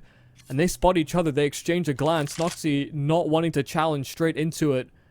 Wait, what? Hardzao knows. As does Noxy, but I think it's just trying to play a bit of mind games about repositioning. I don't even know if Hardzao knows the single door's open. He's sticking to that glass angle, using the fact that the doors are shut as an information play. Now, oh, he's overthought it completely. He's in ladder. He's still thinking about heading A. Noxy a ring, a lap around the top side of the map. He's going to do it as well. Throws a smoke down. Hardzal reacts. The bait has been bitten upon. But on the end of the hook now is the CT side. Hardzal fooled, played his own game. Noxy gets a plant. Gun drawn, and he knows that Ben is the most likely rotation, so Hardzal goes crawling into his fate. It's a long, drawn-out 1v1, and it was all about who outbrained who, but Noxy had the better play. He had the smokes to work off of, and Hardzal, I thought he had the right read. You know, him singing that ladder, I thought he was going to make the right decision, but Noxy plays it great. A critical clutch, once again pulling through for Bestia, and it forces us into a Mirage. 1xBet and Eva Alfie present betting on all esports events on the website and in the 1xBet app. 1xBet. Play with Eva.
very complicated job, but love simple things so much.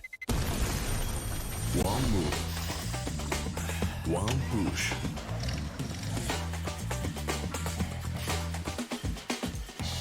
One touch.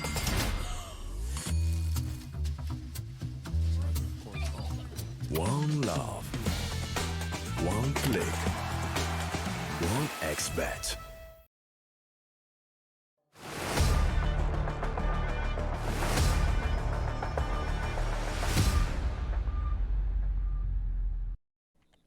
Welcome back, ladies and gents. Third and final map, Michael. Who would have thought it? To be honest with you, thought after map 1, Red Cannon's taking the Bestia pick. We thought curtain drawn, to be honest with you, on this series. At least that was my view of it. And we come into Nuke. Starts off pretty back and forth. Half ends 5-7. It goes up 10-9, like it's an incredibly close game.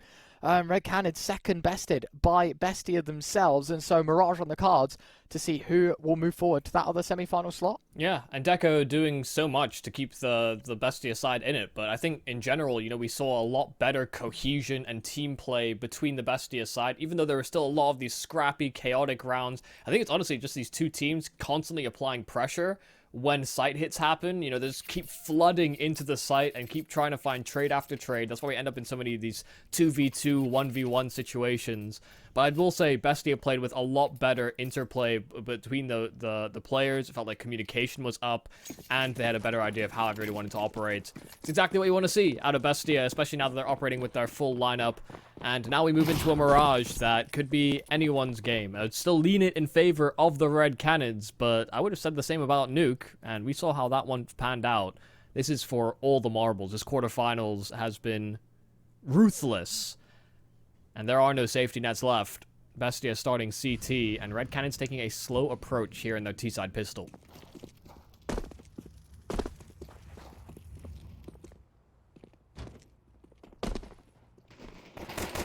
This is just like the old Mirage pistol that we saw in the previous BO3. Jungle possession, wrap around towards the A site. This one, a little more effective though. Tap it away with those jewelies. It's Destiny to find Luchov. And with that, they strike thrice towards A. Deco, Thomasin, left to save. Yeah, very spread pistol round here from the Red Cannons, but like you said, the last time we saw Mirage, it was kind of the same thing, but the bomb was positioned in apps, and the players didn't find any kills, and it all kind of fizzled up very quickly. This is a pretty uncontested pistol from the Red Cannons. They get all their kills, get the bomb down, and nobody even falls in this pistol round. Bestia struggling to hit their shots when contested.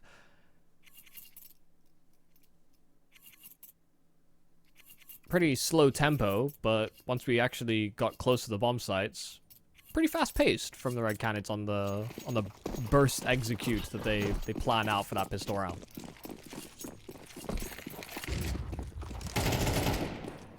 Straight towards mid. Noxie takes a bit of damage. Terrible con smoke. I don't know what we're throwing here, but clearly a misplay for Bestia. A pretty straightforward winner here, I think it's safe to say, for Red Cannons. Despite that, though, Bestia did decide to force, which I don't know how I feel about that. Second round forcing on Mirage. I personally prefer not to. When I watch Counter-Strike, I like to see an eco more than a force buy. Well, if Deco hit some nice digs, you would have said some other words, but yeah, I'm a results-oriented man. If you don't hit the shots, then yeah, I'm inclined to agree. This round could have been, you know, could have been a save, especially with no casualties being sustained here on the Red Cannons. Shouldn't always look at results-oriented analysis, but even with them having 3 positioned on B, it didn't feel like they were that comfortable in the setup, weirdly.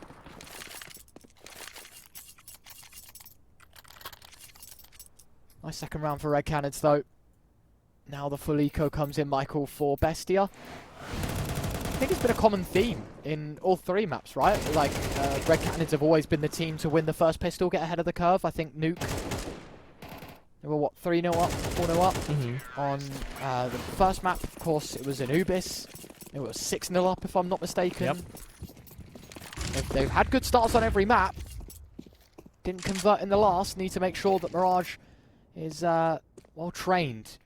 And despite finding a pistol, the force, and it should be the eco to follow, that they can actually abuse this statistic that they've got against this Bestia side and put it to good use. Yeah, this flock of usps has been migrating. And they started at window, but the season's changed, and now they're con.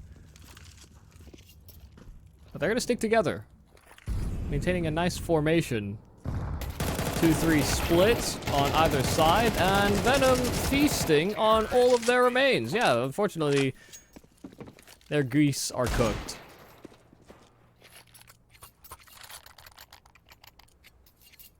Gotta do what you can with USBs, huh? But Yeah. It's a tough life out here, you know? $200 pistol. I mean, it's a free pistol, technically, but yeah, I don't think any damage is always a bonus. I don't think I've ever seen anyone just buy a pistol. Actually, no, that's wrong. I've seen somebody do it on Vertigo because they threw their pistol out the map by accident. Oh, yeah. That old chestnut. Was it like a genuine, like, oh, my bad, like, I actually didn't mean to do it? Or was it like a, I trolled and No, threw it off it was the map and... I think it was a genuine mistake. I think it was an official. Ah. But hats off to him for not calling a round reset, because making a mistake, that shouldn't constitute a round reset. Only real technical problems. AWP of Noxy hunting inside of B. It's a very late piece of aggression, but this wasn't a line that was held by the Red Cannons, and it's a fast flick. He does actually tag Hardzow through the wall, but that's not the player that was challenging him inside of the apartments. Deco, lovely kill on short. That's one part of the split now dealt with. Only has to fight forward and creates a little bit of leeway for his teammate to reinforce, but Mayern gets spun the wrong direction, and they knew about Deco. He found that kill earlier on, and they're still trying to flood into this bomb site, but Hardzow has locked them all out. Still yet to die is Hardzow. But Venom, even locking in that last kill, the Red Cannons honestly just trounce the defense of Bestia. Yeah. And that was made to look like pistols against rifles. I feel like the exact same damage was done when Bestia had pistols compared to that of the M4s. All too swift and easy. I mean, I don't know what on earth is going on in apartments there, but they crunch the B site. It all crumbles. Yeah, exactly that. One kill, bit of damage onto Venom Zero. That was it. Yeah. And the big problem there for Noxy on his angle is that he was so prepared for anyone to be fighting from the left-hand side, even someone coming up from the underpass, but someone actually inside of Kitchen, ready to swing out so wide. That's the hardest shot you could flick, especially if you're double zoomed. And, you know, he didn't find it. Once he doesn't get that kill, it's this whole B bomb site just kind of crumbles. You're really hoping that AWPer can spring in with that opening kill and, you know, at least deter or distract momentarily. But the fact he ends up empty-handed, and I just can't believe they went for that boost so late. Such a late consideration, and oh, okay, who needs AWPs? God. All right. Bring the Deagle out every round, please. That's one way to start off a round.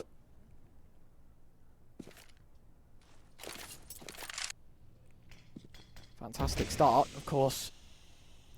The saying is, start as you mean to go on, Michael, but plenty more needed. 4 more to be precise, and it's rifle still against these pistols. So Red Cannons, despite being a man down, should definitely be favoured to close this one out. Great shot from Davideus. Is that a one-tap as well? Like, just one bullet out the magazine, clears the jungle presence that was there. Now sweats in towards Spawn. It's an instant headshot onto a second, and it is all too easy. Yes, again, another site defense crumbled completely.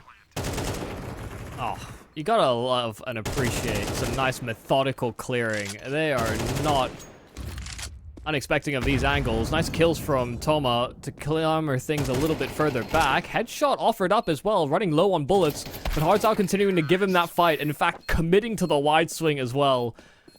So hitting some nice quick ones on that recovered AK, but still not enough to really pressure the Red Cannons. They've got money in troves. The Bestia side need to call a tactical timeout, and you can certainly see why. I mean, this looked like pre-fire practice for Davideus. Didn't have to worry about a swing a single time.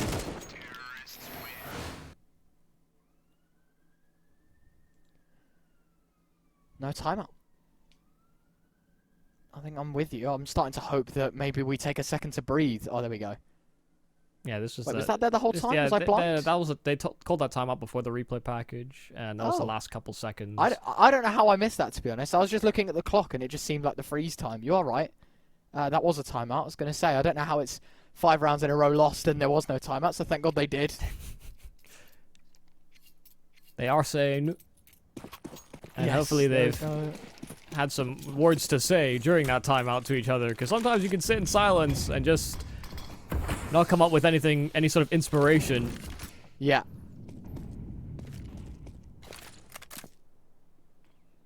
What's the difference? What's the change? It seems to be more on the Red Cannon side than Bestia, because they flood out of the apartments, out from Palace into the bomb site, and they're unexpecting of Luchov and Mayern putting up such a fight on the bomb site. In fact, going round those smokes, Mayern gets his way out to triple, and they're going to try and flush him out with the HE, but Mayern survives, and he'll keep himself alive throughout all of it. Only one casualty here for Bestia. It's a different look from the Red Cannons, but it's maybe a bit short-sighted. First out of 6 that the Bestia side score. Of course, 5 rounds of success. You are definitely anticipating for this T side to have another investment. Red Cannons will have another swing at the ball. Of course, this one will be just as devastating to Bestia. Removing all the hard work of the last 3 AKs and an AWP saved. It's not bad for Bestia as well as the M4 and Luchov. What the Red Cannons do differently, though? Played at their own game in the last round. Aggression is what brought them out. This time, mid, the heart of the map. They want to try and sink some ships, and well, they earn the first to fall. Oh, great blowing of the smoke there from Deco. They lose Mayern for free. He was flooded by flashbangs. They threw 4 at him. He turned from the first few and then gets hit by the last.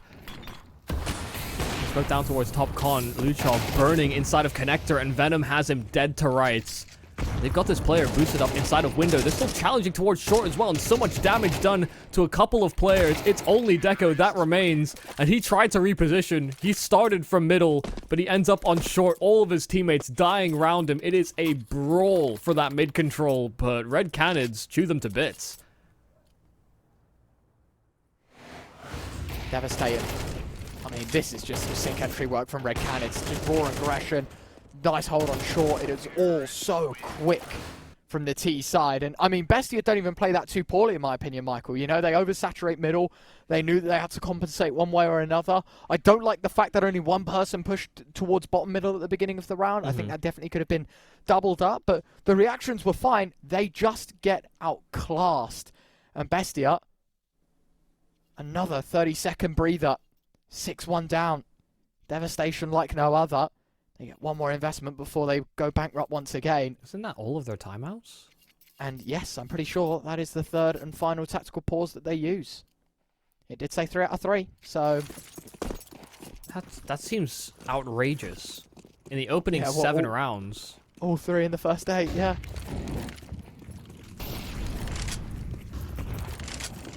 There must be some heated chatter in the Bestia camp. I can't imagine any other reason why you'd call all 3 at this point. But they're hoping that it sparks something right back. The Red Cannons, you mentioned it, have started off with nice leads at the start of each of these maps, but haven't been able to retain it. Bestia have always found a way back in to an acceptable scoreline. But a missed window smoke is obviously unideal here for the Red Cannons. This will be met by another, but it's a smoke that's a little strange. Kind of waterfalls into middle, and so it would obscure a lot of their vision even on the climb up. Steps made, and Mayern was on high alert for that one, but they found Noxy trying to hold on to the bomb site, so they trade things substantially. Nythan, a double kill, in fact, make it a triple. Head on a swivel from connector. Still on to a 2-on-2. And they shouldn't anticipate Thomas' position. Now just moving in from underpass. Oh, it's real labored. And David able to get the trade. He'll transition, jump onto short. It's a completely unforeseen route. Oh. He made the steps on the bench, and so Luchov tried to cut him off. But David, with his fancy footwork, has broken into B, and we'll have a quick plant. But really anticipate Luchov so quick on his tail. Oh, inside of Market, it's a slow crawl, but a nice angle finally taken up by Luchov, who doesn't let David escape to a great afterplant position. I mean, David played that well, but Luchov very quick on his rotate. Yeah, honestly, that's such a big shame. Because it's difficult, right? You know that short's clear, so your natural instinct is to plant for short. You don't know where the last player is. So, I mean, you just got to play in your realms of safety. And as I said, when you've come from one place, your initial reaction is to go back there. Problem is, he didn't know how quick that rotate was going to be. And yeah, sure, it was slow from Luchov, but he's able to catch the man move to short before he gets settled down into the post plant. Don't know if that was an oversight or something that could have been done differently. Personally, I would have just tried to have, you know, misdirected. Either try and get in sight somewhere, go close kitchen. I don't know. I think you just have to take aggression in that scenario and not play the place that you came from. Try and catch the last man out on guard. It's fine. You're still 4 rounds to the good. You've still got another buy, and you've still got Nathan on that AWP. I have to say, it didn't really have Nathan as, you know, this... I mean, he's an AWPing in-game leader, and, you know, so many of them sit within this South American region, and, you know, you're not expecting explosive, fast work out of them very typically, you know, very much punishment AWPs is how I like to think of a lot of these South American AWPers, especially the AWPing game leaders. But Nathan's been hitting some crazy shots. I have to give it to him. He has been fast. He's been a problem for Bestia throughout this series, even if he's not put over the craziest score lines. He's hit some rippers. Well, back and forth with sprays, but well, it takes Deco's attention. They've made their way all the way up short, and Nathan just continues to find kill after kill. Off guard, Venom Zero does run straight past Toma, so it's a weird vulnerability that Venom seemed awfully privy to, but he thought he was still inside of the smoke somehow. And Toma will take it. A nice little upgrade and an escape, but Red Cannons are already at 7. Yeah, it's true. I think, you know, you mentioned the positives for Thomasin getting away with an AK in this round, and nails another one, to be fair. But problem is, there's a point in the half where I think you've got to stop looking at, you know, oh, we've exited with an AK, that's a good thing. And you've got to start looking the most important thing in a game of Counter-Strike, and that is the scoreline. Yeah. And it is 7-2 Red Cannons, 5 to the good. I mean, the alarms are blaring, almost certainly. Yeah. A statement's already been made. Forget about, you know, Red Cannons needing to perform above expectations. This is it. You know, 7 on the T side is fantastic. And it's looking like they could be in for a hell of a lot more, because this one certainly isn't going to be a full buy for Bestia. And as you say, there are so many sirens at just full blast screaming at us about this Bestia CT side. We need something from them. You know, an 8-4 is, I mean, it's not ideal, but it's the most manageable, I'd say, of the scenarios, considering the given state of the CT side. Venom Zero getting a bit of a boost. Is there going to be an opener here in middle? Well, he's not the only one getting a boost. Toma quickly in towards ladder, and a shoe spotted. And so ready for that fight is Venom. That's the one rifle that they saved, but they boosted a second man, and so Luchov will catch him off guard. Threw that Molotov and thought that was enough to safeguard against that rifle, but it was swept up quickly.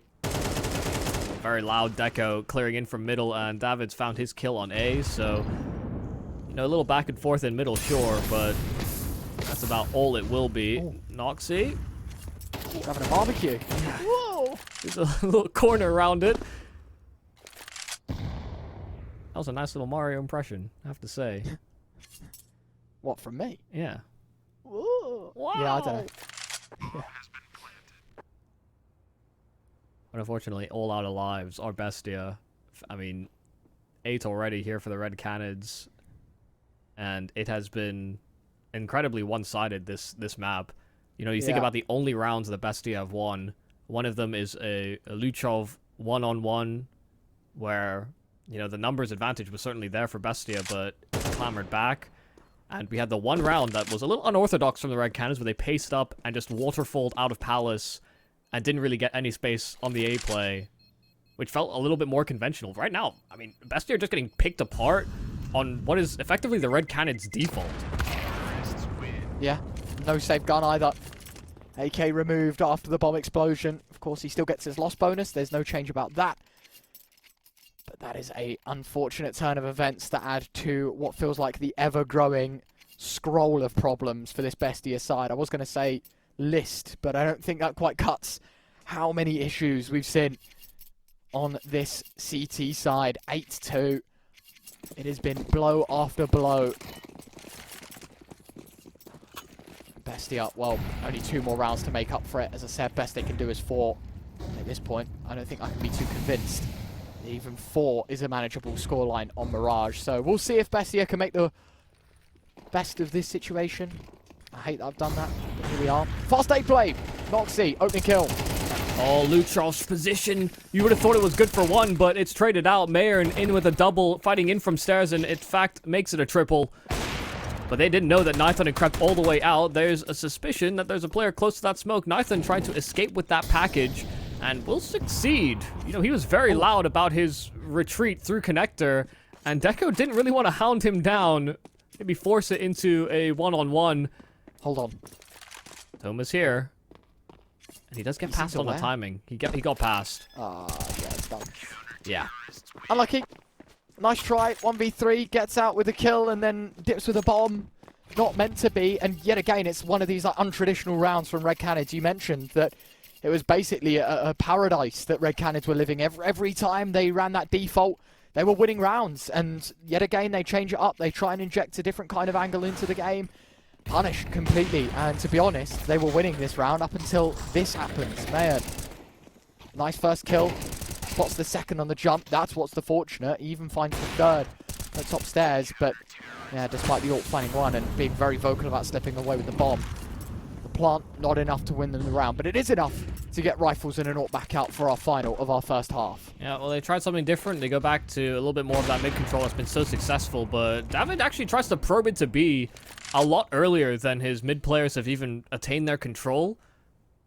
David's been on a bit of solo expeditions towards the A-bomb site and the B-bomb site a couple of these rounds, and he's been very successful. This time it's the AWP, but there's an AWP right back. Nathan's been very consistent on this T side. Once again, this mid-control has been a massive problem, and you know, the rounds that the Red Cannons have lost, honestly, it feels like a bit of complacency, where it's like, we keep winning these mid-fights, but at some point, Bestia are going to beat us on it. And to be honest, most of this half, I mean, there's no evidence to support that behavior, but you're just anticipating that there will be something that changes. So they go back to mid, and sure enough, it's a massive gap. Once again, exploited. Venom, a following kill, but Toma quick with the trade. Still 3-on-3, but there is access to connector, granted. Toma didn't want to hold round just in case he was traded right back, and Mayer and underbound. The flash is beautiful. Blinded up just as he's preparing for that duel, but they blow the smoke, and so that bomb goes down just in the nick of time, but they flood in, and they don't let them set up in the after plant. Hardzo last man standing, and he knows that there's one player inside of the bomb site. Another con has to find Tomazin quick. He'll find it. Toma dropped, and Noxy trying to close that gap, trying to get that distance into Hardzao, but a smoke that's down, and Hardzao takes the high ground. A 1-on-2, Red Cannons can't be faulted, a 9-3 half. Hardzao is a genius. I don't think I've seen that work nearly as well as it just did there. The second was a decoy. It wasn't even a flashbang. He right-clicks a decoy. The assumption from the remaining CT is that, well, he needs to turn away. It's another flash that he's thrown in the exact same position to delay. He turns away. Hardzao, while he's turning away, jumps up on top of Tetris and shoots him over the top. Beautiful job. And Bestia played again. Fantastic entry work. This move from Tomazin in the AWP of Noxy. Fantastic. This is what I'm on about. Yeah. First kill was sick. The second was a decoy. And Noxy, I mean, only reacted when the noise was made too late. Odds over at 1xBet suggesting that the 9-3 scoreline is going to be an inevitable win for the Red Cannid side. And, well, from the showcase of the first 12, you can't help but nod your head and agree. Haven't put much of a foot wrong. Now in with a 2-man setup on this B bomb site, and they're flooding in. Destiny plucking one out of the air, and Hardzao holding his ground at the back of the site as well. But they find 2 counters right back. There are other players here, though, on the Red Cannons, and they have to keep their guard raised. Nathan past that smoke and still fighting in from bench, but they can't get the plant down. They can't get that bomb secured. No extra money, no security of that timer now working against those CTs. They're fighting for their lives and they're getting swarmed by CTs. The Red Canids were here in heavy numbers. And Bestia can never get comfortable. That's a 10th and an easy one at that for the Brazilians.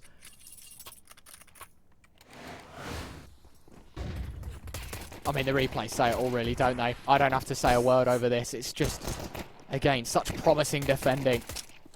Always a reaction from this Red Canid side, picking apart these remaining players. And, I mean, you mentioned it perfectly, right? No bomb plant for Bestia means, realistically, you would take an eco here, but considering the scoreline you force, you've got one Rogue Galil, 2 Deegs, 2 Tech 9s. It is just so difficult. And, I mean, look, even now, Red Canids, it feels like the mental game has already been won. Nades are landing, shots have been crisp. You know, round wins have just been so one-sided. It's just a dominant performance here in the decider. Yeah, and it's mad to think that it happens on this map where, you know, Bestia honestly have had some good looks, some good shooting, but a lot of players struggling to hold their spots. They got honestly demolished on that CT side, and it was the same permeating problem that just felt like it was happening time in, time out. And that's why they exhausted all their timeouts in, like, the opening 8 rounds. They just couldn't find a band-aid fix. And they're sweeping past this force buy with 0 problems. Hardly much damage done to any of the Red Canids. Yeah. And that was the round that you were hoping could somehow keep you in this game. Because now you're going to have to fight off against... I mean, you're going to have to fight for an overtime from here on out, basically. It's true. Not a dent done to that Red Canids economy. They can keep growing with M4s and MP9s. It's yet again a pick and mix of pistols to try and put Bestia back on the map. And I do see 0 wiggle room. And I mean, it just starts as everything, to be honest. It just, every round has been the same. Red Canids, holes punched through this Bestia side, no response. Not that I'm expecting one in a round like this when it's just pistols, but I mean, it's just been convincing this entire map, and it's a shame. I mean, you look at the history, Michael, just to bring it up quickly, this Red Canids Bestia game, map 1. Right, we talk about the scoreline. Well, if you weren't here for it, it was a banger. 13-10, Red Canids on Anubis, playing with a stand in map 2, Nuke. Red Canids pick, it's Bestia that win 13-10 with the 4-5 back, and we were set up for this narrative that, you know, it could have been infinite overtimes, it could have been a 13-11, and right now, we're staring at a 12-3 scoreline. The decider, which is meant to be the middle ground for both teams, has been the most mod-sided map of the lot. Yeah, totally staggering. I mean, you get whiplash looking from map to map. They have been demolished, and they have to fight for an overtime, if anything, at that. Both sides of the coin, everybody on Red Canids performing, and Bestia having shortfalls on a number of different players. Sometimes you're feeling it, and sometimes on the other side, you simply are not, but maybe they'll have some fight left in them. Try and save some face. Deco, a nice kill towards Destiny. Over-probing towards the underpass. Toma as well could have found a kill. Hardzao even missed the window initially, but did not overface. A man advantage here for Bestia. They're just simply hoping that they can show us much of anything. Nathan floored and overwhelmed by the double presence on side of short.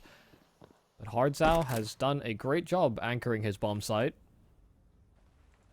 Few rounds we've seen so far out of this CT side, but, you know, just I think throughout the series he's done a pretty solid job. Hoping to put in another solid shift here. A bomb is gravitating over to B, but they still have players poking and probing at that A side. Maybe just waiting for a counter reaction from the Canids? This is odd. The bomb cannot afford to go down here, and Noxy really shouldn't extend much further than that. Hardzao dealt with, and Davideus in with the trade immediately. Bomb starting to dart the other way, and should continue to move the other way. Noxy finally getting a hint of the memo. Because Deco has that rotation on lock. Sits outside of that market door and waits for David to simply walk into his crosshair. But I don't think he'll oblige.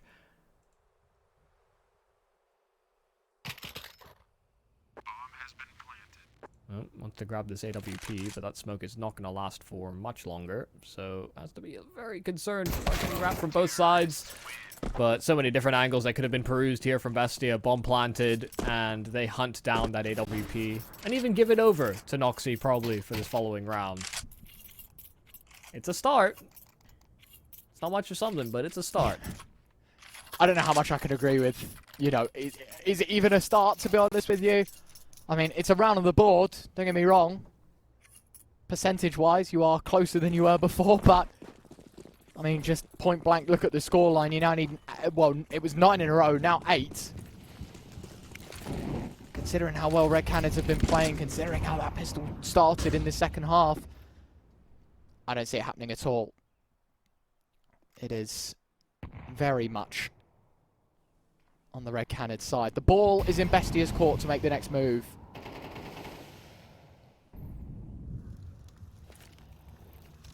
The Red Canids are a little light on utility here. So being proactive and making moves is not exactly very conducive when you don't have the nades to facilitate. It's very static on this defense. In fact, they'll smoke out the window themselves. David not wanting to hang around that area, instead reinforcing in through CT because they're double under bulk. Luchov, a nice forward position that can spring for a trap should they start to siege that A site. If anyone tries to swing quick off short, it's a free kill. They start to set up for what is a multi-pronged assault on this A site. Deco leading the way and slow creeping out from connector, but they start to piece it all together. Venom, first kill, and a Molotov, rather a nade that finishes off the job, but does that reveal a secondary player? They may call the all clear. They may not anticipate that Destiny's also here, but Thomas spams it and hits it right on the money. David trying his best to keep it at least competitive here for the Canids, but Nathan's slow on the uptake, in on this rotate, and unfortunately gets destroyed as well. Hards out, swinging in from short. Luchov, I was saying that should have been a free kill, but it's so late in the round. Hards out does get his, but Noxy there to trade. It could have blown up in Bestia's face, but nice, honestly, great awareness to keep clearing all those angles.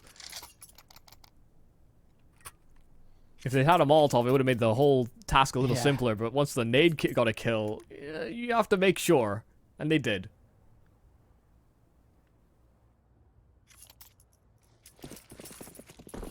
It could have been so much worse if that wallbang didn't come through. You know, the spam under Balk, second player doesn't get checked. That could have been the round, and the map series done with. Now 5 on the board for Bestia.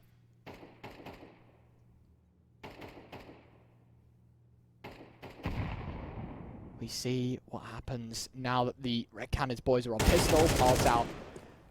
One of 2 players with upgraded weapons. It was the CZ, dink for dink, but unfortunately the AK-47 ever so slightly better than that of a CZ.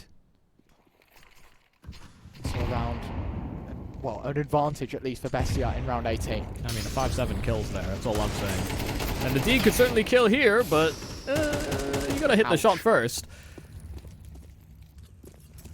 Seen some nice dig work throughout this series, but honestly, the rifling has been pretty impeccable as well. It's more the positioning and how scrappy things can get that could use a touch of dusting off. Because the mechanics are certainly on display. Has been really one-sided here on Mirage, but Bestia starting to slowly rev up the engine. You know, we've gone from neutral to gear 1.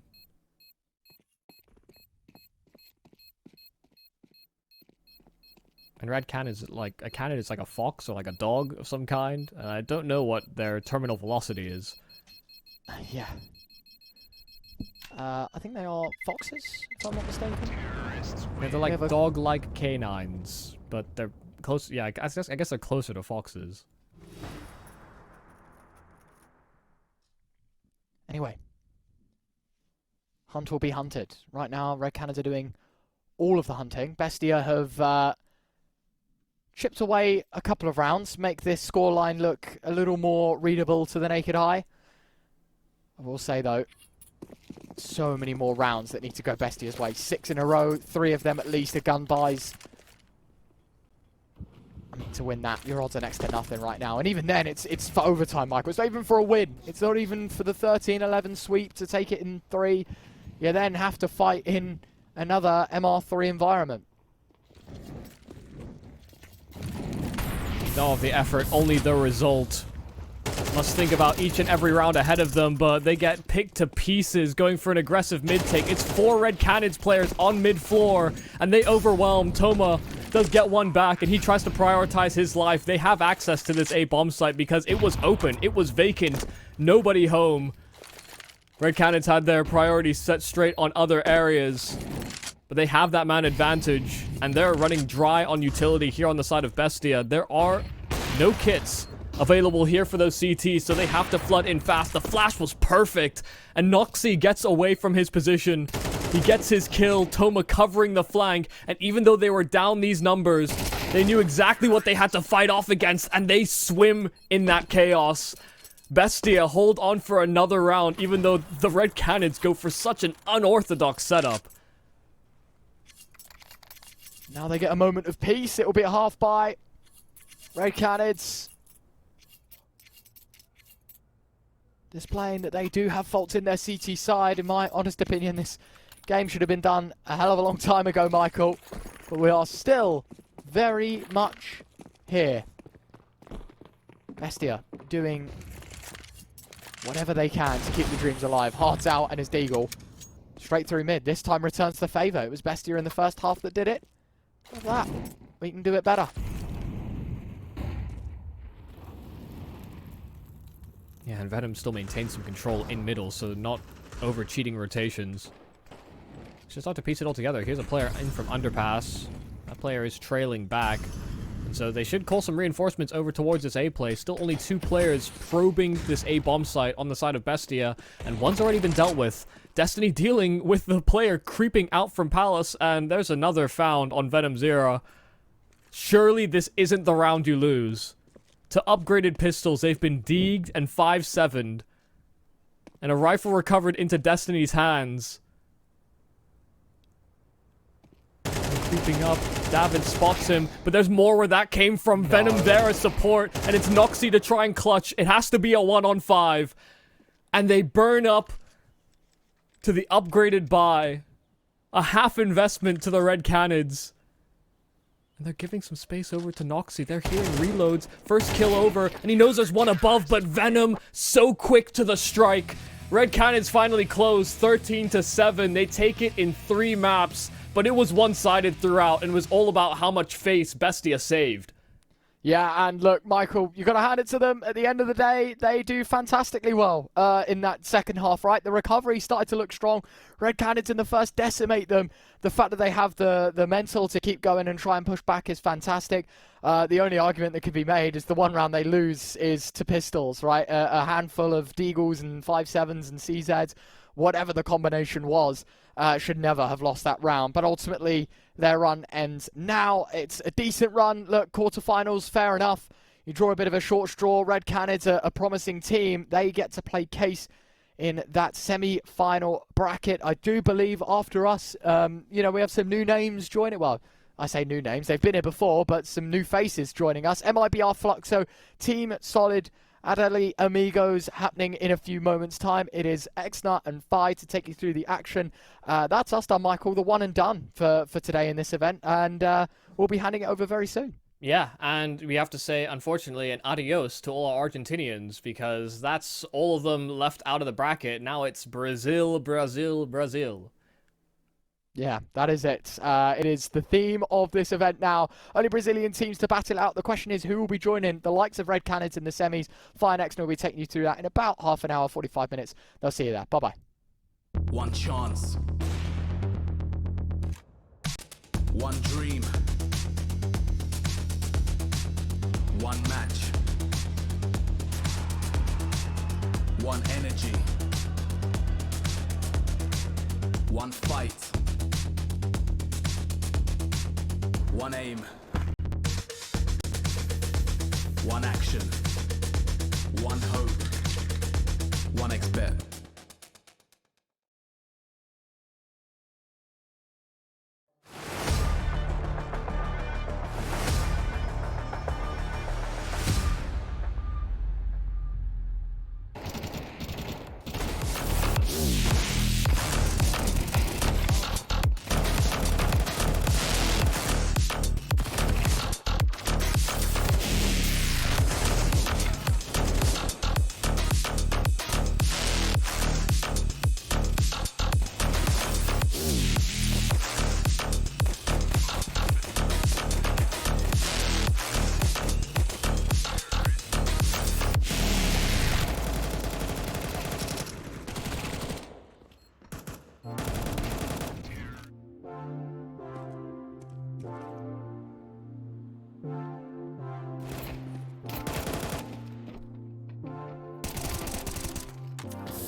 OneXBet and Eva Alfie present betting on all esports events on the website and in the OneXBet app. OneXBet. Play with Eva.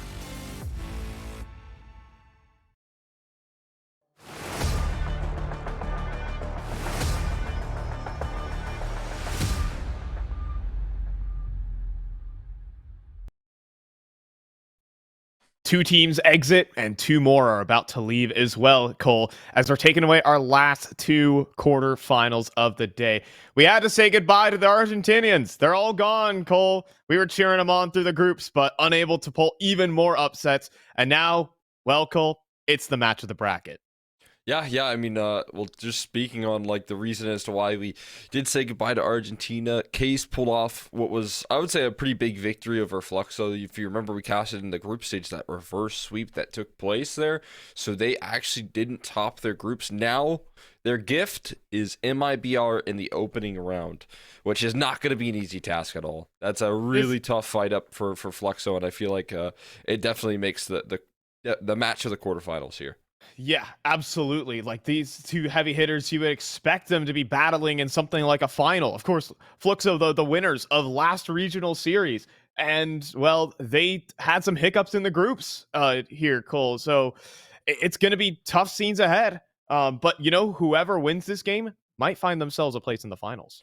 Yeah, no question about it. This lower bracket here, while it does have solid, outside of this first opening matchup, there are some kind of points that could be capitalized on. And so I feel like definitely the case there. I mean, that topside bracket also looking very lethal. Case versus Red Canids. We saw how strong Case were. They took down La Rugineta, that squad that we were kind of hyping up there. It's another playoff run for them, another chance to get some reps in versus some strong teams, and did fall short. And then, of course, Red Canids in that 3-map affair. They did some good work in closing out versus Bestie, who we know is a very strong team. So, I mean, this is shaping up to be so far. Like, I don't see like a lot of massive upsets out of the gates here. I'm kind of getting the expected results here in playoffs. That's kind of make this, pretty fierce. Yeah, but what can you expect out of this matchup between Made in Brazil, MIBR, and Fluxo? Fluxo have some of the the name value of these players, but it's MIBR. These guys have been in Europe on the grind for these last couple of months, and MIBR, you would have to think, is the better team here. Yeah, I think they're in better form here. More consistency out of these guys. I know that they had a big error, big misstep in the RMRs that I think are going to cost. So we've been kind of highlighting that as like a big detail here for this squad. It's like coming fresh off the back of RMRs, you're right back to the grindstone. You took that tough loss versus Boss to open things up. And I felt like this was one of the teams that I was going to say they're going to be making it. They're going to be making it to the major. They've been doing enough hard work here in the offseason and alongside that, just like 2023, spending so much time away from home, getting those reps in, getting your challenges versus the best teams in the world. And unfortunately for them, it didn't lead to success in the RMR, but they're back into home turf, and I think they're looking to really establish themselves. Yeah, I respect MIVR to be able to take a knee and return back to the home scene, get back on the grind as well for this squad. They're trying to get their reps back in, and they haven't necessarily had it versus very difficult opposition. La Rugineta, though, Cole, did give them a run for their money as we keep hyping this team up, always staying competitive. But MIBR, I think this is their first true test of talent versus a team like Fluxo. Yeah, this is going to be a massive test. And again, MIVR showed that they were vulnerable to some of the up-and-coming teams. La Rugineta, again, on Nuke, pushed them to the limits, nearly had it, just couldn't quite close it out to some small details here and there. And I feel like that's going to be something that Fluxo can capitalize on. But then again, you look at Fluxo here and some of their like core maps, maps that they've dominated on, maps that they used in the last South Latin American series, didn't go their way. They started to lose. They lost their like 7-map win streak on Ancient, and those details were a little bit surprising watching this sort of breakdown come through versus Case. Yeah, it fell apart at the seams, and it nearly happened again versus Sharks. It took a nuclear map out of Zevi to push them across the line, a 1.5 rating, and 35 kills in double overtime to put it across the line versus Sharks. But it was looking scary over there, and it really We could have seen the regional champions here from last season, from last series. You know, they could have been out in groups, but they're fighting their way through. They're slogging it out. But again, the reward for making it is to meet up versus MIBR. But I mean, hey, these individuals are strong. They can certainly compete with MIBR. We 100% know that this team on a good day can be very competitive. Well, it's good to see that Zevi, especially in these like big games here, like matches that matter the most here, is really stepping up, because I think usually when we talk about this team coming into it, Zevi had a lot of hype around him. You know, when PKL and Zevi made their introductions, there's a lot of attention drawn in towards this squad and what they were going to be able to do here. And then again, you know, Zevi was kind of struggling to hit those same peaks, the same peaks that he was on Pain. And I think more so recently over these last couple of months, we've seen Zevi really arrive. I'll say, like, even just in the last RES series, you know, we've seen him come through and have a little bit more form, especially in this one. He has been much more an influential figure, and I think that's something that, you know, it's taken a while for Fluxo to figure out, but now that they've got that little tool at their disposal, you know, maybe that can take them the extra distance and get them another title here. Yeah, we'll have to see. Again, it's versus a team like MIBR, though, who are exceptionally consistent. And I think they almost like specialize at stomping through the region. That's why they moved over to Europe, to try and get better experience, better reps in. Instead of facing off versus the regional talent, let's see if Fluxo can give this squad a run for their money. As we're going through the maps here, Cole, we're locking in Nuke and Inferno first.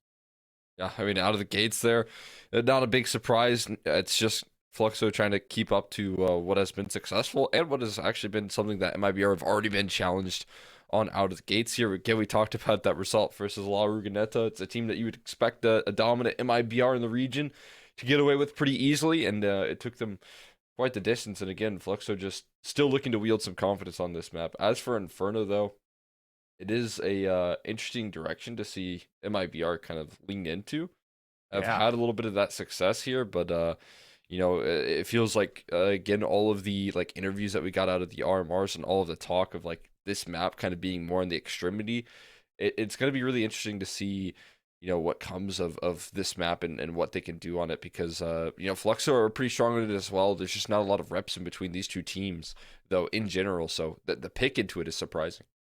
Yeah, I remember reading out on a Twist interview about like, why is Inferno such a low played map? Well, now the how the meta is going to unfold is teams might just want to pick it more, as you might feel a little bit more uncomfortable and might not practice it that much, because, you know, if no one's going to pick it into me, then, you know, I need to focus my attention to elsewhere. And so MIBR, it's been a while in the chamber here trying to cook up something. I haven't played it since the RMR, haven't played it yet in this tournament. But it's been some solid results over the past couple of months. Like, it's like a 13-2 versus NRG, but like, it's NRG. The name value. I'm just saying, Cole, we know best what that team is really in for. You beat NRG. That's usually step one in improving yourself. But yeah, I agree with you. It's just a bit of a interesting route. Honestly, I feel like South America has been developing on that map like a whole lot. You see a lot of teams pick into it, and I feel like they're gonna fall into that trap of, you know, it getting removed soon as well. Feels like the next map on the chopping block. Either way, on the chopping block is Drop here as he tries to hold off in towards ramp, and he's getting chased down. He's got to bail fast. He's got to run, and he tries to hold his ground, but Lukowski's way too quick on the draw. That's just Lukowski. That's him. He just flies at you. No stop. Oh, it's holding down W, but safe. Oh, he almost spins down for two, but it's Lukowski instead who picks up the triple. Breaks open the B site through the double doors, and a Gush landed onto exit. Will probably silence his pistol round here for MIBR. The pace from Fluxo is good on Nuke. And Lukowski, he wants his ace. What? Burst finally got the knife out. What? He just walks up the exit and casually stabs him. What is happening? Bredesen is up in the clutch. I don't think he's got this one, Cole. Madness to begin. Oh my god. He's faked the defuse. It's got to be over. Yeah, they get him off the bomb.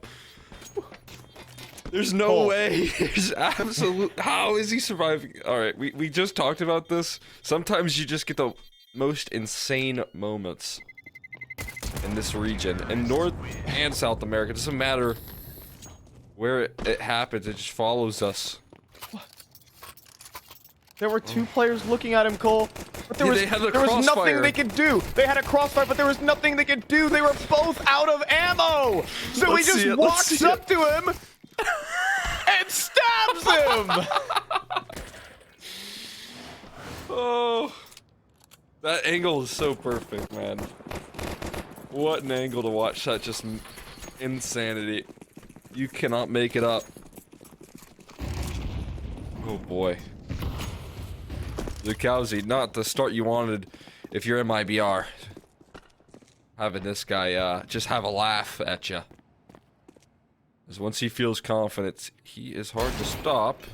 Almost an angle for Insani. He's sharp with the deagle, but silenced here.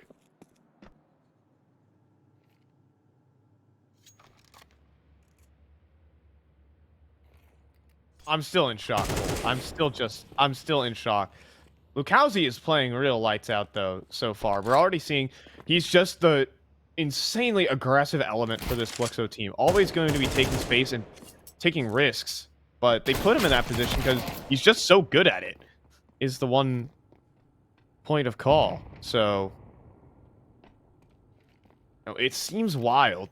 Seems like what he does shouldn't work, but the game sense is good.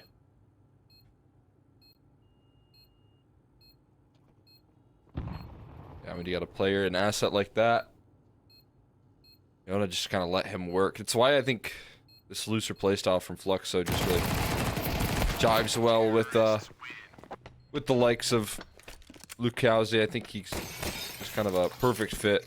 Gets a lot of freedom in this squad, and you get rewarded with a lot of opening duels, a lot of space creation, a lot of good timings. Sometimes, you know, those plays do get shut down, and it requires plan B, and I think that's where structure could really benefit this Fluxo squad as well for this T side. Just having like a healthy balance of letting Lukowski get active, and then also being able to get some good strategy involved. And I think Nuke is one of those maps that they've really mastered in that department.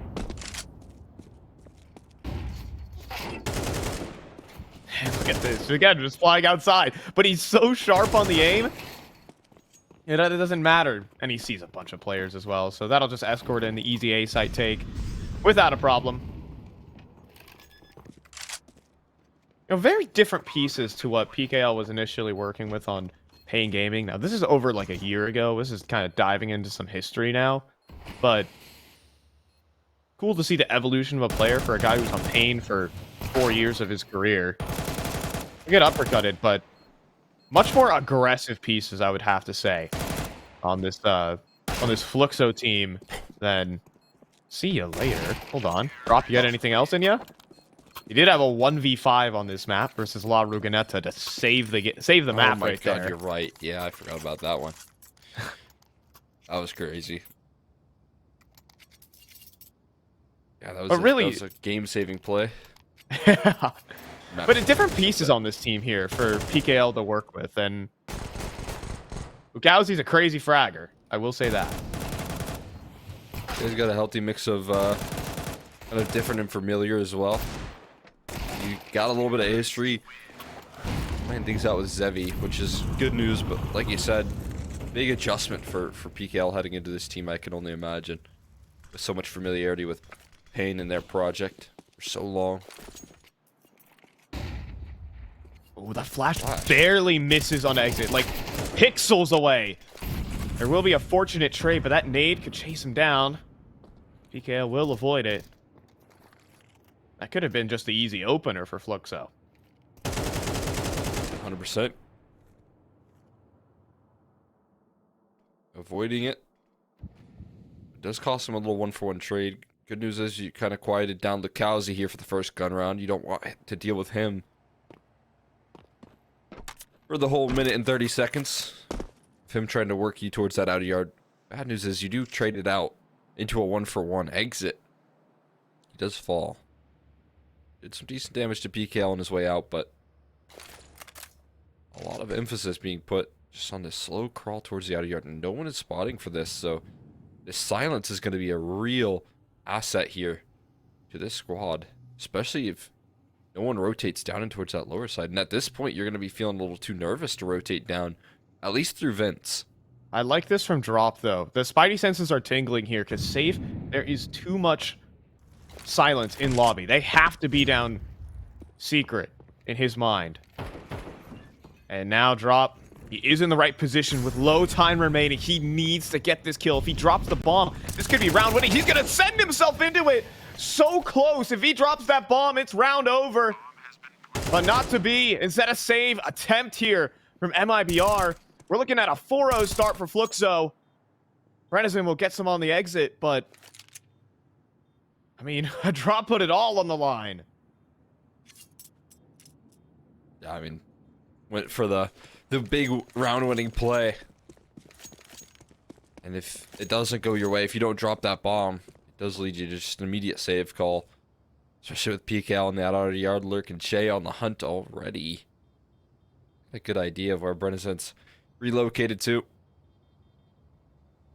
And he might just be toast.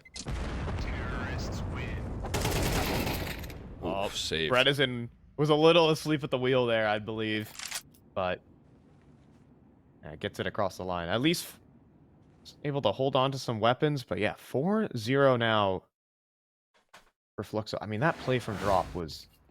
Some would call it insane. In fact, I will say it was pretty insane. Would you say it's insane? No, I will not be saying that. We don't do that here. Colt, it's a quarterfinals. We're out of the group stage. No more fun. More fun.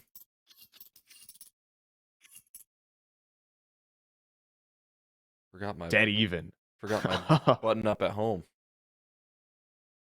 You have that 1xbet odds there, as you can see, and yeah, I mean, not that big of a surprise. It's still out of the gates here on my BR, down early, but again, not a shocker to see these two teams pretty even.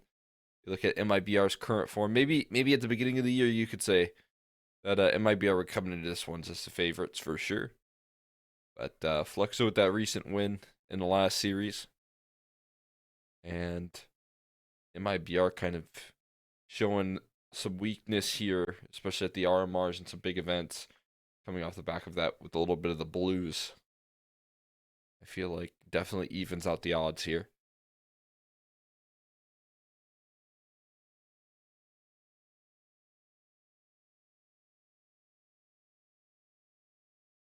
Yeah, and we haven't really gotten the skill check here for MIBR to really see what they're working with so far in Latin America.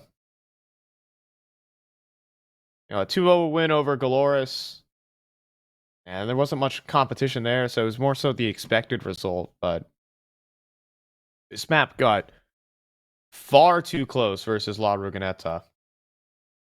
Yeah, it could have ended in regulation.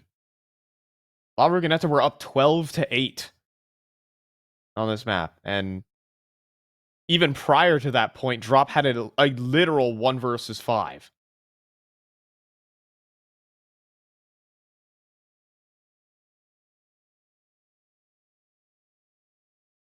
That was what required them to save. I think at that point, you know, it was definitely MIBR's game to just kind of reclaim. When you see your teammate do something like that, you kind of gotta strike back.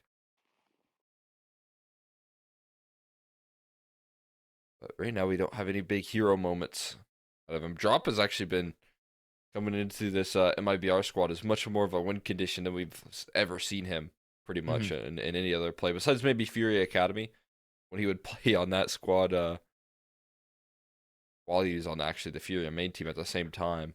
I feel like we never really saw him as like a big win condition for a squad, never given a lot of resources, left to kind of just play it with limitations, and especially in that Furia squad, it's so difficult to really build into a lot of success. But he is definitely developed here on MIBR into something that you can see the potential of.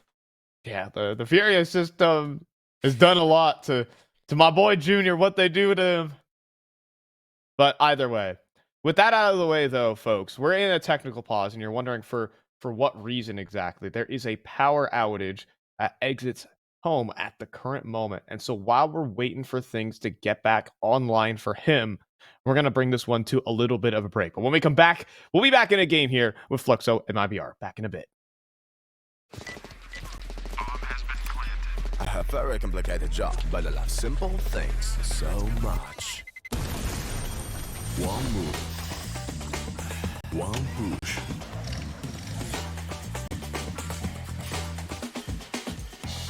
One touch.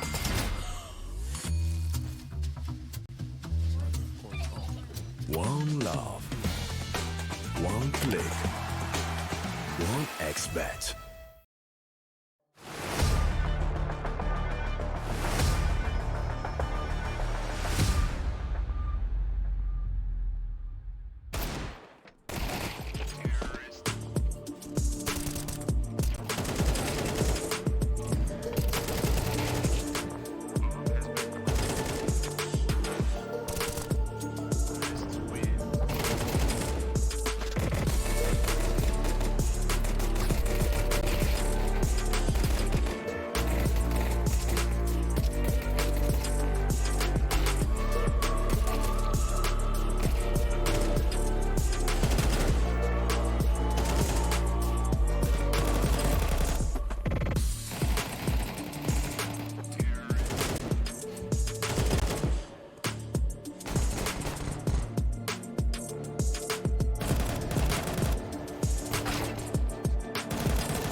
One chance. One dream. One match. One energy. One fight. One aim. One action. One hope. One XBet.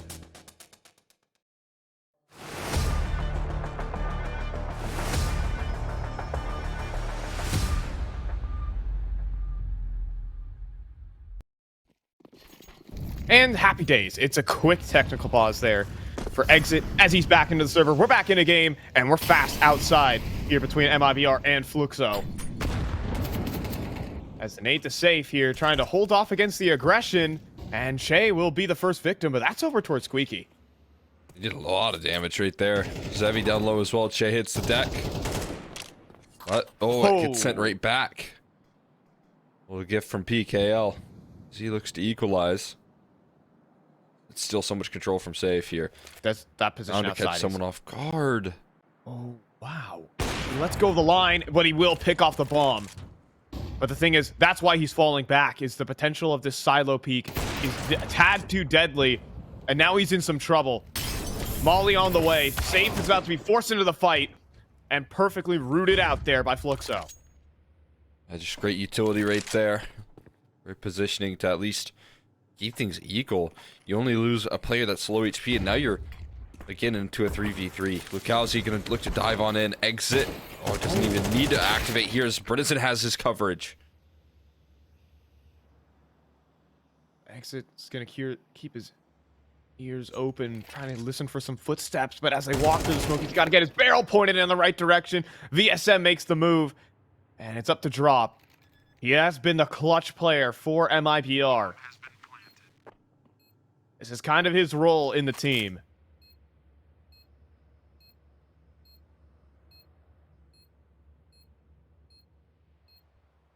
But just keeping themselves tucked away for Fluxo. They're not going to give him any chances. It's Drop who has to make the move first. Aid the hut. It's good. But just simply said, with no fights being given, it's a respectable decision to save. Yeah, and they even had the molly for the bomb. Yeah, there's no winning that. It's 5-0 for Fluxo. Easy does it. You know, excellent recovery. They're down a man, down a lot of HP there, and Sonny finds so much damage to that smoke, and then he also just gets traded through that smoke. PK also quick to equalize. Look at that. It's like nearly 2 kills straight up for free. But that continuation, trying for more, costs him, and then Safe gets caught in this outer yard. There's just no escape for him. Good trades just all around for this squad. And this timing, I mean, that just determines it right there. Making that insane call to just dive through that mini smoke is the round winner for Fluxo. They catch fire here out of the gates. Timeout used from MIBR to try and slow down this T side. But even, you know, a little bit of an extended pause doesn't give them anything to work with here. Yeah, I mean, you saw Safe fall off the angle and like, oh my gosh, what is he doing? But to be honest, he was making the right decision in that very moment. To fall back, he was going to be overwhelmed. And he needed to miraculously find a double kill somewhere. Because in the 2 versus 2, the T's can get quite sneaky. And things can get randomized, but Safe. No need for an AWP. He'll make it do with the MP9. Some aggressive swings here from MIBR paying off. Just super aggressive right there. Gets something done. And Sonny, is he going to fight forward? Is he going to bail? He's going to fall off. Not overplay his hand. Smartly so. The Safe is still here on the ramp side. And the hard clear. VSM, though, not clean on the shots. Safe gets a ton of damage. Downrange. And the spray does not connect for PKL. Instead for Insani. A 1 versus 5. On the half buy here for MIBR, they might take all the guns and steal them for themselves. Sevy maybe trying to not let that happen, but this round nearly certainly going in MIBR's way. And the soft angle should cost him. Oh, a quick adjustment. And Sonic does deliver a very fast trade. Not a bad shot from Zevi on his way out, but MIBR off the back of a timeout, off the back of Insani, doing excellent work there in the support of that ramp room. Net themselves the first round here. They're on the board.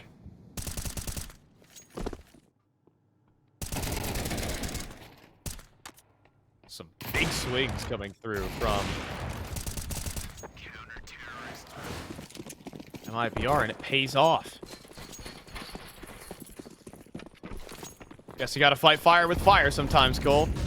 Here we go, but now even faster, even more aggressive now for Fluxo. And they're gonna pay. Insani with another lineup. He'll go down for his troubles, but that should surely be enough, you would think, except Che still in the server. But then we'll be traded out. Fluxo's pace will get the better of him. Gale trying to sneak his way out. Just managed to make it down the fence. Could actually start a bomb plant here.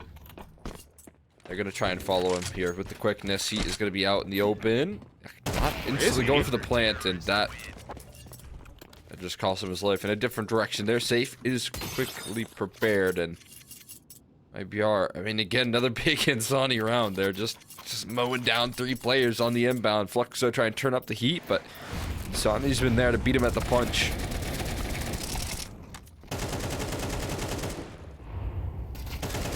You can respect the decision there for PKL not to plant, because that's a losing mentality on it. And it does require a sick flick from Safe to even hit the shot. So definitely gave him a chance. Zevi, though, flying outside.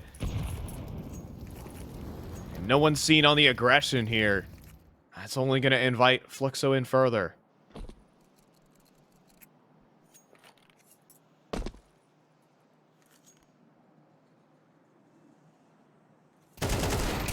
Oh, but just the swing here from exit.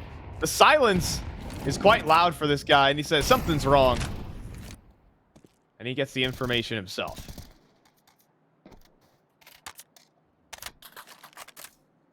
A quick little delivery. Got more challengers here towards the outer yard. Is he looking to trade with that AK? Still hits a deck there. Exit, stands, and delivers. Beautiful work. Up, just posted up. Wow.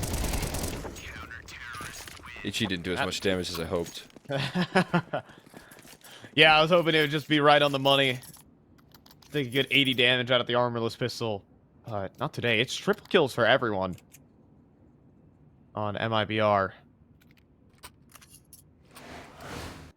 Festivities in order outside. I'm just wondering how Exit even gets this kill on Lukowski down to 20.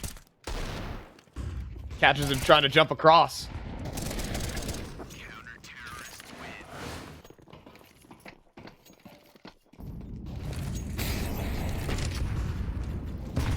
Back in it.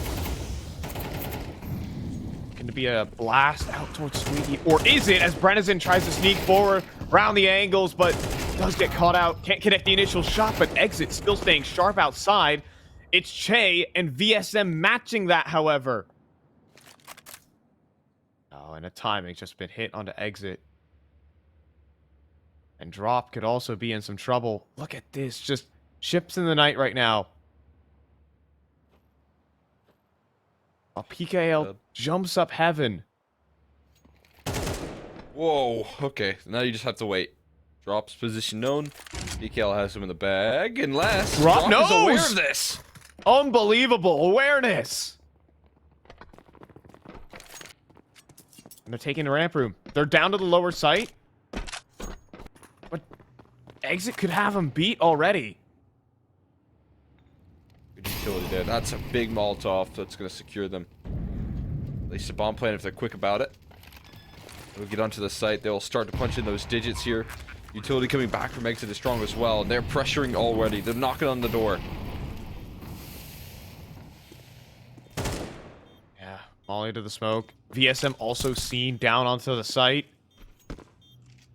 Exit looking desperately for some utility. And some vision around it. But both players taking the rafters. Such powerful post plans. But Exit might be better. VSM also plays his hand, but out of ammunition. Exit needs to win the head-to-head, and he does. Time, though, will be an issue. Hold on to your hats as it's going to be close. But Exit has got it. 4-0. A 4-round spree for MIBR. It's excellent work right there. Clutch from Exit. Back-to-back big rounds there. Starting to build some confidence for a lot of these individuals here on MIBR. And then, I mean, again, just the awareness here. The presence of mind from Drop. If you're not really watching any active angles like that, you're seeing these info plays come through. You're just waiting for that flank to activate. They're just, I mean, Drop coming through with great presence of mind to keep his team actually in a round right there that you just didn't think was much possible, given the positioning, given the timings of which Fluxo just hit. And Exit is looking scary right now outside. Pulls up with the clutch.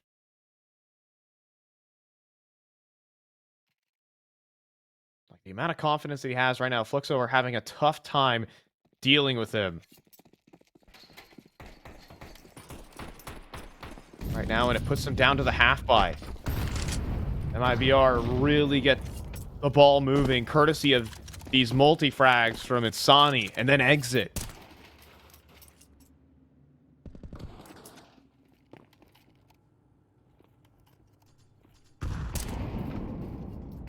Really taking deep control, playing off some of that confidence that you were mentioning. Drop here with his op. Close beside him and safe. The op shot does miss. But they've got such great rotations off the back of this information. They're in a great spot.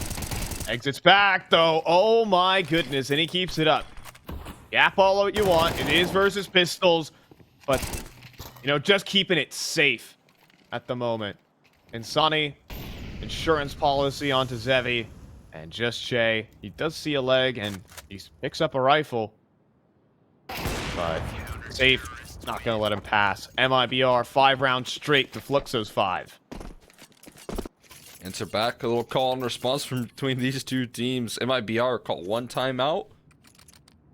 They do not lose a beat here. Big impact coming through here recently from Insani to start it off and then Exit to start to finish it. You know, 1-2 punch between this duo. A lot of impact here. And again, Exit just continuing to feast. Finding themselves in a good spot here. Round and round again. Zevi looking to get a more aggro with this op. And PKL deals with Insani at least for an equalization. It's a handshake. Play this one 4v4. PKL would probably happily take that now, being able to call it from the sidelines.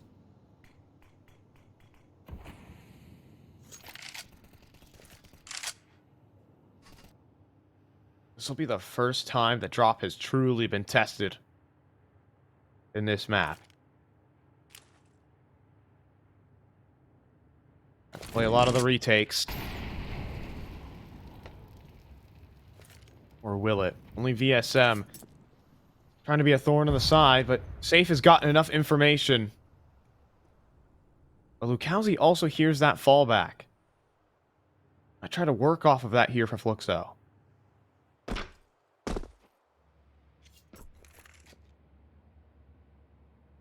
Oh boy, it's a standoff. Smoke fades, curtain drops. Safe's gonna ring out with the op shot, but instantly gets obliterated. And a molly to top hut. Exit though, he jumps across! He gets through, but he cannot get the kill. Sick movement, sick decision making. Just the execution was not there. That's just that one man that we mentioned earlier here, Drop, stepping up in the clutches recently here for MIBR. Needs to deliver a big one, 1v3 to keep the momentum. For the planter, he doesn't find it. Instead, he plays his hand, and the jig's up. VSM's gonna get the wall bang through hut. And MIBR falter just a bit. Not a bad idea. Goes for a little bit to poke and prod as the bomb is going down. Tries to deny it at some point there, and he just needed to land the instant headshot. When that doesn't come through, it looked a little bit silly, but I like the idea, I like the attempt, and it's well worth it to go for it here as we head into the last round of the half here. Finally, something to stop this MIBR squad. You finally see a couple misses from players who have just been so incredibly sharp. This turn up. Fast outside again, though. Oh, and moving through the smoke, though, it's Lukowski, the lunatic.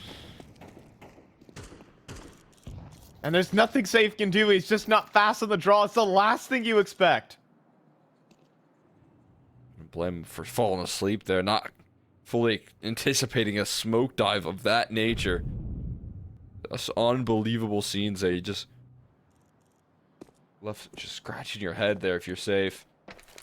No idea what hit you. Man advantage manufactured already.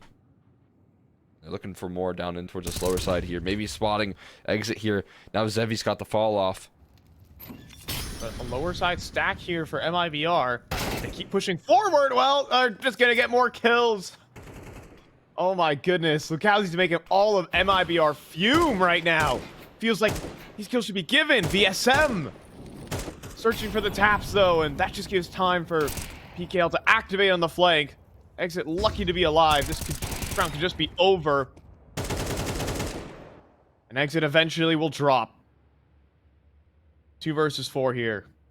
And MIBR, you would call it a mostly unwinnable situation. However, their positioning has been good. It allows them a chance, or does it? They go down the vents easy.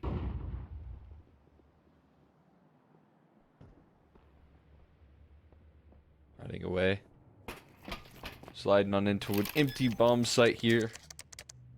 Which you would love to take. Gonna start the timer up against these 2 remaining players here. There's in a drop looking to save the day. These close plants are pretty deadly though. Some molly though on Brennison. Oh, but well, now his drop's gone. That's gonna make life a bit more difficult. And well, now the gun's turn towards this one position. There is no winning this for Brennison. It is 7-5 for Fluxo. They got off to a hot start and a clean finish here. And Lukowski just keeping up this insanity that that he brings to the squad. Yeah, what's interesting there, though, is he did get cooled off. I mean, he started off, I think in the first, 3 or 4 rounds, 7 kills, and then that's the first time he reintroduces himself back into the server. For a big round, right? It's a big play, but did go silent there for that spree of MIBR rounds, where he wasn't able to get that same success. And that's what I mean here. Sometimes Flux would need to lean back on some of those plan Bs. But, I mean, they didn't have to for too long. Eventually, Lucas was able to rise to the occasion once more. And 7 rounds on the T side is definitely serviceable for Flex, so they'll be happy with that. For sure. Into the pistol, though. It'd be nice to claim that as well. We got P250 and Brennison towards the outer yard. Give him some chances to take some duels and try and lessen the numbers.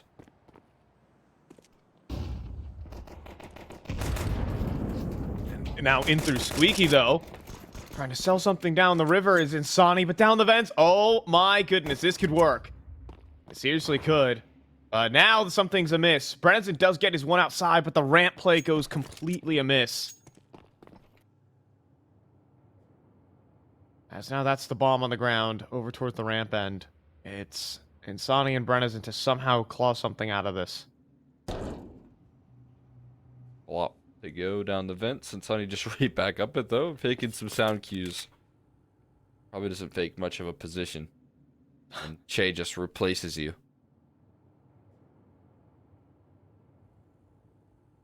I thought he was going to go up the vents and start a chase, but nasty crossfire awaiting these 2 remaining Ts.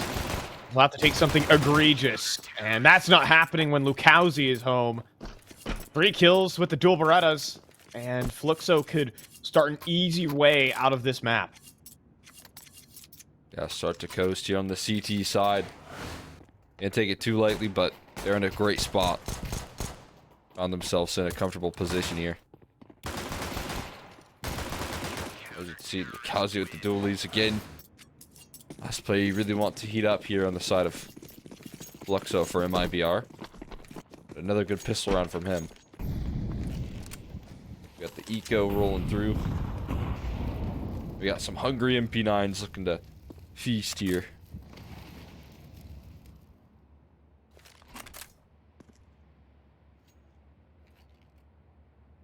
And MIBR want to get everything out of this round, however.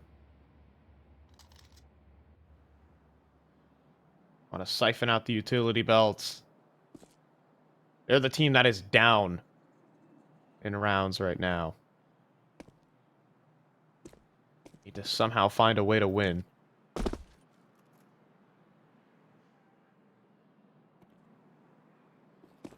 Could just be first gun round and you're out. Here we go. The charge will begin. They've had enough time waiting. And they will get 2 kills. That is more than the Glocks can typically offer. And even an MP9. If Safe has anything good to bring to the table. Not in the face of Che. So it's 9-5 here for Fluxo. This is the round to really decide this map. Are MIBR going to stay competitive? This gun rod gonna give us a quick answer here. Up against a bit of a bonus. A couple of these individuals here not having too much to work with. Still only 1 MP9 in the mix, so it's a pretty efficient purchase. And MP9 a whole lot more effective on a map like Nuke. USM can get in towards some close angles, so find yourself in a pretty scary spot right now if you're MIBR. Fast towards that outer yard. Holding nothing back here, going all in on this play towards Secret, and the HG is going to give him vision. Oh, but gun not out there for PKL. Instead pulling pins, and he will go down at the hands of Safe. That could have been so much more for Fluxo. And now it puts it onto Lukowski on this off angle. Now he himself wide swung and hard cleared this position. Smoke deployed, plus the molly. He's gonna try and show a lot of presence, but actually leave the scene. And it could work, but VSM falls. And it makes things more complicated for Fluxo. 3 players reclaiming lobby control is pretty smart here. They had to figure out a way to deal with Insani. Another off angle to manage. A quick kill from Che. The crosshair placement on the money. But is that their cue to speed it up and towards this lower side? It just might be. But maybe not in time. Che is already down and ready to go. Oh, but he's crossing in the open. This could be lethal if all of MIBR swing him at once. But if he gets over towards the silo, that could be a different story. And he's made it. And he headshots drop. He taps him down instantly for Che. There's another headshot in the mix. Zevi right next to him. And it goes off the rails for MIBR. Che, man, his crosshair placement is just so perfect. Every kill is instant. Insani posted up in an off angle, gets blasted, and then in the reposition, his crosshair just, I mean, as soon as they crouch into his angle there, they just get dismissed. You can't even hardly blame him, IBR, for getting caught by that. Che just breaks him down piece by piece. And safe, I mean, with 2 HP, nothing left to do but save here. And as you mentioned here, this massive round, this huge swing round, you know, could decide you whether or not you're able to fight back in this thing or if you just fold over. It's gone in the way of Fluxo.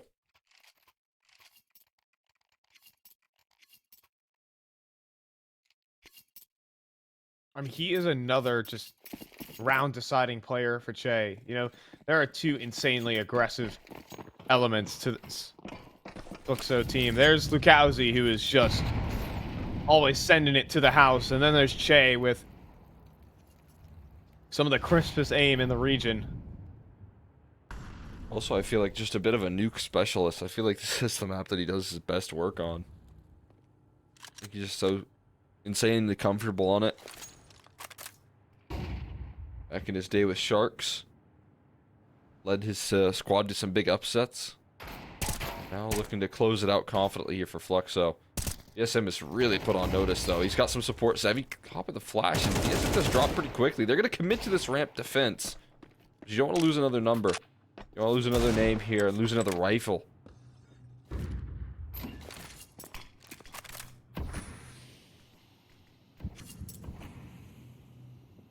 And so put into an awkward situation now for Lukowski, trying to mess with the positioning, though. Drops a smoke. And it kind of keeps his opponents out of this double doors area towards control. And now as the smoke fades, trying to plant in the open there, now some problems arise. Lukowski can swing open single whenever he feels like it. But he's not going to. Oh, no. Repositions are getting a whole lot more fierce now. You got a little bit of utility to get yourself into this one. But maybe a missed opportunity. Oh, it could be a big missed opportunity. The wall bangs are no good as either. For the rafters, it just doesn't work anymore. Che, however, of course, he's going to go ahead and try and save the day for his team with a quad kill, of course. MIBR gave themselves a small chance, but Che and Lukowski are the two hellish players. Che opens up the door that Lukowski never wanted to. And he's able to shut it right in the face of MIBR. Nicely done, capitalizing on those 2 low HP bars and then really sharp aim on the last. With the USB to whip out. MIBR their second time out. Last time they called this, they got 5 in a row. But now it's 6 answered back from Fluxo. It's just been a tale of momentum shifts here so far. And so, you know, Cole, you talk about Che as a player. As of late, Nuke has been an insane map. He is the highest rated Fluxo player on Nuke. And I mean, evidenced by top of the server right now. As well, he keeps a 1.28 rating on this map. Yeah, that's pretty nuts. Not to say he's like bad at other maps. This is just where he really thrives in. Team places a lot of trust in him as an aggressive element. So impressive to see him deliver this sort of stride here right now. Looking to really seal the deal for Fluxo versus this tough MIBR squad. And is pulling them with a couple extra big strides in some of these rounds. Well, that's going to do some damage. Nicely done there. A cheeky 70 or so. One of 2 players is what you like to see. That's good value. And the smoke to eat in their face as well.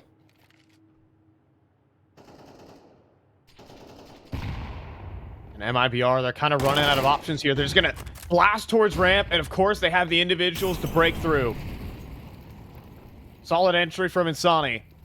And they're going to start dropping down to the lower site, but Fluxo fast on rotations.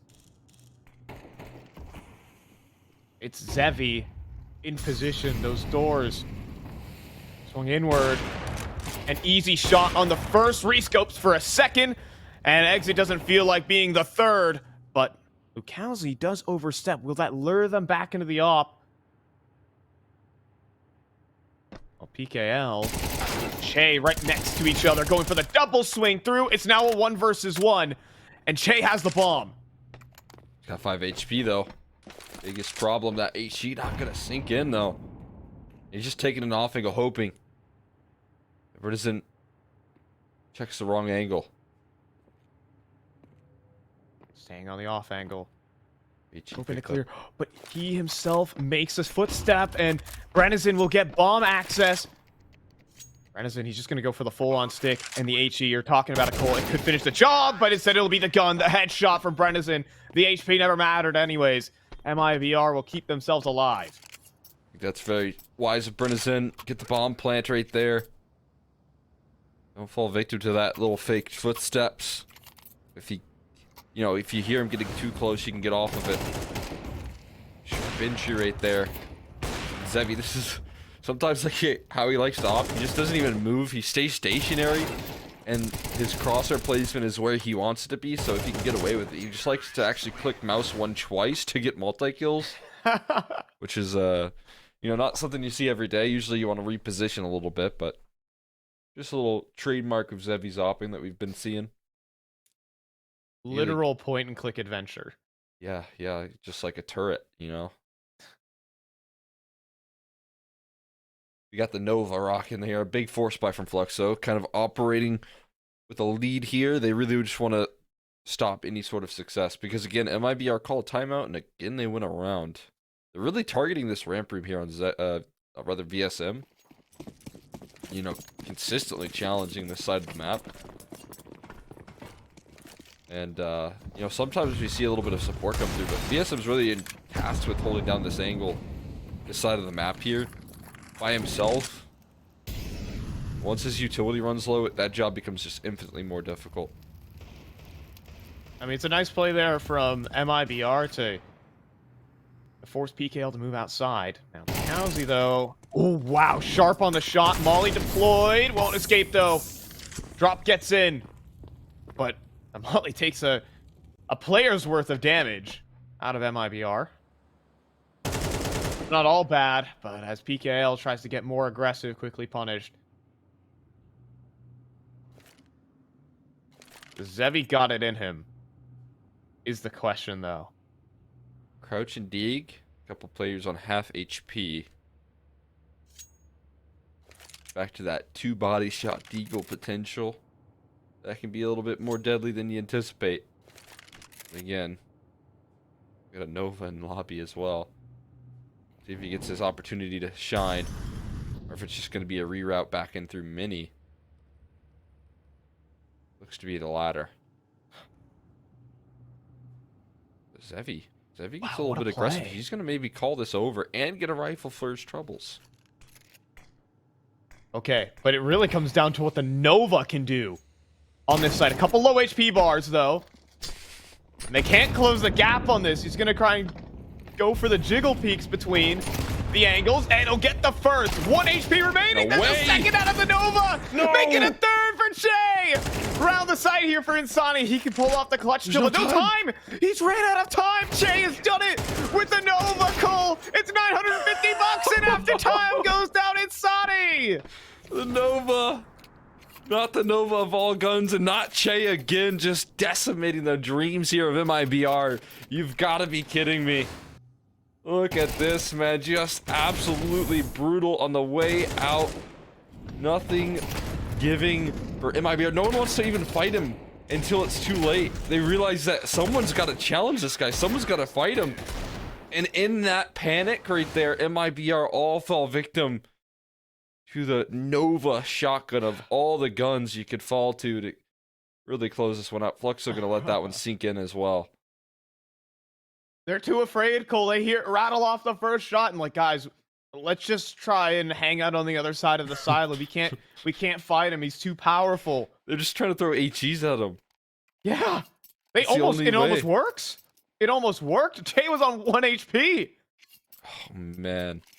That's such a brutal way. They probably kissed this map goodbye right there. Jay, another just devastating round coming through at his hands.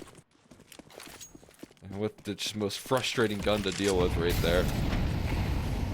We'll see if they got anything in him. We know Sonny has no armor and a Glock. Utility to try and set up his squad. Fully execute coming through. But actually, I say that they actually descend the vents. They're already in towards that B site. Oh, but Drop couldn't make it down, or at least trying to get some lurky business. Via 4-on-5, but quickly made even by Safe. And Brennison is still top silo, but he's not going to catch the players moving down in a secret, but it doesn't matter. I don't think Fluxo, they're not going to go for it. Yeah, or at least VSM will hanging try. about. I guess he only has an MP9, so he's maybe looking for something. But quick into that campaign. KL also gets himself an exit. Pretty nasty off angle. Noticing, man, they're actually finding quite a bit of exits here. 2 guns gonna be saved over there, so they can't escape. That Molotov actually causes him to fall. But I've been noticing this like 4-man vent dive in South America has been really popular. Fury have been doing it. I think they did it 4 times and a half, where they 4-man vent dove on Imperial. Huh. And then we see like a 3-man vent dive here with Drop actually trying to like stick around and do some late damage on any sort of late players. But look what we have in the server again. Che and a Nova. He's running it back. Cole, I think that's the first Nova highlight I've ever casted, by the way. I think so, yeah. I've never seen a Nova have that much impact on such an important round. And, well, PKL will make good on his.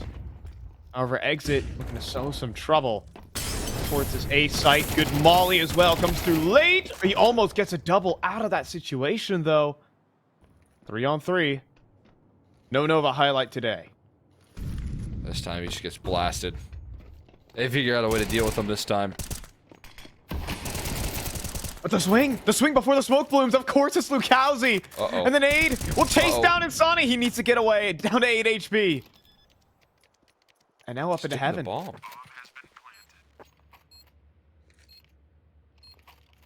Got away with it here. Flash. Kowski's primed it. It's perfect. Insani cannot see a darn thing, but they're going to drop onto his head. Oh my goodness. Insani opens up with 1. He will be traded, but the ring around the rosy here from Drop. He's been spotted. No Knife way. out, Lukowski. 2 aware, and that's the map call. What a play right there from Lukowski covering the backside. The only way they could really lose. He checks for mini presence. He checks to see if there's anything coming around. Doesn't see it. Doesn't get that vision. So a massive clutch. I just love the idea. I love the game plan there coming through. Trying to put up that timing, but you know, I think VSM just never gives him a chance to really let that round go through. Lukowski 2 aware. What a lovely clutch. What a lovely closer there. I mean, just some wild rounds on the end, but for the most part, CT side dominance was asserted right there from Fluxo. Dominance in that map entirely. There wasn't the need for another Nova highlight there, Cole. It was just Lukowski, again, who's just able to step up in these moments. That's what Fluxo have. They have the pieces and the name value, and every time we cast this squad, we always talk about it. Like, they should be winning all of these games because they just have the better players. And that was shown in this map right here.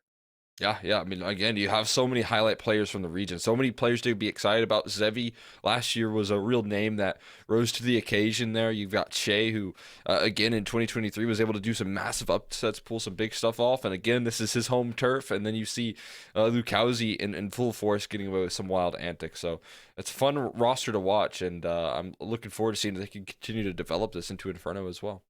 This is MIBR's stomping ground. It's supposed to be, but regional rivals are trying to show some fight. We're going to toss this one off to a break as map number 2 is coming up next. Inferno from MIBR.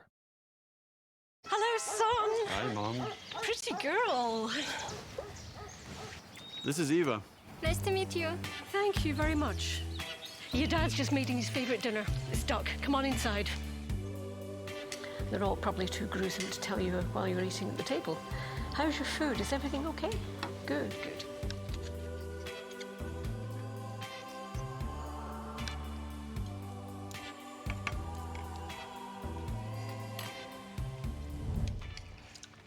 You seem to know each other.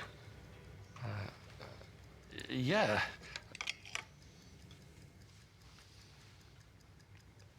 This is the new ambassador for 1xBet. Oh, I see.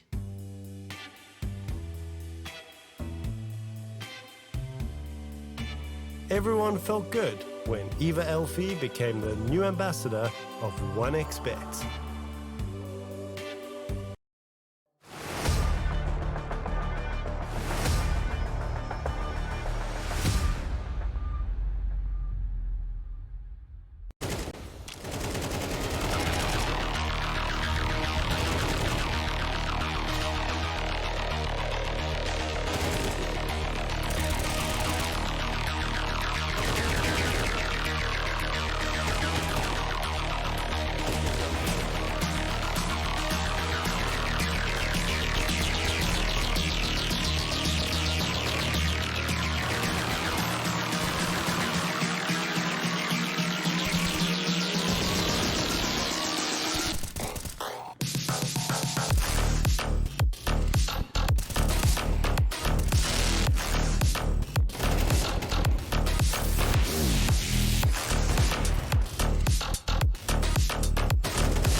One chance. One dream. One match. One energy. One fight. One aim. One action. One hope. One expert.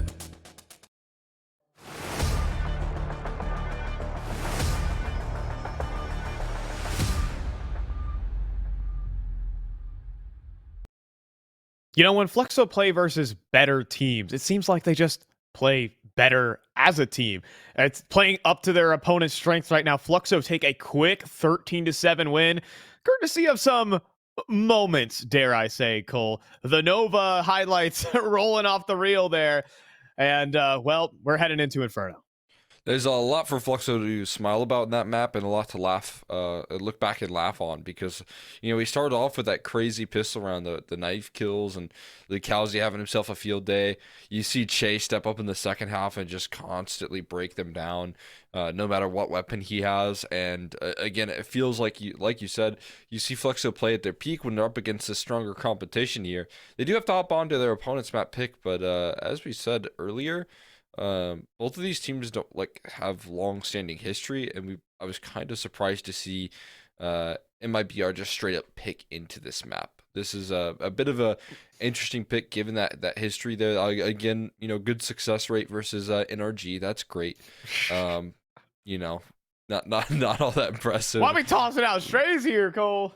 But they did beat Sharks, and then took a loss at the beginning of the year to 9Z, and that was in a big matchup. So it feels like it's an interesting back and forth here that MIBR don't have the most reps, but the reps that they do are strong. It's just that Fluxo are also very confident on this map.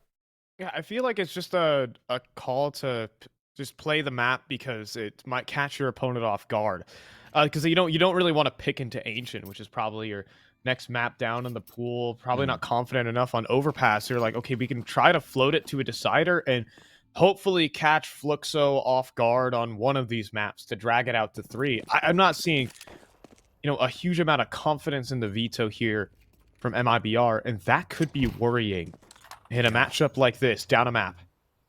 Yeah, it just looks like there's a really good veto overall for Fluxo, just because their perma is going to be Anubis, which would have maybe been the only map that you could have picked into. But here out of the gates, already into Inferno here and already rushing up Banana. We got a fight being taken, but no casualties just yet. Trying to get away, though. PKL trying to give some coverage, but he'll fall as a result. Him and Che, not good enough.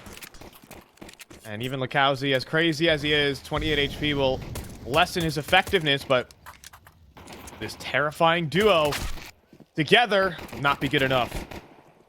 Safe's got him. There's a boost, though. And at least a pre-fire through it. But Insani even predicting the position here. Fluxo feel locked out. That could be a tough retake. No question about that. We got on the inbound here. Post plant's already looking sharp. See, Zevi making his way on. He's a shoulder, but that only draws his attention away for Safe to strike. And hoping to hold on to armor. That's not going to happen for VSM. As the B play works out for MIBR, pistol is theirs. And it's a success story from Safe right there. We're able to crack things open as well. Excellent work overall. Delivering here, giving themselves a pistol to talk about. What did Safe see?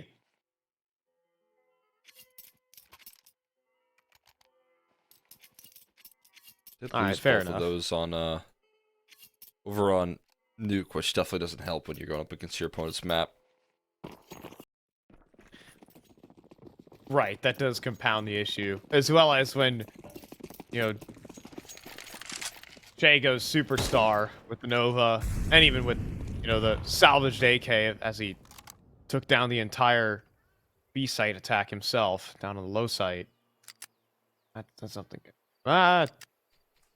Jumping in CS2 has been quite finicky, I will say.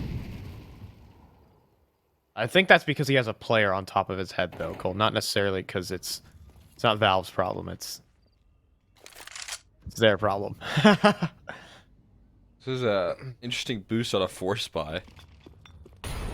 Cowsy. Oh boy. Ahead of the molly. But he's going to miss the players. Or will he? They're going to all moonwalk into him. But he has to be aware of the boiler play as well. It's so back and forth. He also just lets the bomb go by, too. I think this is where it goes wrong. Safe just re-clearing. And Zevi up on the balcony. Flashbang, though, will fly right by him. And Lukowski, oh, he flicks around for it. Okay. This is probably going to be a save. I wouldn't expect Flixa to go for this, but round 2, I suppose. Yeah, easy call to save right, though. You get an AK for your troubles with an unbelievable 180. I actually can't believe he was able to close that out, but I'll give you another shot. The force fight. I mean, there was about 10 different timings that Lukowski could have taken that were just narrowly missed. That could have really separated that. One really good flashbang. I thought it went behind Zevi, but it actually did connect a little bit onto him. So his dualies rendered kind of useless.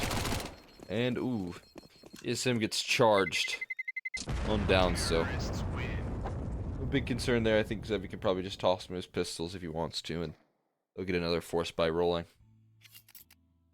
Or at least another shot at a force buy. And they didn't reveal that B play either, so that's also not known to MIVR. So they can just run that back. This time with an extra AK. Yeah, and MIVR are working with more or less the same guns as they were in the previous. So, second shot at this round. Fluxo. And deep grenade. Gonna strike true on a Brennison.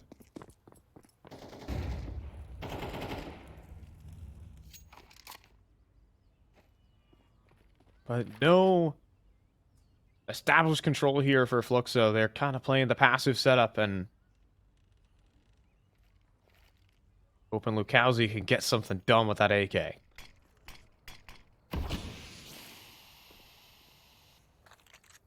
Definitely has that potential here. They're a little lackadaisical on this B side. Push up. Brennison peeks forward and Safe has coverage. Excellent help. Down goes the AK. It will be scooped up. The mantle retrieved by Che, who is almost equally lethal with this gun.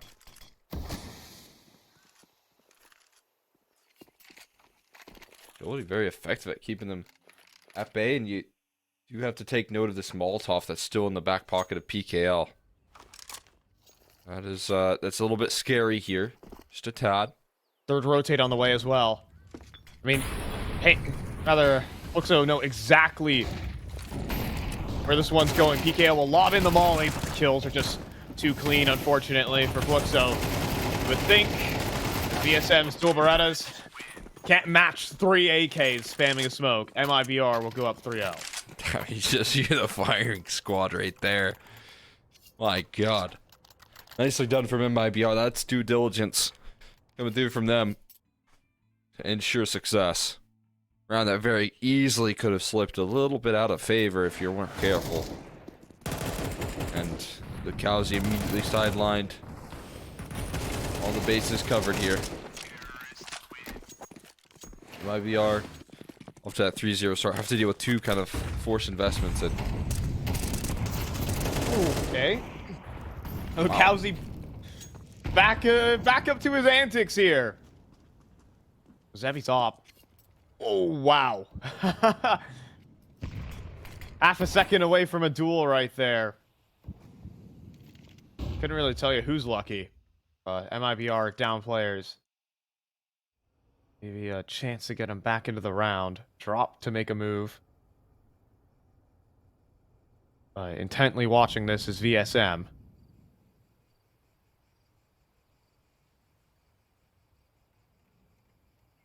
Whoa. Drop waiting though. Yes, I'm not going to give him a fight he's looking for just yet. Right now, at least. still just waiting things out here. Patience. As they do get another rotate off of this A site proper, that's more damage. Saw the VSM's jump shoulder. so easy. Yeah, Zevi caught the shoulder there. Not safe in the corner from drop, or maybe he tried to jiggle peek outwards. Either way, that kill going down is going to force a save.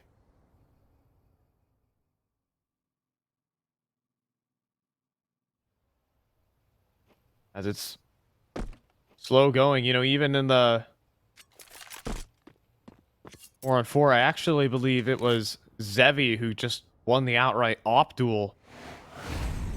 Down at bottom mid, we'll see Lukowski here, but there you go. That kill on an exit really puts MIBR at a huge deficit. Counter-terrorists win.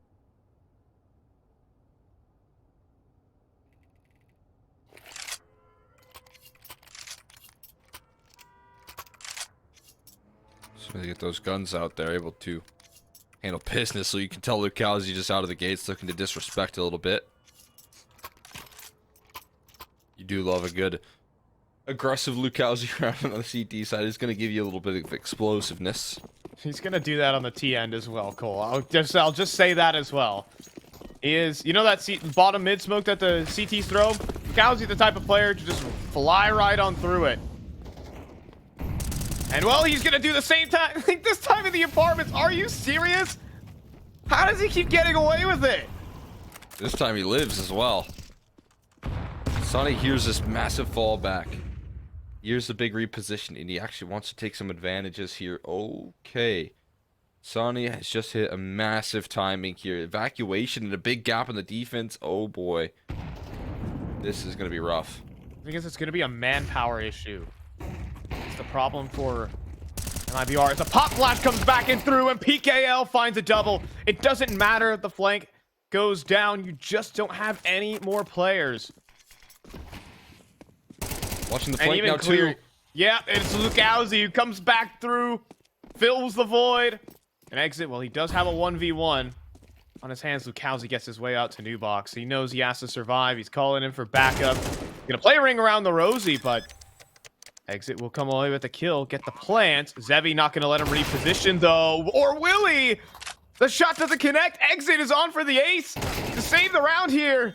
VSM has got the headshot to stabilize, but an effort there from Exit to amend the mistakes. Yeah, massive attempt right there. Trying to save the day. Trying to close out a clutch. Required the ace to get the job done. Just couldn't. Find it onto VSM. VSM too sharp at those headshots right there. Lukowski. What? Ducking down, avoiding utility, avoiding vision, drop, doesn't know what hit him. And as we said here, that play over towards the B side, it could have really saved them, you know, in Sonny's little flank maneuver. But he can never lift off when they're still pressing on the extremities. They're still pressing the issue, even in your 4v5 advantages.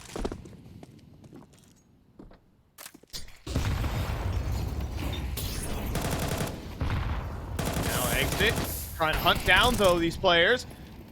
He will get handled by Lukowski. But that reveals a little bit of a weakened A site. Only two defenders. Make it a third, though, as Lukowski's so mobile.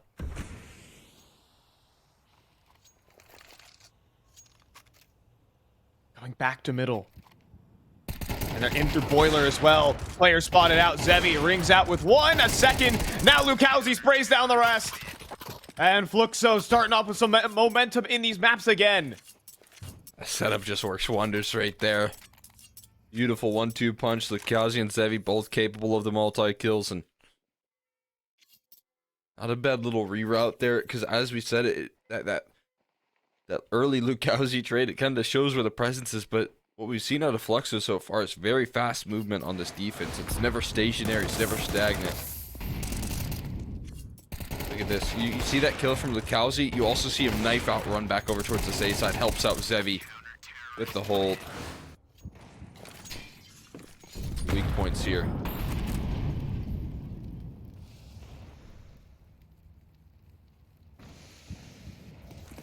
Gun around spree so far for Fluxo. It's forcing them onto an eco, and Sonny's little aggressive antics, trying to play off some timings. This time is shut down early. Crab walk around the corner. He's like a tank right now. He's like a tank on treads. Perfect stabilization on the gun. 2 headshots. And he's done. Cowsey up to 9 kills here. 8 rounds. Kind of maxing out on that impact stat as he's getting multi-kills in every round 1, it feels like.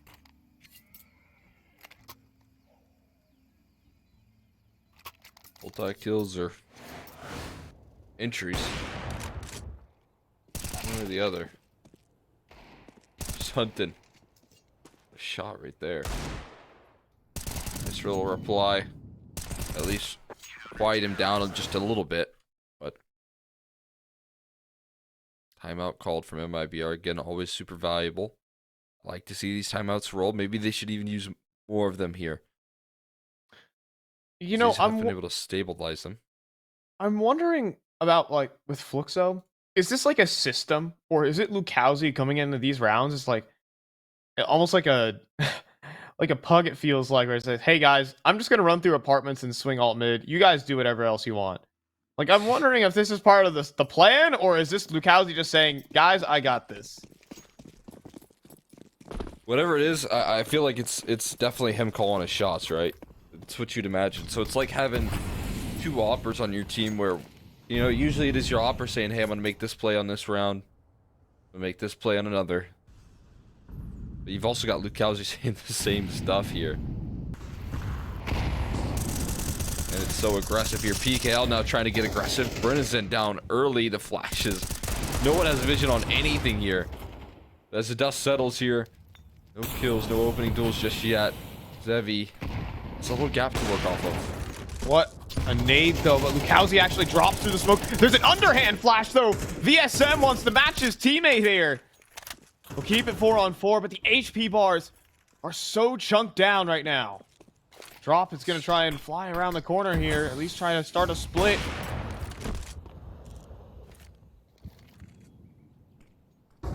IBR putting on a lot of pressure. It's just VSM solo holding the site at the moment. They placed a lot of faith in this man.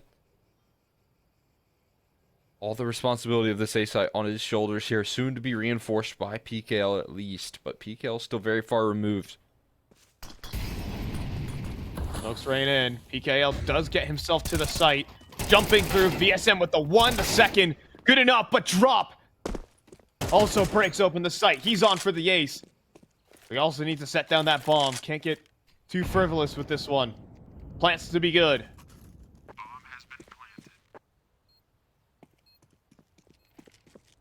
He's already punched in. Zevi might get a challenge here. Might get a couple challengers. They're looking to take the fight forward to them on this retake. Round over. This is round winning right here. Or is it? He gives a chance back to Che. And drop also. He drops low. Kid available. Flashbang through. Drop completely blind. Did he hear the defuse? No the way! flashbang stopped the defuse. He couldn't hear it. Either that or he didn't want to swing. Yeah, it's one or the other. I mean, that early in the retake right there, you would expect the fake to come through, right? You'd expect them to try and bait you out and maybe charge. And when you're on low HP like Drop was right there, it becomes so much less likely that he's going to peek, that he wants to make the aggressive move. So, just nerves of steel right there rolling out. But there is a slim chance. There is a slim chance that he just didn't hear it as well. One or the other there. 12 HP after a hell of a round, but not enough to put it across the line as Fluxo are on fire again. And Lukowski is back up to no good once more, but Drop says no. Enough is enough. Can't keep getting away with it. Lukowski. We've got flash set up here. That looks to be coming through. PKL looking to take charge now. Threatening the potential of some banana-y aggression. They are loud on this B setup here. Another flash could go a long way. There it is. Second one comes through. He almost doubles up. The IGL is trying to stay sharp. Gonna be ready for the third player, though. It's the question with drop moving up, though. Surely that calls it back. Debbie kind of trying to protect himself from this potential. See if the communication is there that this flank could be active. Zevi can multi-kill. Zevi going forward. He could win this round with the multi-kill. First kill's good. He has to realize there's a second around the corner. He sees the jiggle peaks. If he finds this kill, the round is over. A dink landed, though. He gets it. And he gets the third as well. Zevi going on a superstar rampage. And the A site's done. Brent isn't too far away. And Fluxo with 6 straight. Zevi, take it easy, man. The flank it felt unlosable. It's like you said, maybe they deal with a little bit of that initial pressure. They deal with a little bit of that aggression. Sure. Zevi just throws a complete wrench in the system here. Again, not panicking at all. Knows that the weight is on his shoulders. All you can do is sit and think about that round right there. I mean, he had a perfect idea of what was happening in the round as well. He knew that drop was coming in through Arch. So he understood the mission. I can make an aggressive play towards lane and find the isolated fights. Work around that potential flank there. Not only does he hit the shots, but it's a super smart play as well.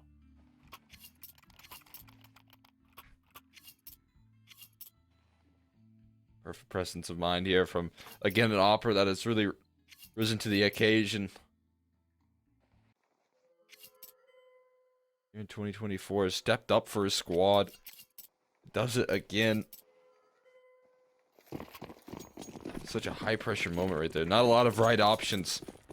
Very few that can save that round. And he manages to completely win it for his squad. Wants to start it off well as well. Doesn't get the chance just yet here. Instead, drop routes over towards apartments. And avoids the op for now. Ooh. Do you see him, though? Oh, this could be a big surprise here for Zevi.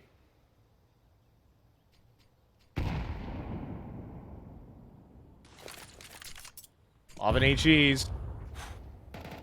He gets away. Scary stuff, yeah. Said could have been massive shock in your system here. Drop still kind of looks to be unaccounted for. Looks to get up to some more lurky business. Gonna make his move. But, oh, he's been very much seen. Lukowski easily dismisses him. But that's a player in the kill feed who's been all over the map. Doesn't really say much to MIBR. There's not a lot of info gained here. This is going to leave this B side the chance to defend up against it. This Molotov's, this utility's so strong. The flashbang good. PKL, the shots as well to back it up. He almost comes away with 3. Che will finish the round. Fluxo are tearing apart MIBR right now.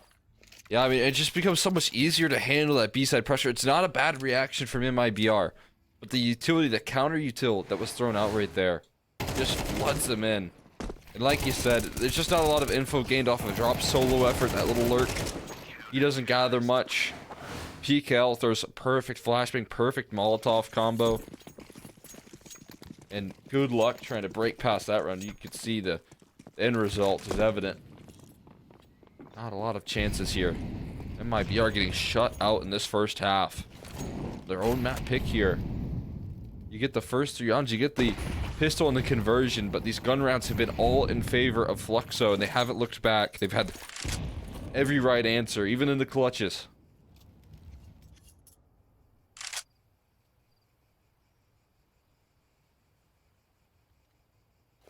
Seven rounds in a row. Apartment pop on the way. They're just going to blast through, but there's a crossfire. It is going to be a mow down here. VSM, though, only good for 1. Zevi comes through. And MIBR just fall to the crossfire. They've been continually trying to break the apartment setup from Fluxo. Fluxo have been giving them this part of the map every time, but as soon as they try to execute Cole, they've been the masters of the site hold.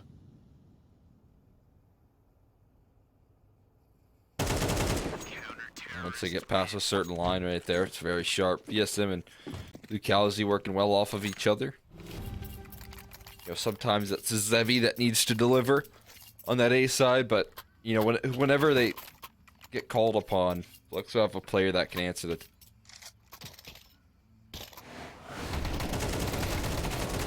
We'll continue the pain train here from Fluxo in their endeavor to assert a little bit of dominance in this series.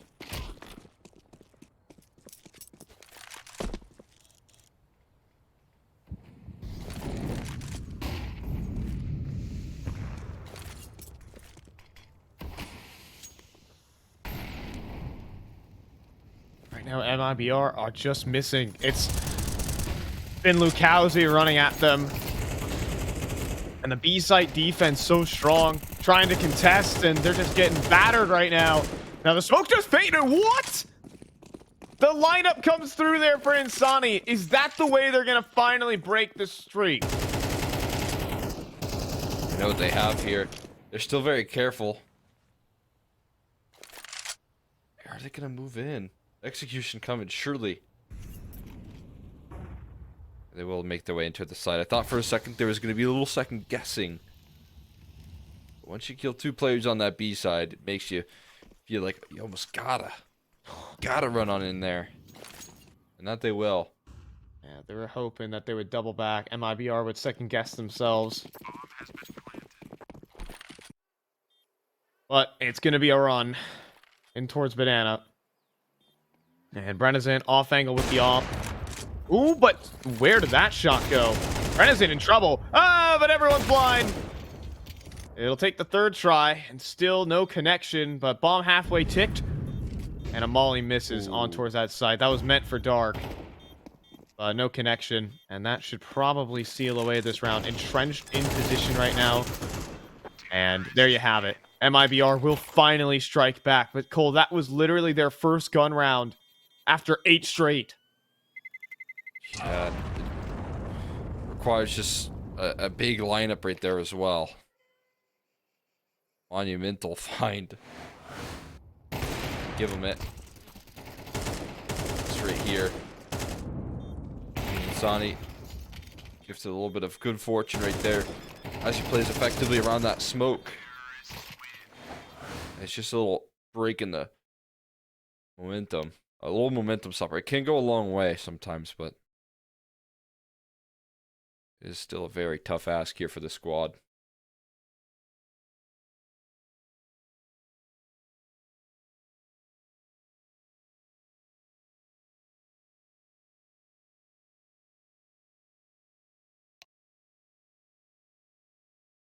Wild scenes there for Insani. That's what they need to get across the line. That doesn't really make me any more inspired, but you know, T sides can always get quite awkward. If the CTN starts to run away with it, there's still an opportunity for this game to get close. But I'm going to be honest, Cole, entering into this series, the idea of a 2-0 over MIBR from a Fluxo that was looking weak, right? They staggered through their group. I mean, when we watched them make it into playoffs, the one thing I said was it was important that they got here. They stumbled, they tripped to a couple of teams that we thought they had it in the bag against, and, you know, Case was one of them. They weren't able to do it confidently, but it only mattered that they got to this point, and if this is how they show up in their opening matchup versus one of the toughest teams in the bracket already, they could be looking for their back-to-back if this form keeps up. But it's got to keep up for second pistol. About to blast through for an A site, or the B site play. There's a flashbang available for Exit to try and lob one through the smoke, if he so pleases. Might go for it now. Has blinded up now. They haven't gotten through, or have they? PKL does trade, but Exit, he comes through with the double. 2 versus 3 is manageable. It's big time from Exit. The worthy defense on this site, and spam through the smoke catches Zevi down low. He just doesn't have any armor. He goes for a fight, goes for the win. And it's up to VSM now. Also doesn't have any armor in this round. Just needs headshots. Yep, he needs them, and he won't find them safe. Flying around the corner with the USP. Exit good on the hold. The retake there for MIBR. This is what they need to get started. Big time right there. Excellent work on this early site defense, and then the retake looks like a breeze. The flash play, I mean, exits multi right there probably changes the tides a little bit. You get into a 3v3 post plant, things get a little bit less comfortable. Man advantage on 2 players without armor is pretty tough to close out. A lot of credit here, exit. Great defensive round. But we're immediately into the action here as we got a force buy, of course, from Fluxo. No smoke for Lukowski to jump through here in the bottom of mid, but he sure will try and get aggressive on you.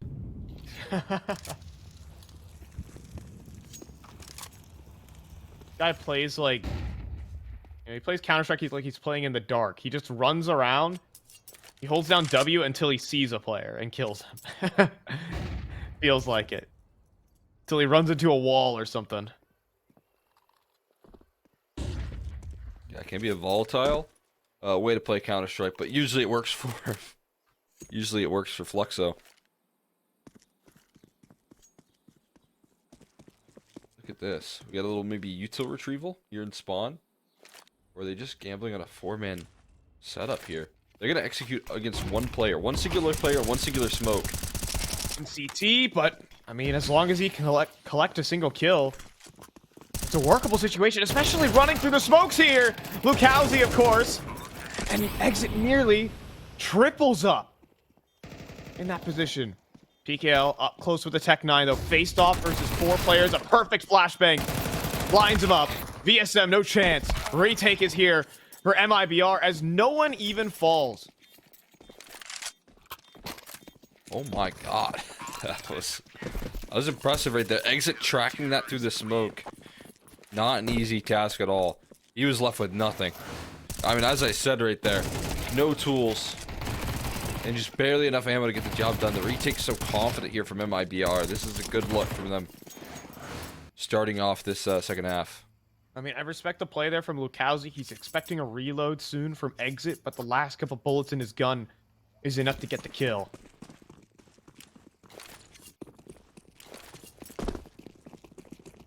It's not the worst idea, you're right, but exit 2 prepared for that. Knows the possibility, knows the tendencies, I'm sure, as well.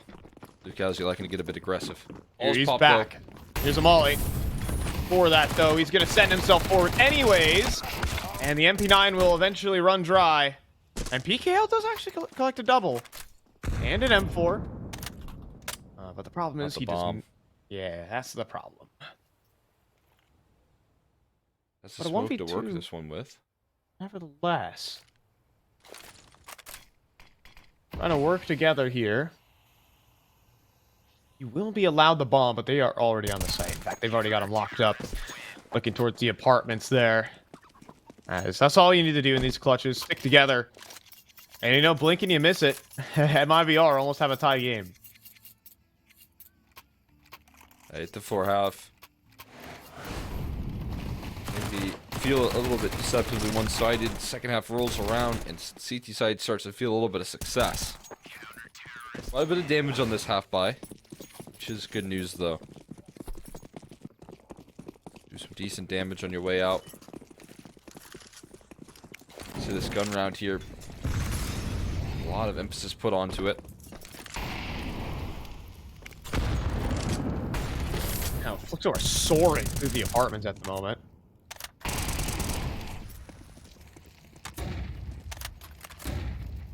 Looking for that entry kill. Che, though, caught on the jump through.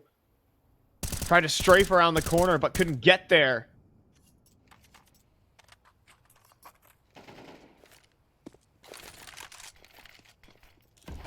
Easy advantage for MIBR and some.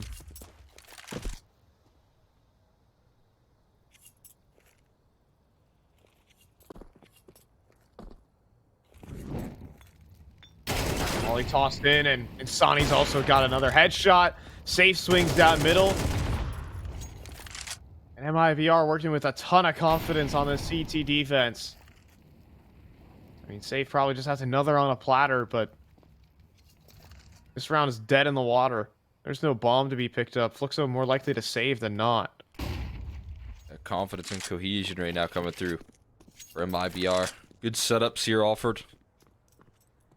They don't just stop at a man advantage. No, they like to take it even further.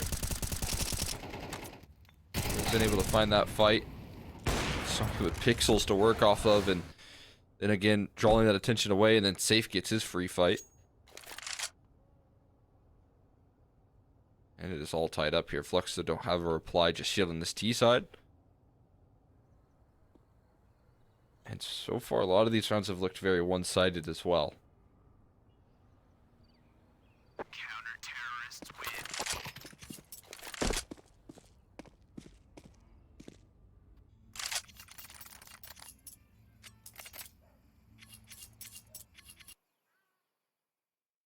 I mean, right now, that round, there wasn't really a strat to be played, as Che tried to get himself established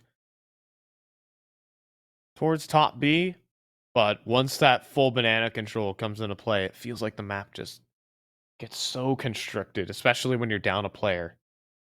Yeah, that's where I think the a little bit of instilled structure here in Fluxo can go a long way, because you can see some of these T sides, you can see the effectiveness and the potential in some of these, score lines for sure. Some of these halves. They really can develop some strong suits here, but when the individuals quiet down a little bit and the solo plays don't work as effectively, you gotta have some structure, some strategy to lean on. They call a timeout, and this is where you would like to see it be brought out here. This is where you'd like to see that depth and strategy roll through. 3-man B lean right now is... EKL can feel a bit of the heat. But MIBR will hold off on the full rundown. At least just yet.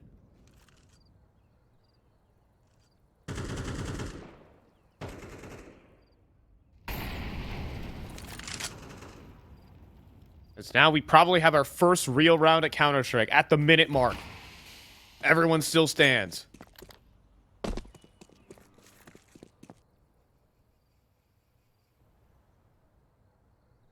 Still sticking around here. Reroute though back into save SOP. He's giving himself just the thinnest line to work off of. No moves being made. No commitments just yet here. Flash play avoided. That molly. It's info right there. You know that they're right around the corner, at least for one, in the smoke to back it up. Good luck getting through this. Fluxor gonna try. Gonna try and mess with the defense here, and it works! Spam through the smoke there from Lukowski, perfectly read into. Now, Exit is still here on the site. Will they be diligent? 20 seconds, it's enough time to make a small mistake, a hiccup. But Exit, he could still devastate them. Che won't clear it properly, and now Zevi in trouble as well. Now it's a real big problem here for Fluxo. 7 seconds, planting the bomb. Exit is still fighting out. Next up is Safe to run through the smoke. He might do it to try and end this one, but PKL needs a clutch. Exit has devastated the whole team, and Safe watching. Unbelievable from the back of the site on his own. I mean, not the first time. He's just been completely isolated on this B site and saves. MIBR, the worry right there. An unbelievable entry. Rolls on through. This instant dismissal. Right on the money. Great read from Lukowski, but then Exit just buys so much time, but not only buying time, you're landing the kills to back it up. And the only way he gets taken down is this little spam. Fully blinded up. He bought that much time to where his teammates could help him out in that department here. MIBR know that was threatening. That was a scary round right there. You don't want to rely on that consistently, but so far in this half they have been able to. He's been that good.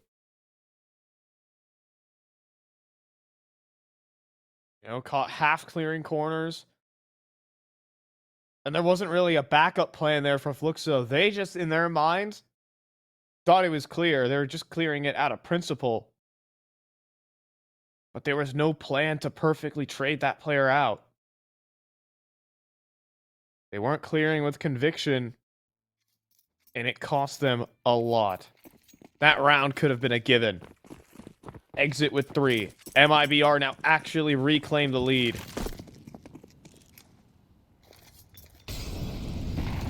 Save posted up. Shot connection, though. It feels like MIBR have the initiative across the map at the moment. They've got some really good initiative. And all the confidence in the world here. Completely flipping the script from what we saw in that first half.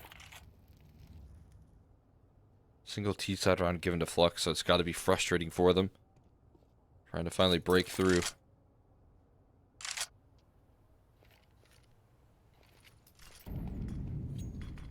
Triple lane setup as well. And drops so good on the first. Is fully blinded, though. And then is easily traded. And now they start to get trapped in. Hemmed in by VSM. Leaping out of the apartments with Zevi. And this is the first round that feels like it goes right for Fluxo. Yeah, starts out scary right there with a quick headshot, but that's some really good utility.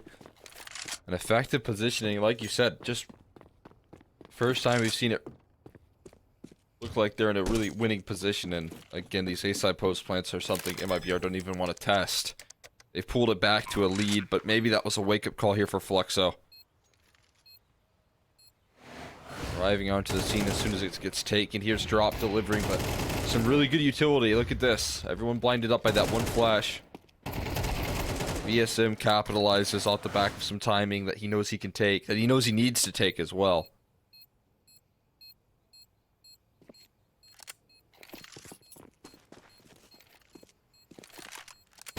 Yeah, it seems like Zevi might realize that he's going to go down to the bomb, so he needs to get far, far away in towards CT. In fact, he's going to keep running. And needs to get far enough away to survive.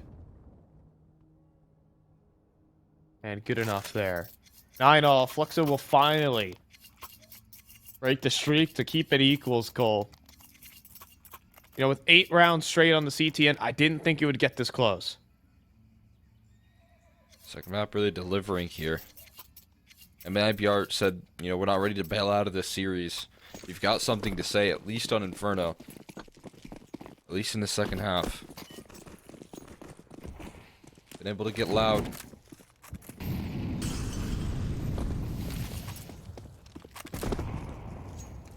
Oh, perfect My double goodness. grenade.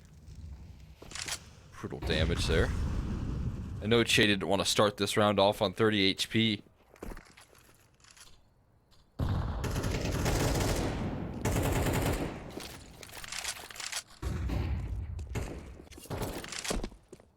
Especially as the player who takes the more difficult roles here for Fluxo. He's in charge of working top B a lot with PKL.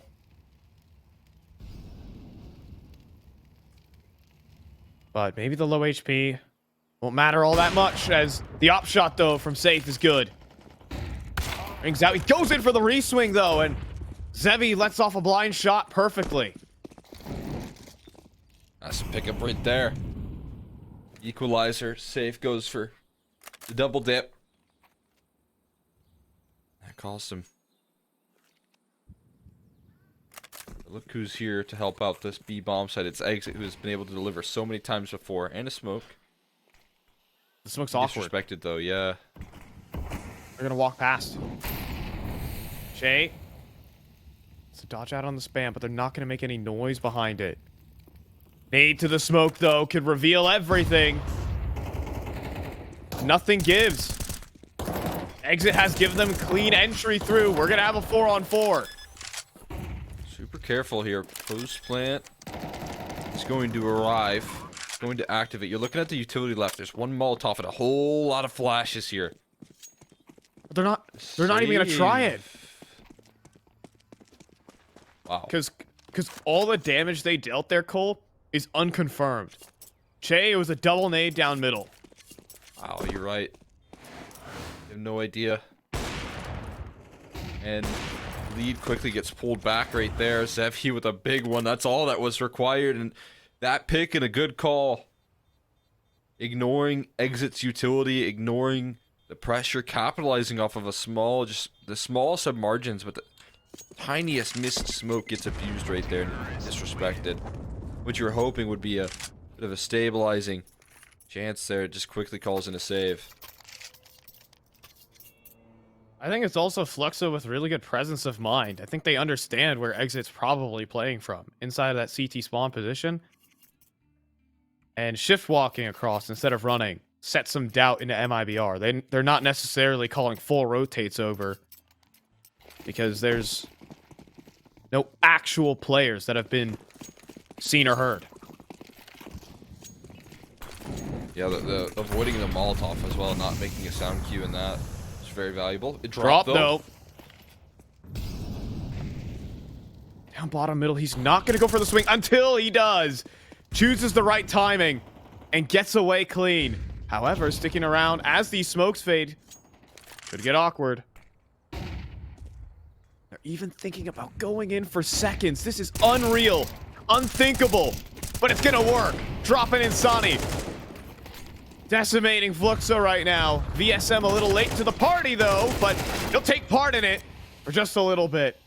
Drop covering his teammates. And this round's finished. Shay around the smoke. Boy. Hello there. There's one. There's two. He's up for the clutch. But bottom mid. Still a player remaining. Shay. He's gotten 3 in the 1v4. And Safe is on 5 HP. Oh, boy. Shay, it's been a bit of a reversal here heading into Inferno. He hasn't been able to deliver that same impact, but a 1v4 to decimate the opposition. Does he choose right? He's going to walk right into Safe's op. Oh, I think it's over here, Cole. Safe. He's got to nail this one, and he does. Round the corner, he falls. It's nearly the sickest 1v4 you've seen.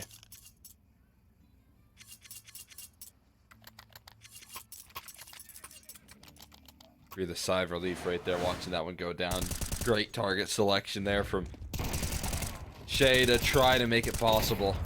But this MIBR proactivity, back to the bread and butter here. Back to playing this confident game that we've seen from them. And look how well it works for them. Oh, man. I mean, that's a tough shot right there. He was close to missing that, Cole. And he had to fire off there because you know for a fact Chase is going to pre-fire this. But now Lukowski back up to where he started and calling the bluff on the setup. It's a 3-man B lean. And Lukowski's taking full advantage of that. He's into spawn. And an easy headshot onto Safe. There will be a trade, but there will be no round here for MIBR. Fluxo will battle back the lead. What a call. I mean, just again, Lukowski completely taking advantage of an evaporated bracket setup. No one there. Just a little feigning of the presence, and then they bail. And Fluxo surge for their lead. Lukowski. Again, man, when he is able to bring these sort of rounds this late into the game, just means so much for the squad. A little bit of hunting. Jay's got a molly for new box. Brennan's gonna be forced out of position. They're just full executing here. Brennan is in trouble. He's been spotted out. He's doing his best to hold on, and I think he will. Or he won't. Oh, I think he missed the op shot right there. He had his teammates cross, but the shot whiffs, and one more exit for Fluxo to find. One gun saved. And Money is in such a questionable spot as you try and fight up against Fluxo's resurgence here in the second half. And Fluxo's opportunity now, easiest chance that they could ask for to get 12. The only thing you have to really worry about here for the most part is this AWP in Safe's hands. I think he's been barreled forward into this apartment setup here.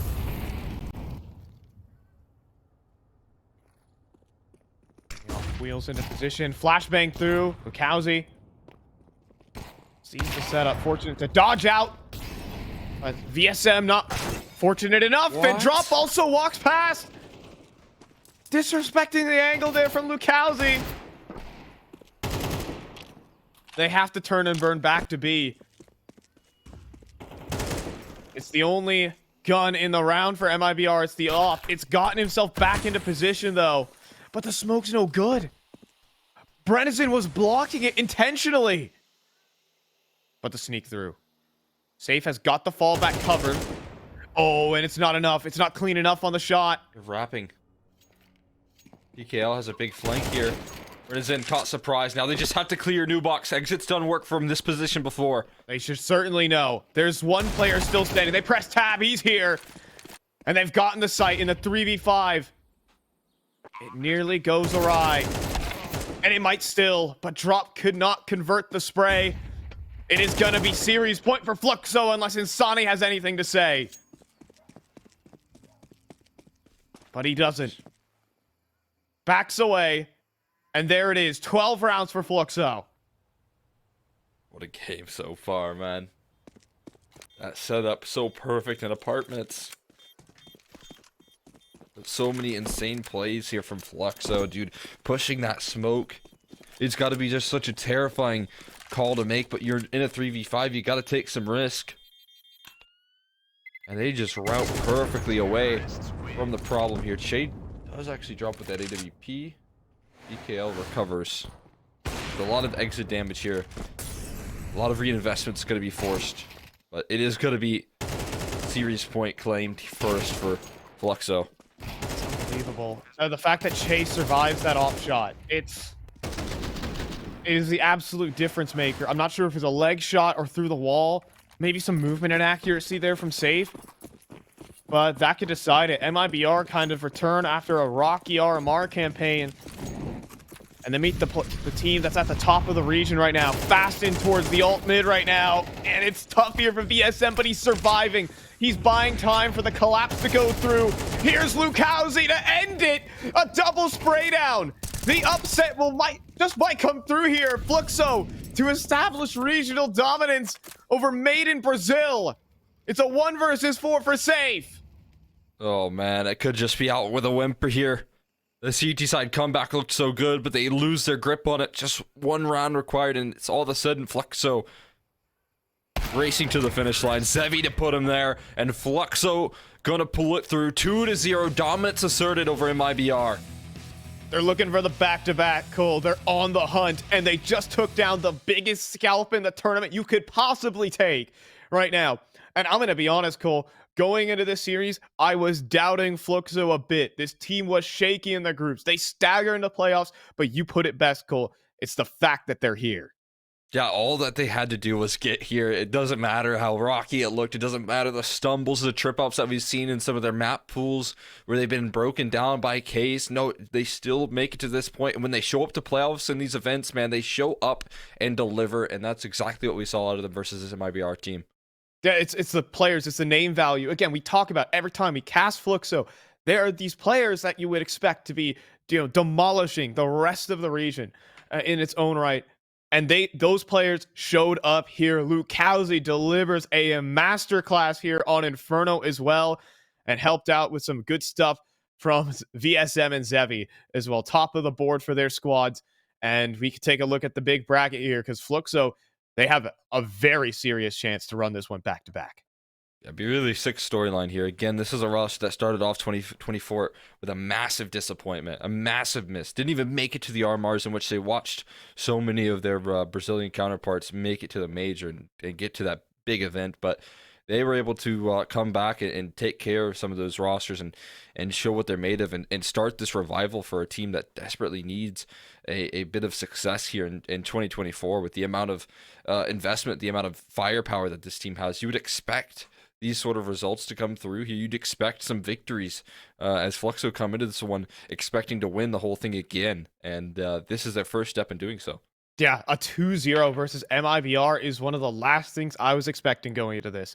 But Fluxo, when they're in playoffs, when it's crunch time, it's their moment. They've had some struggles competing for international events, but as long as you can keep it up regionally, eventually you'll start making it out and qualifying to those events. But we got one more quarterfinal here for the rest of the day as MIBR are put into the rear view mirror. It's Team Solid versus Adal y Amigos, a bit of the upset forces within their own right. Solid taking down W7M, a team that we have been hyping up a lot, and Adal y Amigos ending top of their group.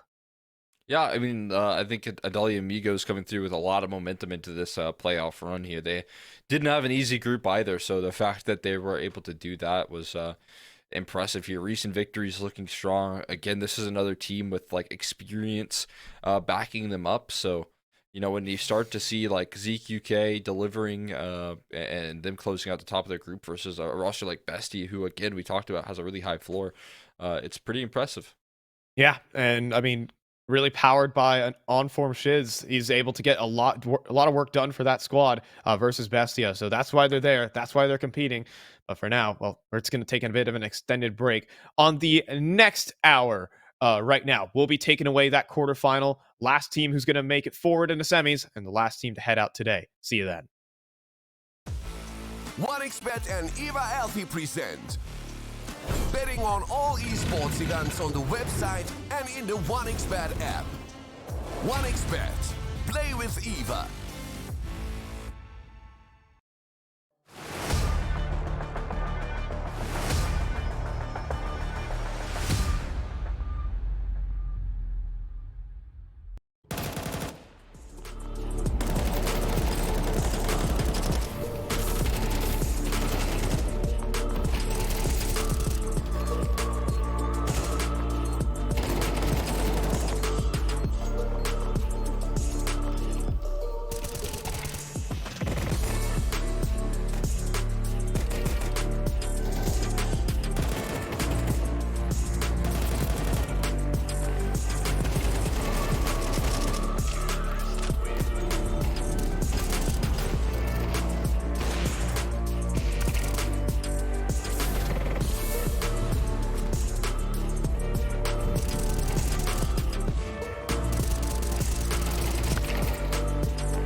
very complicated job, but I love simple things so much. One move. One push.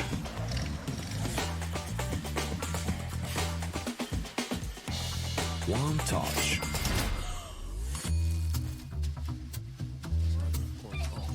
One love. One click. One XBet.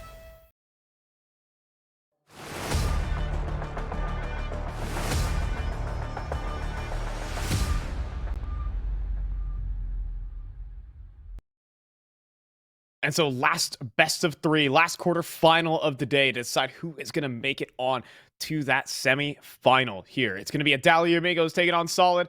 We've had a hell of a day so far, Cole, with some big upsets and maybe some less surprises, but let's go ahead and check in the overall schedule. What's good? Yep, we get to finish strong here as well. Solid taking on Adult Amigos. Definitely the side of the bracket here that I'm kind of interested in seeing how it's going to break down right now. Two pretty strong teams coming through with playoff aspirations to, do further damage, to do some serious work here. And so obviously they're on a tough side. Fluxo looking to get their back-to-back rolling. But the Adult Amigos and Team Solid, this matchup in particular, very exciting because it's so back and forth here.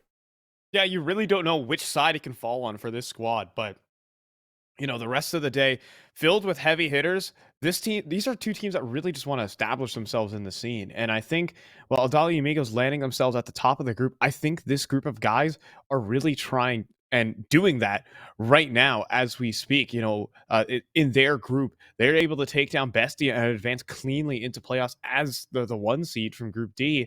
And, that was probably the most unexpected thing to come out of that group.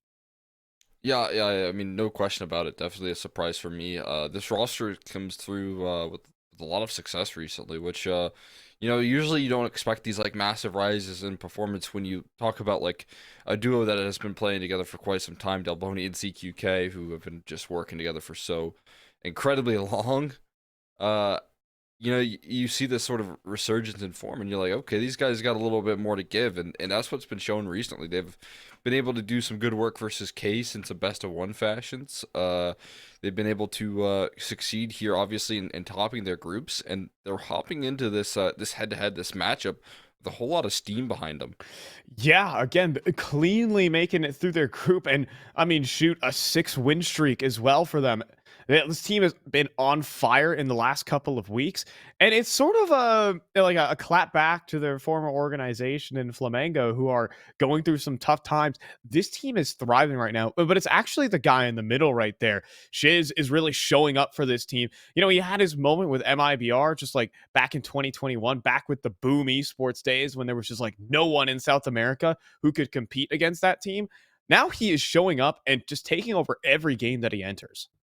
Yeah, you have kind of this powerhouse trio right now on this roster. Pariah, obviously one that we've always talked about. You mentioned Shiz and what he's bringing to the table right now, kind of resurgence in performance. I think he has developed quite a bit on this roster as well. And of course, Vaccine in the mix there, trying to support. And so that trio right there, lifting them up in these past couple series, in these past couple games. And then again, the experience that CQK and Delboni bring to the table is so valuable. Yeah, I thought this team was kind of like middle of the pack here in South America. Really just kind of in the same position, same old, but now they're really starting to rise above that level and start to compete with the contender squads. So if they're able to take down this squad in Solid today, then they can land themselves a big matchup versus Fluxo, which Solid, it's been up and down, but they've shown that they have really strong pieces, and hey, a big win over W7M to get to this point. Yeah. I mean, there's a lot of I think there's a lot more of a ceiling for this Solid squad. Like in the future, I think you could see a lot more development. They've got 4 years or 4 years younger in average age compared to the Adali Amigos, but I think the development is key for these guys. So again, as I mentioned in that group stage, I think it's key that these guys were able to lock in a playoff position.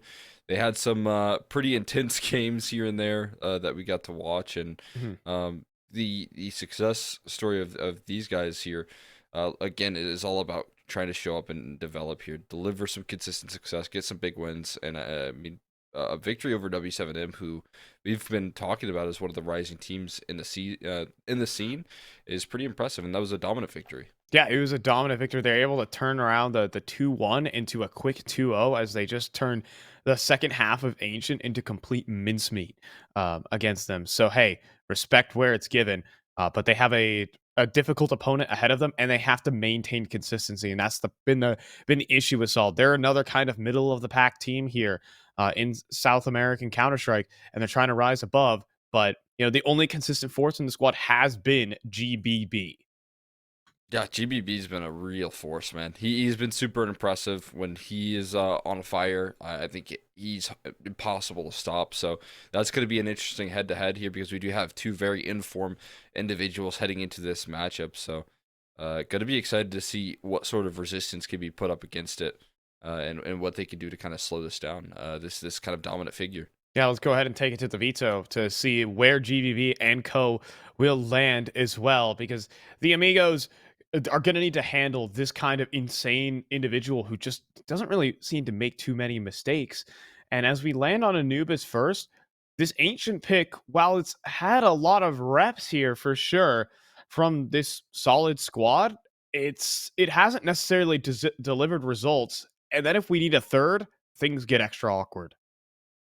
Yeah. I mean, at least we're not seeing Overpass this time around. It was something that we kind of mentioned. Solid are going to be very happy that that's the ban of Adali Amigos out of the gates, the perma of them. And yeah, I mean, like you said, you lean into Ancient here, but in the scene in which you talk about like this roster, we talked about them kind of being in the middle of the pack. There's so many good Ancient teams in South America right now that you can understand when they play up against some of the tougher competition, that there is a lot of struggle. But for me, even though that Overpass is banned out of the gates, it just looks like such a good veto opportunity here for Adali Amigos to at least capitalize on their opening map pick. It's still pretty solid, a strong map for Solid. But then again, if it goes to that decider, man, what is it going to look like? Because they got one victory here, and even in some of the other results, there's some close affairs, but not too many of them. Yeah, and, that's scary. And the one biggest worry here for Solid, we're talking about the veto. We're talking down on this team a lot, but there's kind of one that really sours the mood. And that is today, Cole. Today, they lost to Furia Academy. They were running the online circuit grind, and they lost 1-2 on Ancient against Furia Academy, a team that is currently no longer in the event right now. They are not competing in playoffs. They lost out to Bestia, and, there's not much you can do about that. But, Fury Academy, they're a fine team, but it's a team that Solid should be beating. And that could raise some worries about today's form here for this squad. Yeah, I'm 100% with you. I think they really got abused on the lack of a map pool here, because again, that Overpass, we watched it versus Velox, the roster coming through, I believe the Argentinian squad, and that map just looks so incredibly messy. So they did close it out in the end, but you can tell that there are still some work that Solid need to do in this veto and in this map pool.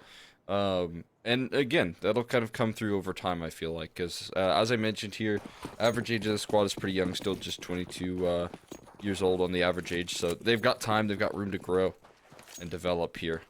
But they got to start somewhere. Got to start it on Anubis. Already got some pretty aggressive info gathering coming through from this Adali Amigos squad here, looking for some plays to be made. I do feel like that stat's a little unfair because, ZQK is a 1.6 player goal, and Fastzine still very young and early on into their careers, so a little bit of yap in there for sure. That's a 6 shot and great positioning here for Pariah, but he does miss out on the bomb, making it in towards that B site. It's going to be an easy plant here for Solid, and even a backstab here from BNC, who swings wide and gets a gush, but nothing more, really. Instead, watching in from spawn, CSO, lucky to be alive as well, as the next play moves on through. Holding on, at least trying to. Eventually, he'll be wrapped up, but it's GBB and LCM holding it down from the site, and the headshots start to connect as Team Solid looks to put together the pistol. That they do. Quick and easy right there. It starts off a little bit rocky, but again, just getting themselves in such valuable positions. A lot of info gathering from Adali Amigos out of the gate, but that info kind of baits them into what felt like a little bit of false sense of security in some of those occasions. You got a jump spot in towards mid. You think it's clear, but the reality is they're just quickly following in your footsteps, so nicely done. Great on the timing. I'll be happy to kick off at least. Yeah, I mean, the average age is just meant to highlight the just clear experience difference from, like, the provision of CQK and Delboni. I think they give a lot to this squad, you know, and again, have given them a certain floor. A similar way to, like, Noxy, as we mentioned here over in the Bestia squad. You do have, like, players that you can lean on. Players that know how to build with cores, and, again, just a lot of history in between those two players.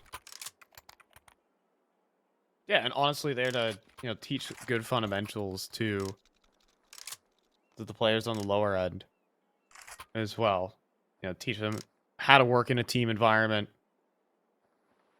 You know, they've been through the ringer in that sort of respect, so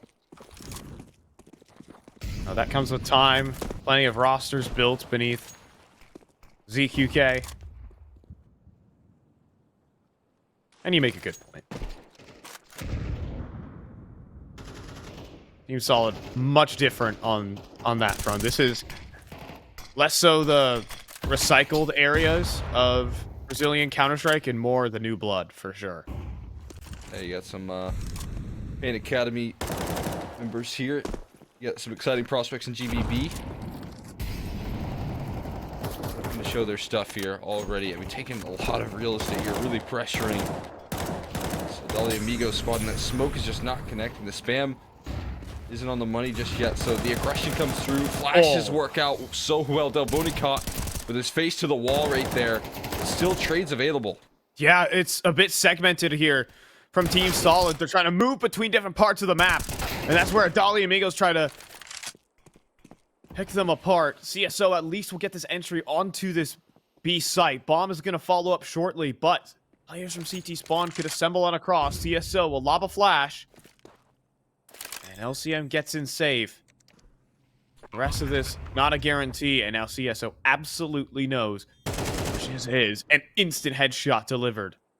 Right there. Wrapping the site now. Pyria trying to flank through. LCM eventually falls. It puts it up to CSO. He gets dinked up immediately, and the Amigos are putting together the shots for the retake. A very tough retake at that, but they have the firepower to break on through. You said a bit segmented there for Solid. You have a couple really good like game plans, and I thought that was going to be just that full A execute with the amount of utility, with the amount of aggression you can see, man. They're able to get so far out, but then you look at the rest of the map, and it's like they got a mid lurk, then they got two players so far in the extremities that they're not available to really be much influence. And while it is good space creation, and they do eventually take, you know, one part of the map, it felt like if they could have just fully coordinated that offense into just a straight A take, they would have been golden. Yeah, but kind of left battling all across the map. And some miscues. The Amigos individually take advantage of it. LCM had an opportunity, but couldn't register the shot through the nade smoke. Now, Furia, he takes his AWP, but seeing nothing, sort of reposition instead.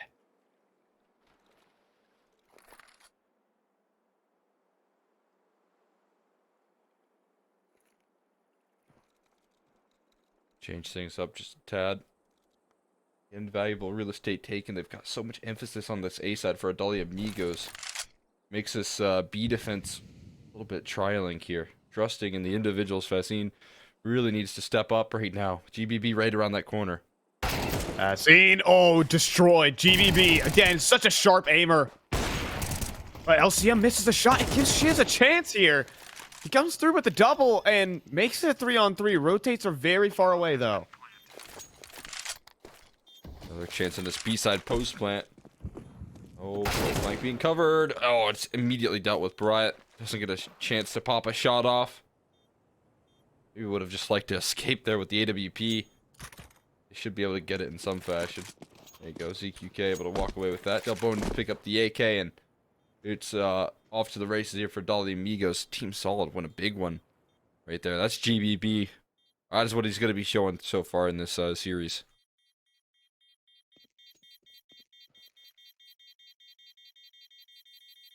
Yeah, just one entry is all that's needed. I mean, he is a treat to watch as a player. I will say that. You know, despite the ups and downs and the missed comms, the missed calls, this player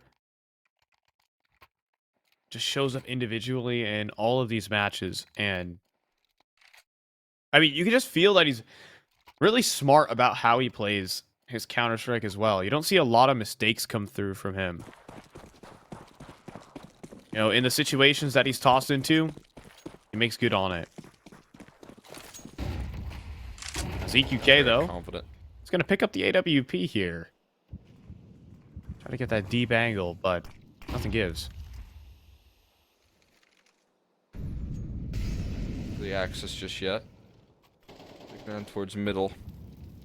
Got a lot of coverage right now in this department. That A side a little bit rough. A lot of presence being made there. Might need to call in for some support. Here's a bombardment of utility here. And it could be a bit of a scale up. Delboni in charge of keeping this mid controlled, and BNC just barely wins that duel out.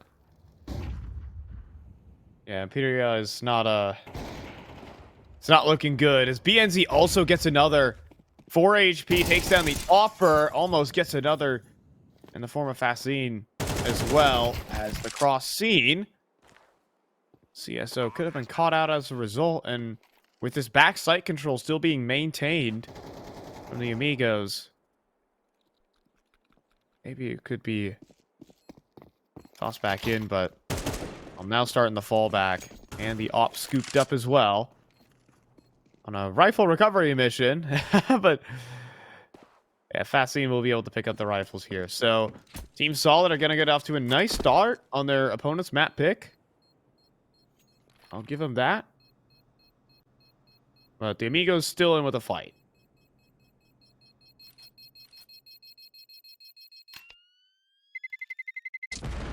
Something. These saves are always going to give them some investments here. You do want to kind of slow a little bit of that steam down, though. Does feel a little bit scary when Solid get off to these hot starts, BNC able to have that much impact towards middle, winning on those duels, and sometimes your shot's just not connecting here. With that experience that ZQK does bring, the leadership that he shows this roster, sometimes it does bring just a slight lack of that firepower. As the AWP presence, you want it to be a force in the server.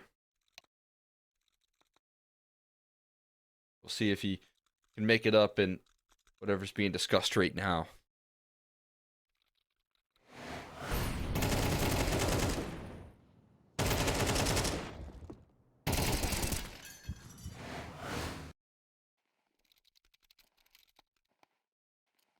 I wonder who is a doll and who are his amigos? Or am I just missing something? You know? So like La Ruginetta. I was digging through and there's no one named a doll. Doll. I don't know. That sounds like a name. Look, I'm just some American Westerner though, so you know, it's just like, you know, I don't know anything. I do kind of like those names. Oh, Superior has literally everyone behind that smoke. Will be handed one, courtesy of Delboni. But now, about to be placed in a literal 1v5. With the util set coming through. And, well, now, the Amigos spring into action. At least the rotates have arrived. ZQK struggling, but the HE should be good enough. Or just Delboni with a triple. LCM trying to make some headway through. The rotates have arrived. And Shiz also delivers on his fight. LCM has been spotted. Up towards the plat. He's been locked into position and now about to be flanked. Full rotates there from the Amigos. Yeah, full rotates, but really Delboni delivering when that site was getting collapsed on. That looked like a very fierce execution right there for Solid, with a lot of missed op shots from ZQK. So it very well could have been overwhelmed, but the FAMAS have been able to fight back there. Really a lot of counter utility as well. So many low HP bars. You can see Delboni, this is a great position for him to thrive in here. Big impact, dealing with all the pressure. And that's where the support system comes through to close things out. Make sure there's no clutch potential. But I feel like if you run that round back a couple of times, those missed op shots very well should have cost the Amigos. They're able to get past it for now. ZQK, though, will not be missing that one. That's what you like to see. The Amigos. On the board. All you need is that one to break the dry spell. Connection. Maybe you can start to lift off the back of that. Still gonna test him though. UVB not scared.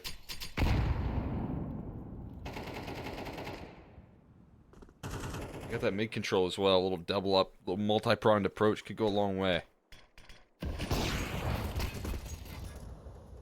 Able to make the cross here. In fact, ENC could even threaten a backstab, but the jiggle peek was not good. And Shiz even repositions. Fast Sync starting to take down these rotating players, and suddenly it's a 2v5 and probably a save for Team Solid. As the extremities are under lock and key here for the Amigos.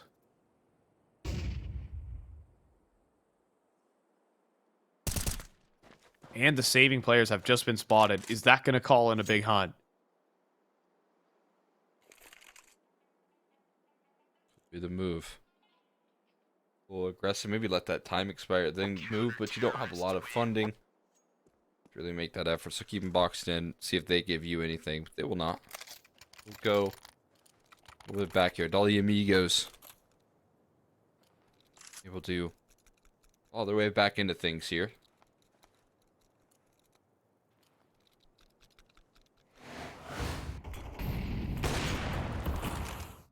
Solid shot there from ZQK, and messing around with the positioning at the moment. Again, I think that's been at least a theme for this Solid T side, is that they've been very isolated across the map. They've been extremely spread out in the default, and that's where the Amigos have picked them apart in a couple of these rounds.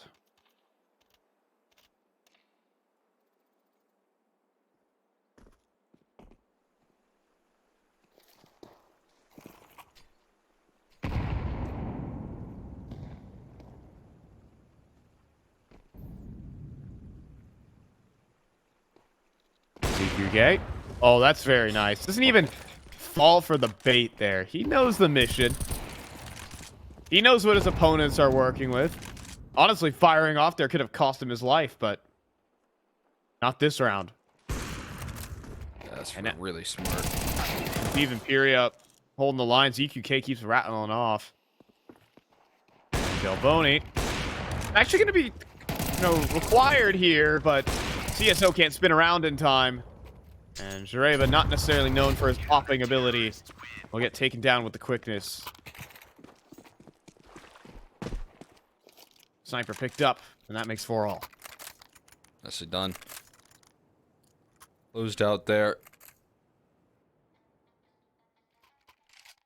Some confidence for Dolly Amigos, and they will quickly tie things up here again. Same angle there, same success. CQK starting to lift off now as well, is a good sign. We want him being active. Be able to bring some op energy into this round, some opening duels. Making the job easy. He's again in the right place here to find another opening fight.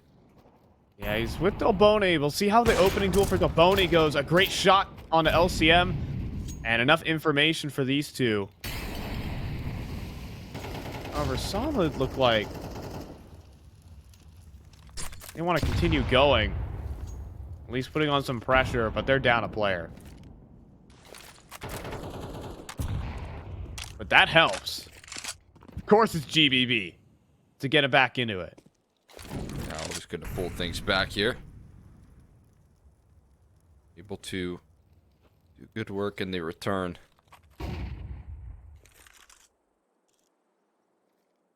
This full stack on the B side could go a long way. And another kill from ZQK, who gets the molly down as well. Yeah, massive. Segmented off from the smokes right now. They have to wait things out.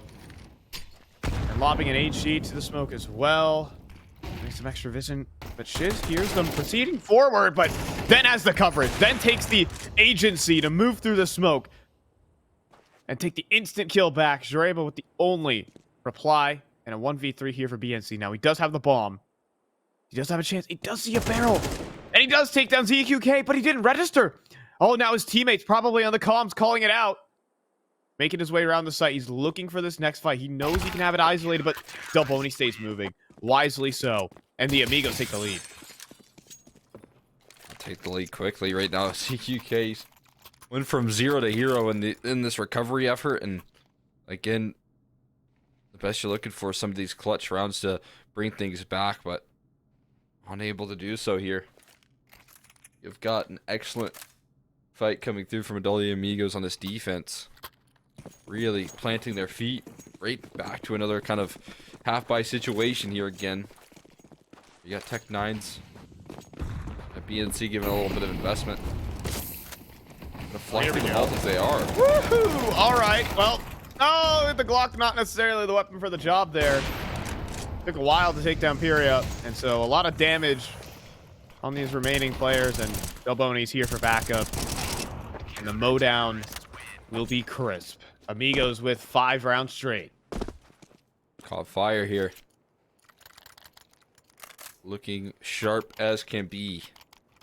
Delboni coming through those quick rotations. A little bit of a scary start there out of the gates with the nice flash that was thrown in. Still probably able to do a massive bit of damage there and still land his 1-for-1. Delboni again from heaven, man. This guy also cooking.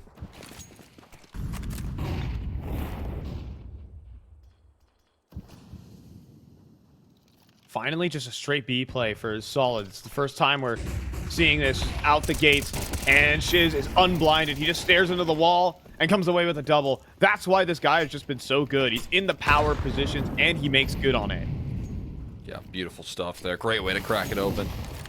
Immediately just look to continue that success here, continue that momentum.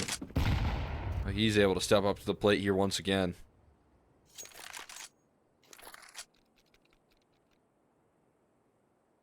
Honestly, has been a real surprise factor, at least this year for the Amigos.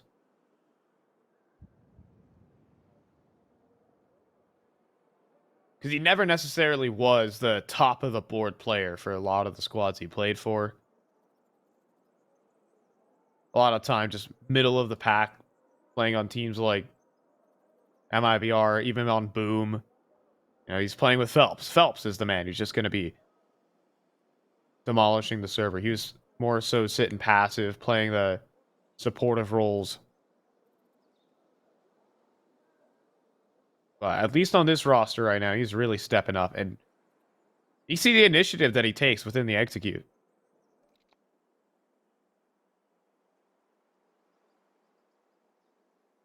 Taking a lot of initiative here. It's good to see. They got a little flash play. No. Just going to take the contact walk up on in. Sop of LCM could be in for a rude awakening as that timer gets low. 5 seconds. 4, 3. Oh, they're not going to wait until after time.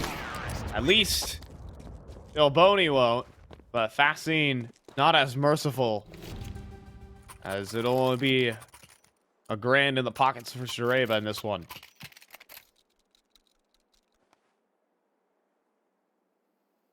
All you need is just to take that down. Take that op down, ensure that much, and then you get the extra benefit of Zareba going down after time, which is just kind of brutal. Extra security. Department.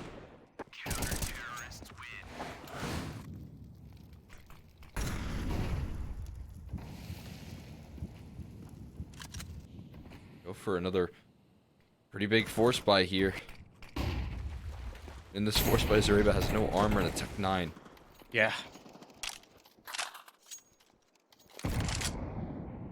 Nothing much to fight back with and to stop an 8-4 half. Start a huge comeback effort. They were, down 4-1 and looking to string together 7 rounds to lock out this defense.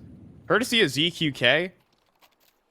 It doesn't take flashy opping, it doesn't take incredible opping, but just getting the job done.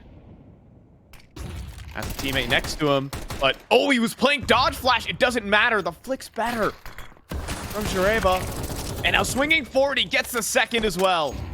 Team Solid with an avenue into the A site, but rotates are so fast and quickly cut down. Are they going to continue this? Solid immediately try to back away, and BNC is going to try and work his way into spawn. This is known, though. Shiz will be prepared for this fight. And coming through, BNC going to continue to walk forward, and it quickly swings back to 2v2. Post plan on the B side here. Time to get into good positions as well, though. They're trying to push into Palace, though. LCM, he's been seen, and it's going to swing all the way back. 2 versus 5. It's now 1v2 for CSO. He's just going to hold his own on the site. Tuck away into the corners. But this is not optimal for him. But as he hears them going ring around the rosy, smoke under the bomb. First kill's good. Delboni gets off of it, though. And a clutch necessary there for CSO to stop this half from getting out of hand. It's 7-5. Clutch sure delivered, though. CSO nicely done. Will have some big impact to close out things. If his squad a little bit of a boost heading into the second half. Zareba, though, so much impact. I mean, I walked into that one saying, guy's got no armor and a Tech 9, and look what he's able to do with it, man. Still just so much impact here, so much work being done. I mean, the Amigos are strong on every single one of their isolated fights. It just feels like they have more agency and control and just awareness overall on every one of their players. Moving to the T side, we'll see if that theme stays the same as we go to what Anubis should be. This should be called the El Clasico pistol. There are Rush B, and there's also my favorite one is the Rugs Rush. And this is what it looks like. Smokes in, Molly as well, but okay. That's well, that's a gimme through the smoke. Yeah, that's a just unbelievable way to manufacture a 4v5 at least to play the retake in with a little bit of extra support here. Now trying to flood on through one single angle. ZQK on the move, does get it eventually on a BNC, but he should be run down at this point. Delboni, though, bringing up the backbone of the hold. Well, now he has to hold down everything, and Crisp on the first at least needs another. Running out of ammo and time. It will be Solid who gets the defuse. They close in, and Delboni falls. Nicely done. Excellent retake right there. Nice way to start things off in the 4v5. Helps out quite a bit. Zareba goes on to extend it even further. It will be Solid replying on the CT side with the quickness, but of course with the bomb plant, you get the force buy. You get to really lift off here pretty quickly.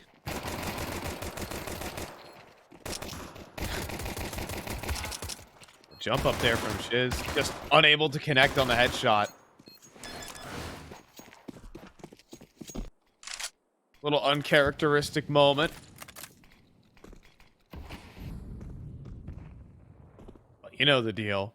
Bomb plant, force buy, go hand in hand. But ESO is staying solid with a great flash as well. It's Team Solid. We're up 3v5.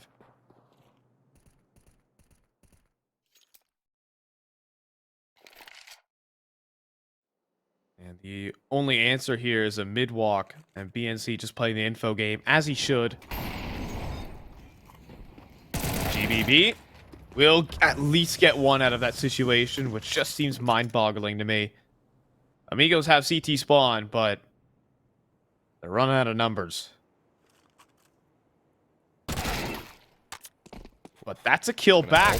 Jareba now under some pressure here, but Vaccine will clear him out. We'll get access into the A site, but fast flank developing. We'll get a plant, but I don't think there's going to be much else in this one. About to be overwhelmed. He hears the players approaching. And well played there from Solid. 7-all. Tie things up. Close out on the force buy that comes through there. A little bit of a deadly purchase from Medallia Amigos, but they don't get a bomb plant there. You don't get the round win. It can allow for Medallia Amigos squad to, or rather the Solid squad to really get quickly back into things here. Plant their feet on a defense. As we said, over the grand scheme of this best of 3 here, if it does go to that third map, it is going to be a really interesting challenge. So they're definitely desperate to try and pick up these first 2 maps and kind of avoid that problem potentially in the veto. Giving themselves a great start here. Second half, Zareva wants to feast here up against the Pistols. Take 2 confidently, wants to swing for more. He is getting away. Running away with things here. 19-10.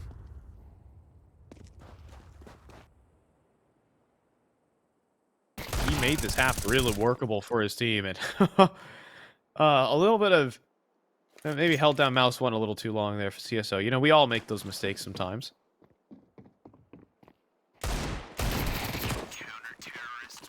You know, Colt, sometimes, you know, especially in NA, we have this tendency to, you know, still hold down mouse 1 on players even though after they dead. I'm sure it's just like a little like region by region mistake. You know, it doesn't really, it can happen to the best of us. You know, a little mouse bug. Yeah, there's certain mouse that are known for the double clicks. You know, about the full spray down on your opponent's body? Yeah, sometimes it's really broken. It's a big malfunction, and you just keep on firing away. You don't know what's going on. Tragically, that happened there for CSO. Hopefully his mouse gets fixed up a little bit.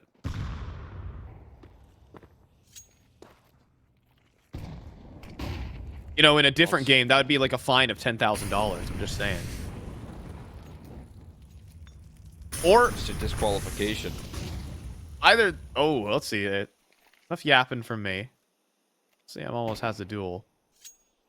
You know, in that game, it's either that or it's like completely like it almost feels fabricated when they spam bodies in that game because they're all doing it mid round, like hoping to get a reaction or something. I don't know. Vastine's in trouble. Vastine's in big trouble here. Team Solid working these extremities. It's Jareva who's now up to 21 kills. Yeah, that's such an incredible upgrade here. Takes no damage for that fight and gets an AK. So what a dream scenario for him. Counter utility from Solid is great as well. As a nade breaks the smoke, GBB continues the spray to take down ZQK. CSO found one through the smoke while that was happening as well. That is brutal. GBB with a masterful reposition. He's just keeping attention turned while the rest of his roster rotates on by. Flashbang. Oh, it just brutalizes. Even more damage. GBB just wants to lay claim. And that flash luckily it's shoes out of the round here, but perfect defense rolling through here for Solid, and he just has to leave with his hands in his pockets. And he's gonna get time. Yeah, he's going down after time as well. That's 450 bucks in the bank. It's just rough scenes to start off. The second half for, you know, your map pick. These extremities are under lock and key. And then the site defense is great as well. Really good flash setup to make sure GBB makes no mistakes. Doesn't give him a way back into that round by overextending or anything like that. Ensures some comfort here, ensures success. They're going to find themselves in a fantastic spot here. Our opponent's map pick. Both just kind of scratching their heads, trying to figure out how they want to slow things down here.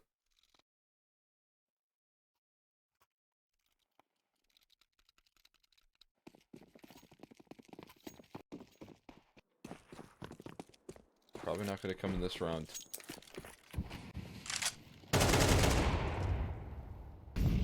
Twisted Vaccine with the hero rifle. Giving him a go. They need something to lift off in the second half because this T side hasn't been really delivering much just yet.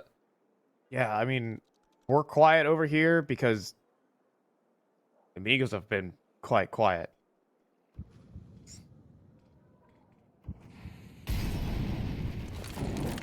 We're looking for some sort of response, and Somali to keep them at bay for the moment. And ZQK singes for just a little bit. Looks like we're going in for a fast A split. But, you know, I wouldn't want to test this part of the map, Cole, I'm gonna be honest. LCM on the line. He'll rattle off for the first shot, but there are two more defenders here alongside the op, and he rings out on the fast scene and just unable to get any ground. There's just a massive defense here. Way too many players. There's just way too many players here. Maybe yes, Shoes can fight back, but Zareba not gonna let that last long at all. On the slightest. We'll put that one to bed quickly. It will move forward. Caught fire already in the second half.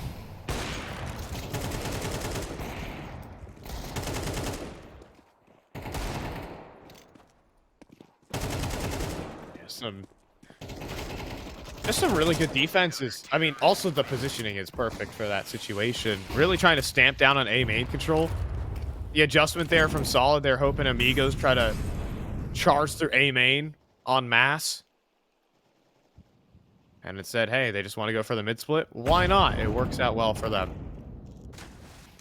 And this might be, all of a sudden, you know, this was a 7-5 half for the Amigos. It was looking great. All of a sudden, this is now one of the last gun rounds they'll have to start a comeback in this game.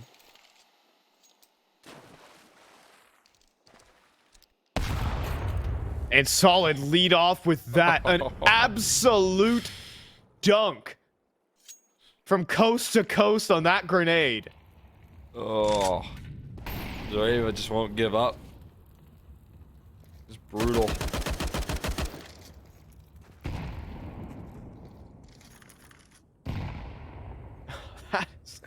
That's the offer goal.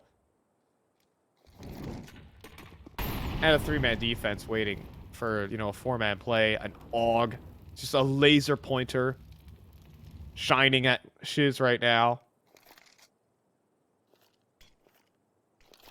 Tries to swing out. There's a dink, but it just simply said not enough. BNC. Backside as well. And then GBB also opens up from the jail. And Furia with just no time on the clock to make anything happen.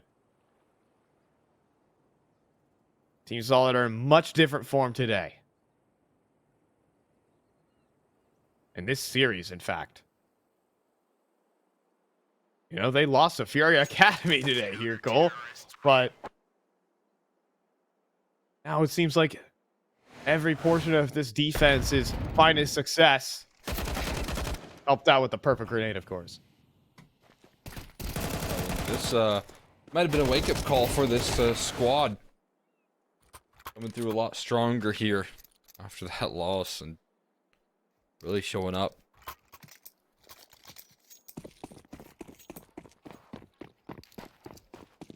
And, they continue to shut things down. It's going to be another good purchase here. You trust in a little bit of the op presence here of ZQK. It's going in. He's thinking about it. There's a run boost into the canals drop.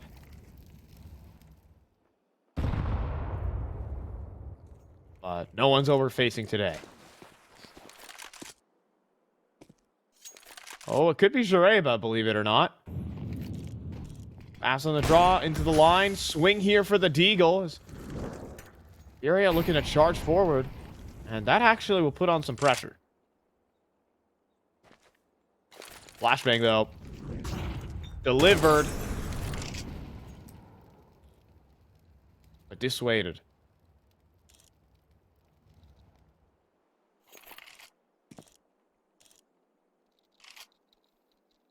It's gonna be a contact walk here. We could see the ops meet head to head. LCM double zoomed. You got ZQK right around that corner. Boy. Trying to toy with the angles here. Oh, but LCM walks into the line. 30 seconds though. Not a lot of time left. Bomb's committed B. Another smoke. That's gonna be tough to deal with. Yeah, GBB can step in front of this if he would like to. And a flashbang even to deliver in towards E-Box makes things so weird. Despite being up a player, they quickly fall. It quickly swings back 10 seconds now. You got to get the bomb planted. And CT's knocking at every door, but a team flash will actually allow the digits to go through, but the running USP from GBB could be enough. 22 HP onto ZQK, and Shiz searching for a fight here. Going down low. Now moving between the angles, though. Now exposing the CT spawn. ZQK, has he been seen? Is the question. He certainly has. GBB and Jureva work together. It's map point for solid. Just can't get anything. I mean, I appreciate the effort there. ZQK knows he needs to make a move forward. He knows he needs to press the issue.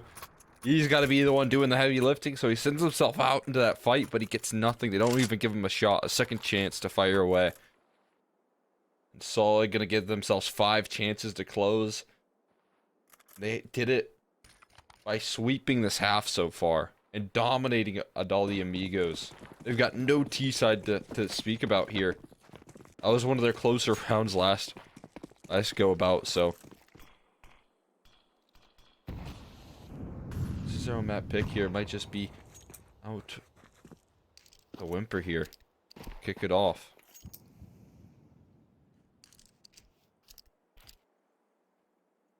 You know, it felt like the Amigos hit their stride on that CT defense, but Solid honestly had something that could be just one better.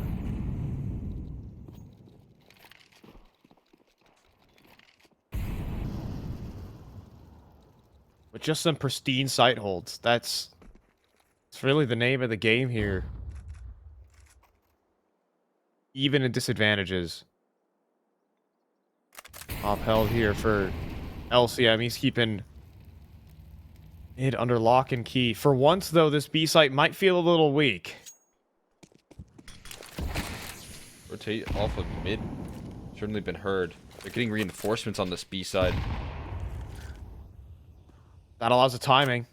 Delboni heard the fallback. And now he can start a massive split into the B site. 30 seconds on the clock, but by the time that happens, these smokes will have faded.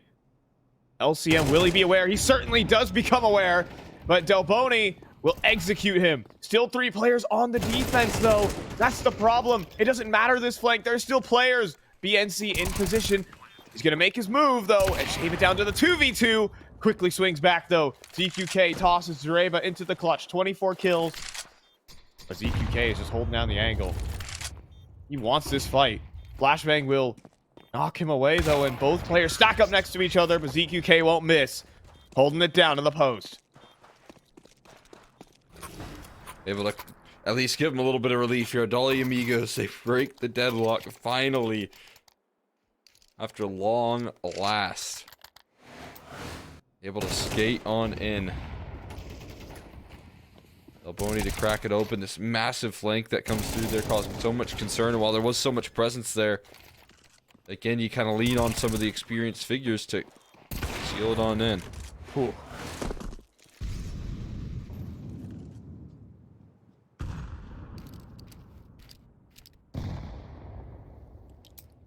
Without an op on the play, LCM. He's thinking about it, but instead ZQK is going to let go of the line, lob in the utility, and the flashbang. LCM, though, the molly's not perfect. He still gets the hold. Delboni walks up. It's a freebie. And rescopes for a second. That could just be the map right there, Cole. A mistake made. Massive step here. Step in the right direction if you're solid. A little bit more to do here. LCM fights forward instead of falling back. He takes half his HP. He's still standing here, and Shiz goes down to the lurk. There goes one less option for you. But it's your only option. You have to fight for it. You're going to have to brute force this B play here. Could be in for a massive surprise here. Solid are on the brink of taking away their opponent's map pick. Not just that, but in dominant fashion.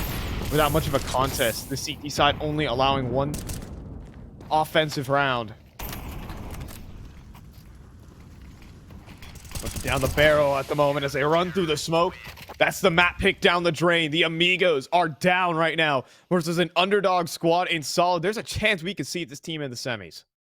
Yeah, I mean, incredible stuff there. Solid just putting on a real clinic on the CT side. It was one hiccup. It was one mistake, and that was all. And then they wiped it very clean from their memory in the very next round and closed it out. And, again, a little bit of a scary sign here. No T rounds at all given to this squad here other than just one singular one. And that's not what you like because, again, you know, you kind of lean on some of the experienced players. You lean on the callers here for the likes of Adali Amigos, and they weren't able to bring any sort of adaptation into that T side. Yeah, they just couldn't find solutions. They were trying every angle of the map. They were trying to go aggressive in towards E-Box. They even had some moments where it actually, believe it or not, did work. But some of these post-plant situations were actually closed in upon because it's actually credit to Solid and the setups that they were running. Really fast rotates all across the board.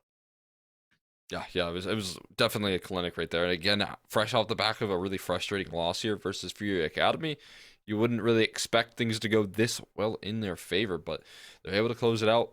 They're able to close it out with some confidence here, and you know, it is going to be an exciting kickoff here for Solid if they can keep it up.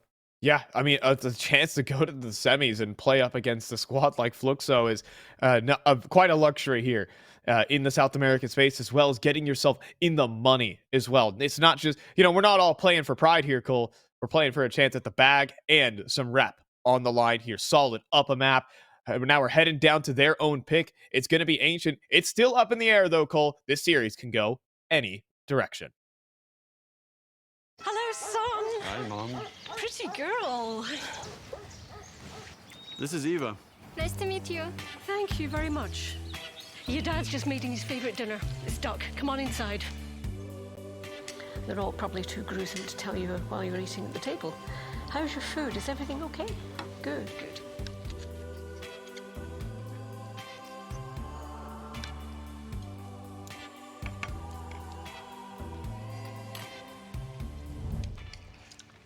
You seem to know each other. Yeah.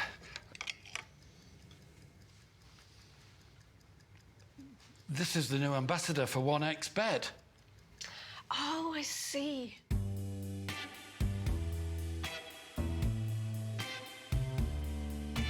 Everyone felt good when Eva Elfie became the new ambassador of 1xBet.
one chance, one dream, one match, one energy, one fight, one aim, one action, one hope, one expert.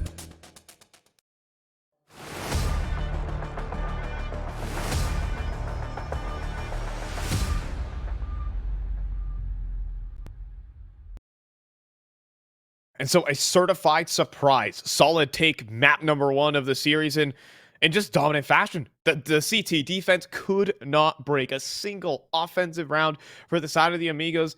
And now we move over to Ancient. Well, still everything is up in the air. Yeah, no guarantees, heading into Solid's map pick, as we can see, it still looks pretty strong for Adeli Amigos in terms of like recent success, although they are going to be having themselves a tough time if any of those T-side woes continue here. If the setups look as strong as they do on Ancient as they did on Anubis, it might still be worrying signs because the players are stepping up. Zareba had a massive map right there. CT side dominance asserted. And obviously, GBB was another player to be reckoned with. So the problems still arrive here for Adeli Amigos. Yeah, but again, they still had some life in them. Obviously, that CT side, a run of 6 rounds to nearly lock down the half. But weirdly enough, that just wasn't enough breathing room to get anything going on the T end of things. They only started to get themselves established for just a little bit, but towards the very end, they got their single round. It was all right. It was nice in the post. But everything said, a Solid had the better X factor. In that case, 1v2 coming through from CSO to kind of lock up that half. And, it's all despite this. Amigos had some good performances that map. Shiz had a great first half. Yeah, there was some good individual moments there. I mean, ZQK also had a pretty good first half as well with the op. He was able to step it up when it was required to start to assert a little bit of force here. I will say the one big silver lining here that I see right now is, again, that recent loss that we just mentioned here in the online circuit. Yeah, lost to Fury Academy on this map, and that's a little bit worrisome here. And they lost a lot of the momentum on the CT side, so if that flares up as a bit of a problem, it could be interesting. They will be starting on this T side anyways, so looking to avoid that problem for now, and looking to avoid anyone on that B site with this utility. And you have to assume, though, that Solid have something prepared at least. This is probably like more important match. Playoffs, a chance for semifinals, top 4 position in the tournament, and now post plan 5. You know it's going to be madness. Flashbang's good to get him in. LCM has an off angle and has 2 kills. Maybe a third on the move. ZQK will deliver on the shots. And he gets even a second. GBB as well plays his hand a tad early.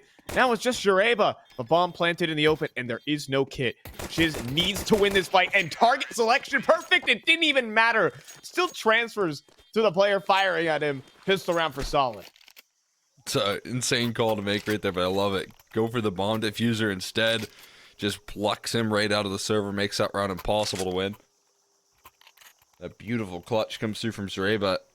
Last man you want stepping up again. Delivery, because it felt like there was a couple disjointed setups right there. Really strong post plants is what you would have thought. But then these long players aren't able to help out LCM on the close angle, so he gets collapsed in on. And it felt just slightly disjointed until Zareba is able to just deliver in the closing stage. Now we got a 5-man E-lean, a full eco here for Adeli Amigos. But it is just gonna be this straight up execute. There is hardly anywhere to stand for the CT side, but here comes the swing down the ramp. Everyone's got their guns out though. No pins being pulled today. Just 2 kills and a team kill. That's going to get a little awkward for the T side now.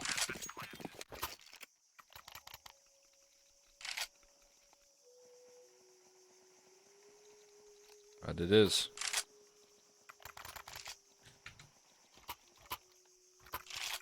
All the casualties taken. Still closed out, but either way, a little bit of pressure applied. As we head into the first gun round, it's all about capitalizing on that. You get ZQK with that blast cannon out of the gates. See him wield the op. He might be called upon here for the first gun round. Oof. Rattles off for a shot, no connection.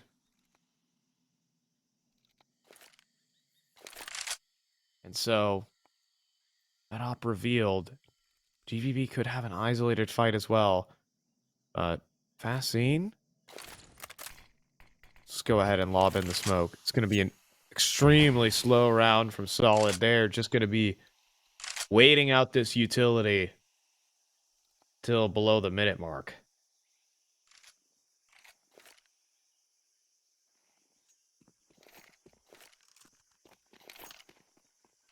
And behind the smoke, players with their nades out right now, and LCM just gets shaved off. Jareba up close, Delboni good on the double. An advanced angle here will work out well as Solid feel a little too comfortable in their position. It's already such a slow default. It's already such a slow round. It's going to be a save. Yeah, I was about to say, it's like you run into that sort of hesitation, you run into that sort of brick wall, and you're exactly right.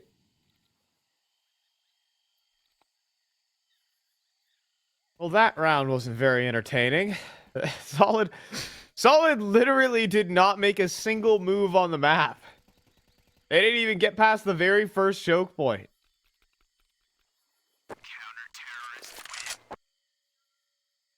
Appreciate that one, Delboni. Yeah, this is all that's required. 1 and 2. It's over. Here's your highlight from that last round. Definitely kind of an exciting start, at least for Delhi Amigos, who want that sort of success. They want that ease of a round.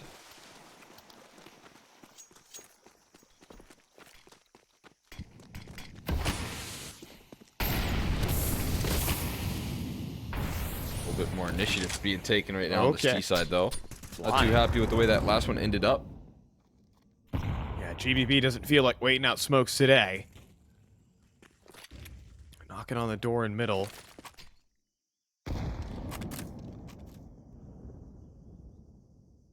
Still looking at a B grouping, but there's only one smoke.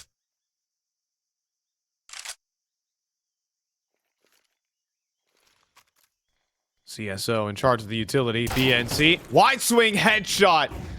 Necessary to get into this site. Virio's been spotted out though, and Fascine trying to hold it down range. Getting the better of him, but Piria still holding on in these shots, and good counter utility as well. Jareba limited on what he can do. Just leaves LCM, and Piria holds on for a quad kill at the back of site. So that's something you definitely needed right there. A little bit of depth coming through from him. And you start things off with a big defense. Big round delivered. It's a scary start there. BNC with the way he's able to crack things open. You think this could go so wrong so quickly. Counter utility and Fascine combining their efforts. Keep things safe and sound. 2 in a row going to be found for Adulti Amigos. However, it's a weak A site. It's Shiz with the Molly primed, and they're going to run through. And they're going to get right through him. Here's the big deal. Bomb's going to get planted, deep control established. But no one actually picked up the rifle. Actually, now Jareba has it, but flank delivered there as Delboni wastes no time getting into this site. But overall, this is probably a win here for Solid. CSL unfortunately doesn't have the 1v4 pistol clutch, but I mean, definitely take your wins where you can get them. Limitations on the purchase, but at least a bomb plan is something you'll be happy about. So we move into another gun round here. See if Fidelity Amigos can keep this up. So far, so good on the setup.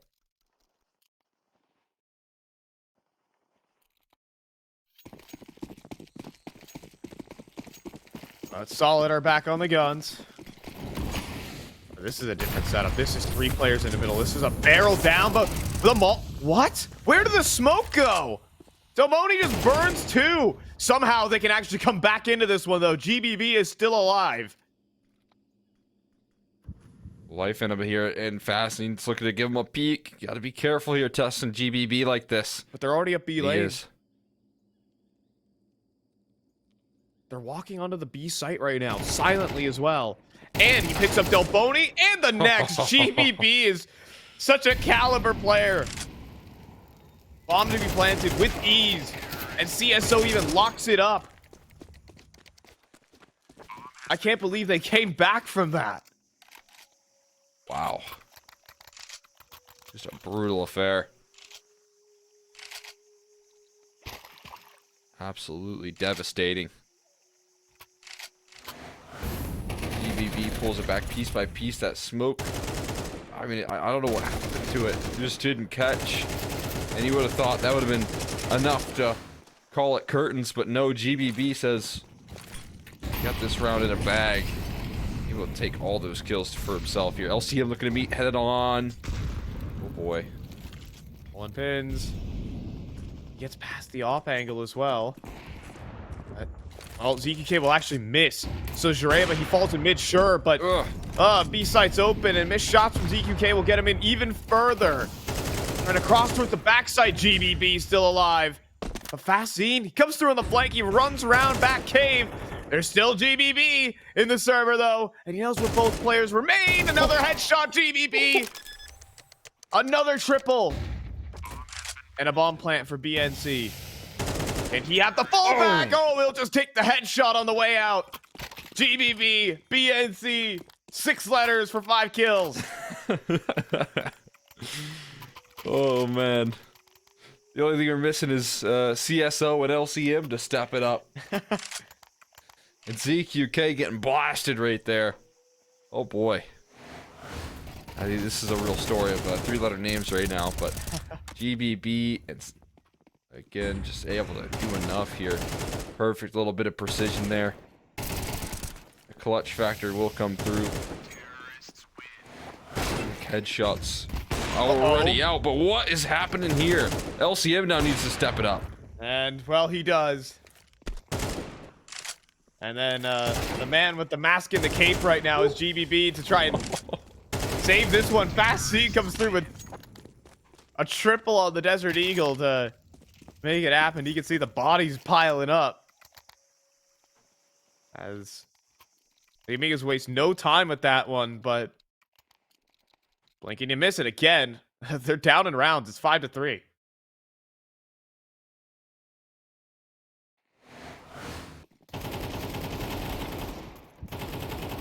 Not a bad eco there coming through.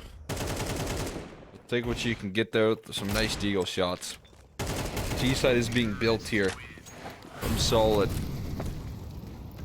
Something to be excited about. We're gonna disrespect this mid utility. Delboni giving a shot here to take this fight towards mid. Not too long ago. Zareba. Hello. Inching forward here. Whoa!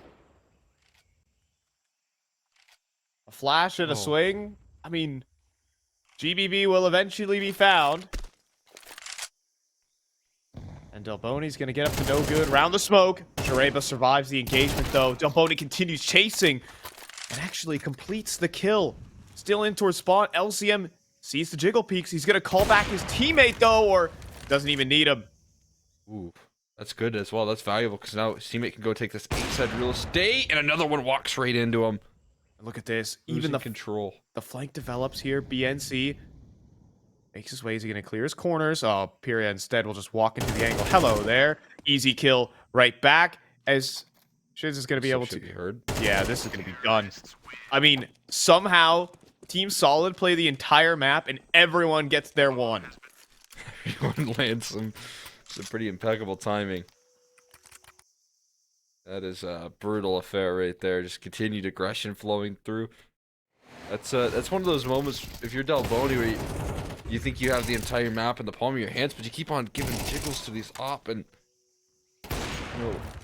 I feel like that's a big overextension right there. Even to press forward is slightly overextending, but to really just keep on testing the op is surprising. I think there's a little bit of frustration found out in the Adali Amigos camp here. Clutch is not going their way. Rounds breaking down. A little 3-round spree that they got off to here has been silenced with 4 of Solid's own. And it really is just individual ability that is catapulting Solid through right now. I mean, GBB is playing out of his mind Counter-Strike. Really trying to hit the Jets. I mean, CSO knows, but trying to tuck away. 5-7 will clear him. And the 5-7 starting to get a lot of ground gain. BNC does have one locked in a corner and will pre-fire him for the headshot. Still. Oh, shiz. Oh, boy. The curtain drops and he's just caught in the open, and some sharp shooting here from Team Solid as they're on fire. Absolutely on fire. Way past the point of heating up here. Adult Amigos really want to stop them. Just keep walking into them. Just keep getting blasted. Easier to play up against these guys here. Continuing to show form.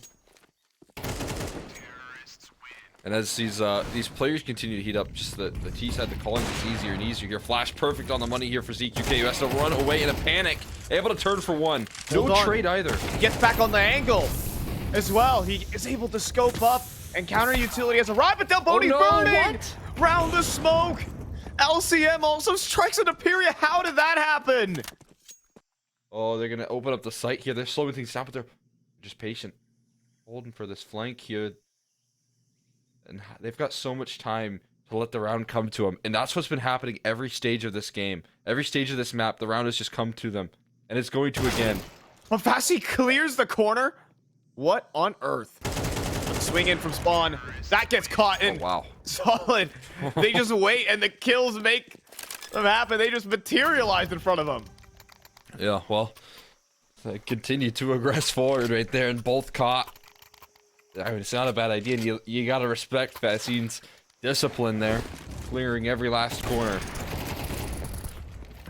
It even feels like they're just giving a great setup here. ZQK with this off. Good multi. What? Ah, that's tough. No. I mean, he was dead to the grenade. I'll say that. Yeah, that's true. But, like, that's wrong. That's just wrong. Also, I'd still be tilted if I was Delboni. Fassine just want to take this one to the house. GBB has been such a problem around the site. And I think Fassine has also just been spotted. Not going to be happening today. Spotted there? Yeah. Yeah, I think so, but it also feels like he just doesn't even care. Like, he knows that Adali Amigos would never swing that right now. They're not confident enough to make these proactive plays anymore. In fact, I can only imagine the frustration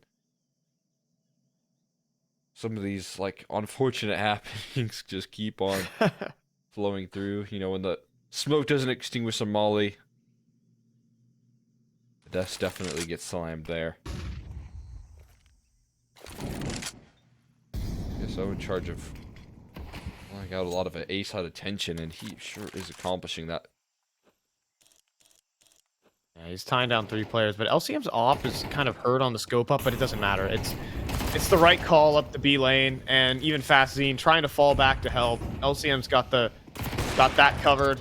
Now Tech 9 required, and there's coverage from bottom middle as well from CSO, and the rounds just turn out to be hopeless as Team Solid are calling circles around the Amigos right now. We're in for a big upset right now. We thought this game would be close down to the wire and scrappy, but this is a one-way street for Solid. Yeah, no question. Feels like they're trying to save in the last round of the half, Cole. Oh yeah, what are you supposed to do? You got 10 HP combined in the post line. At least you get a kit for ZQK, but you got that right around the corner. Not fun. And well, as I said, it was 4 defensive rounds that they managed to get versus Fury Academy in that last map of Ancient. That would be enough. That would be enough for them. That's how strong this T side was.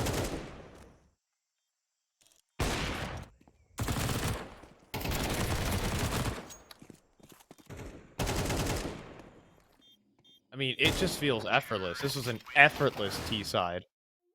There were a couple rounds that, got a little bit wild out towards middle, but it felt like in those mid rounds, the Team Solid just had their finger on the pulse and full control.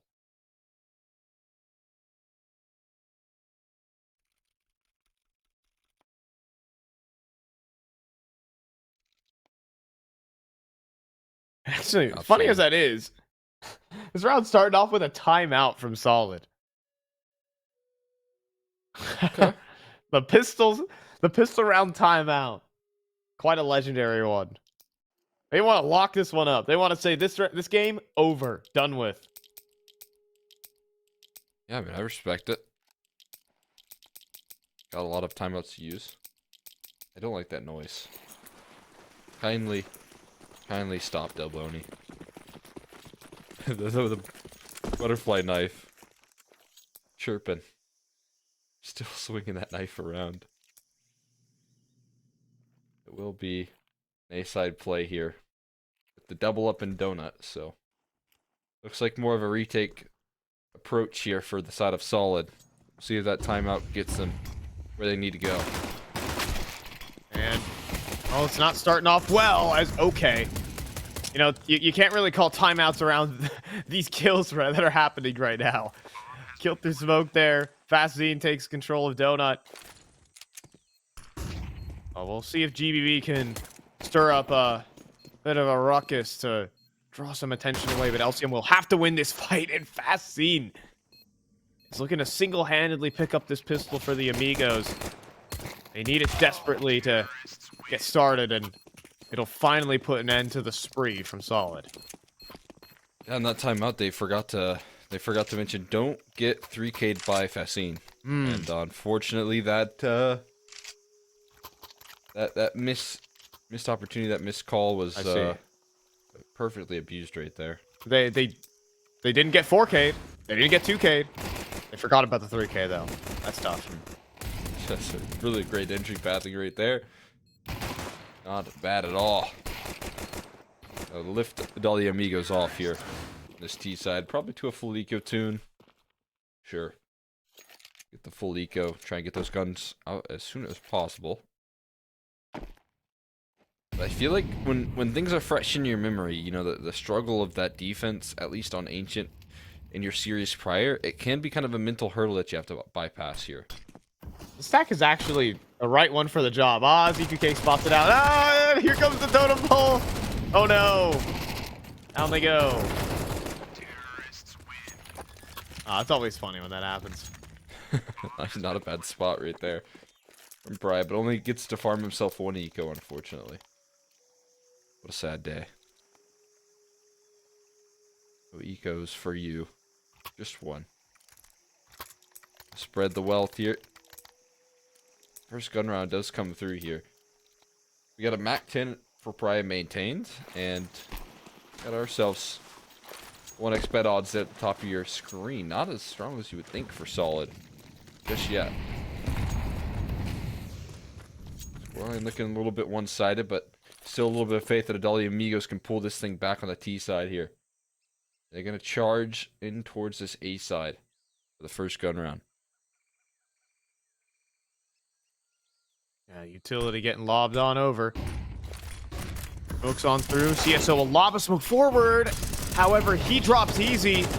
And the flashes are good to LCM. Out of it, he's going to run through with the flashbang, but it's not good enough. Fastine with full vision. This is a save. This is the first 3 rounds for Solid to back away. Amigos advancing. Oh boy. Here we go. Seeing something. Something special here. Already on this T side. Fastine just dominating on the inbound. Not the first time we've seen him get a multi-kill on the A side when he's aggressing forward. The last thing that you want here is for this closing stage to get a little complicated, because again, that third map rolls around and bam, Solid are in hot water. So, what they're picking up here is a little bit scary.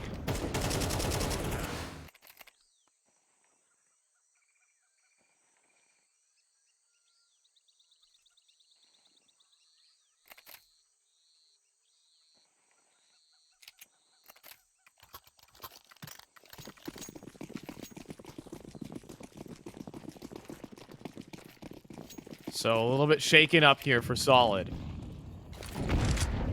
As you know, this game can go equals as quick as you like. But BNC, who in front of all the smokes and utility, able to get the first, and CSO is going to need to start a run back under the site because they're swinging out wide and out of position. It's an easy walkout. Jareba, though, giving a fight, but not able to convert just yet. Too much distance here. And could be another call. I might have to just elect to save once more. These rounds are flowing. Quick and easy. Piece by piece. Also, got handed the FAMAS and says, go deal some damage, buddy.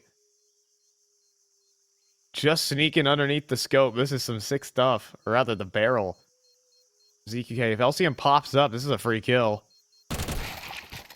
Or ZQK is faster in the draw. How about that? Free kill for who? Easy does it there. ZQK, nice little finish. Give his squad extra fight on the way out. Ensuring that they take their advantages.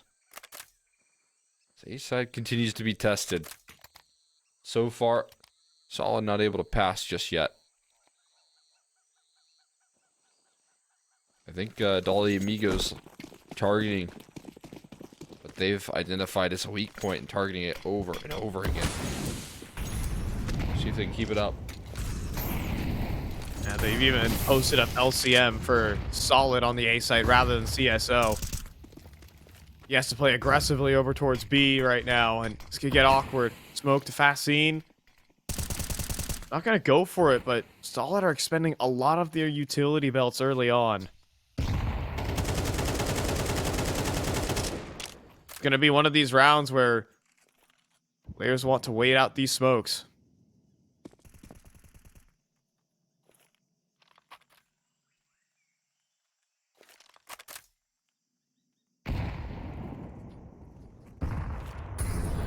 It's a retake. Molly is gonna go through.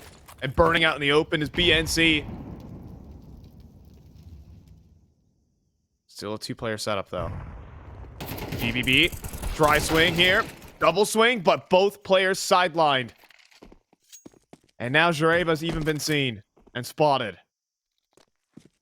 He's going to retreat far back here.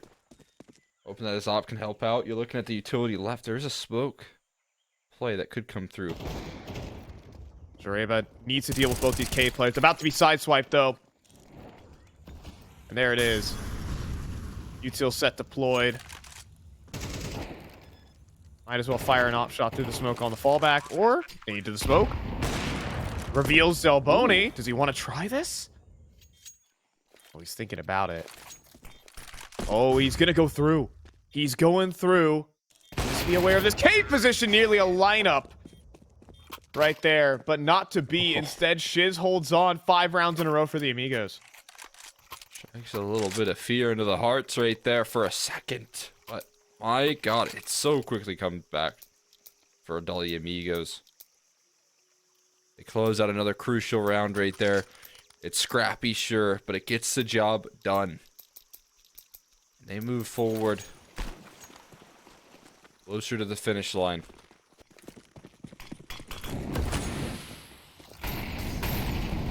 Another gun round, at least. We'll have that much for them.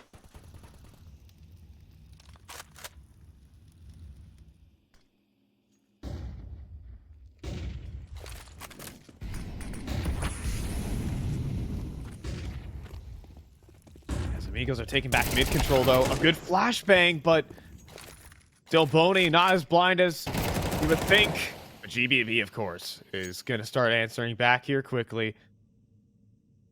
Right back in Aperia. Raven playing the threat angle, walking forward, a missed shot from ZQK. Nate's being pulled as well. It's messy.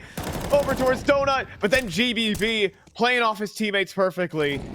2v4, and looking like the first round of this CT side for Solid. Looking like it. We'll see if it comes through. Nice offing up from Zareba. Really stepping up to the plate right here. Some risky peeks, but not punished for some of them. Wow. A B and C sharp to close. It is finally a liftoff for this second half. Yeah, we've been talking about a big hole that's been dug here that Dolly Amigos have piece by piece kind of gotten their way out of, but just a few small misses. Just an op shot that goes awry, and it can cost you dearly. You don't have a lot of runway. Rounds like that to go wrong. So once again, GBB back to winning his individual fight and then playing perfectly off of his teammates' contact, understanding the weak points. But right now, Solid, a bit over-invested in the B end of things, and it's going to come back to bite him. It's an A-side execute. No contest. Yeah, no one here to put up any fight. Smoke spam, not on the money either here. We'll see if something can delay this bomb plant. Finally, numbers tapped, but not fully stuck out. Uh-oh. There's one quick kill. A T-side soon fade. nade to the smoke, and are we running through? We're going in! Flashbang! Deployed, and a team kill! Oh no, that's what it's about! But Jareba falls. And GBB left holding onto middle, waiting for a lurk that will never materialize. Solid have to back away. The Amigos answer back. Whole squad's going to be just waiting out for pressure that's not going to come through. Maybe a little bit of exit damage going to be done, but it's just a small hiccup here. Adalia Amigos right back to winning ways and right back to targeting that A side here. GBB looking to make it pricey. Does not, though. He goes down. Loses his rifle. Could have been valuable to hold on to that. Unable to do so. There's still a buy. There's still a buy for Solid. That trade didn't come through from DQK. Oh my god. Phew. The unfortunate nature of that team kill, I'll say that. As he stands up off after getting up the bomb, it's a headshot. Really one of the last buys in the tank for Solid before another eco. Potentially the lead, a massive swing round here. To Solid, we're up 9-3.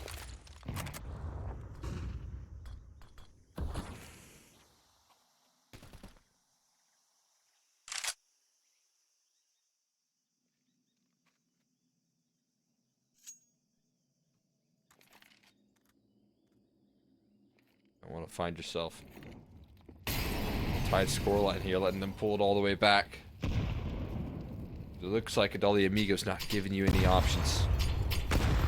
Double nades onto this close corner. But LCM is still going to hold on to the angle. He's looking for no scopes here. He's going to get it. Oh my goodness. Holding on with GBB as well. It is decimation inside of the cave. ZQK will search for the refrag. He's not going to be given much. Now locked out. How does that setup work? Because LCM just pulls off miracles. Oh my god. What a sequence right there. Op really getting the job done for his squad. I mean, this is probably one of those save calls. The round just going to kind of fizzle out. We are going to be talking about 11 here. I mean, yeah, interested, but yeah, this is the reality. Setting in finally. And they're solid.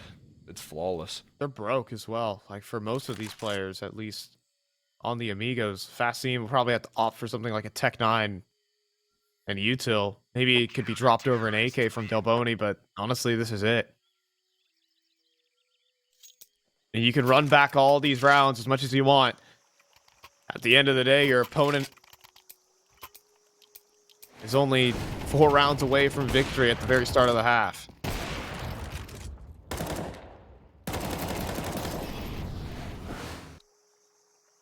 You can give it an impressive claw back. You can show your stuff. But there is not a lot of room for error. They'll get an investment here. They'll win at that. AKs and some slightly missing utility is the biggest concern. Gonna speed it up a notch towards middle, though. Yeah, and it costs a lot of their grenades as well. You know, they have to sacrifice a lot to get into this position, and GBB around the corner. Smoke is fading, and he flicks up for the 1. Gets more info. BNC plays his hand as well. Shoulder spotted, but he gets the frag and even gets away. Pyria, as the smoke fades, nothing to shoot at. Happy with the advantage to double up in this cave position is going to put it down. Bomb drops. Round could be just curtains. So could the cave. The money's going to be shot here if they don't get anything else. Pariah is left last man standing, just scratching his head because he's got the sight, but he's missing the package. In the 3 versus 4, it's so proactive from Solid. Obviously, if it goes wrong, we'd criticize him. Like, why are we peeking in the 3 versus 4? But understanding that when you give up map control, you need to take some back. You still need to play that exchange. CSO on the hold. Excellent. And even lets out Mouse 1 for a little bit longer than he should have. It's 12-9. And 3 chances to just lock in semifinals in dominant fashion for Solid. That is a really brutal round right there to lose. It's that nightmare scenario for every team. It's series point. Your elimination is on the line, and to save it, you're gonna have, you know, pistols and a little bit of utility.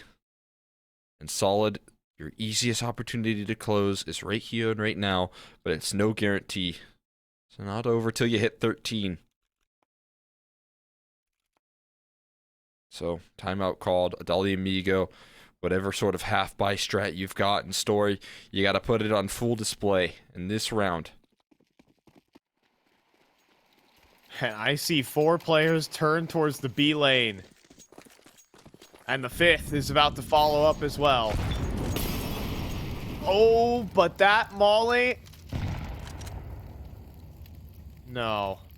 Not like this. Gonna go in towards the side boxes in a passive setup from Solid, keeping these pistols at arm's length and looking to book themselves a ticket to the semis.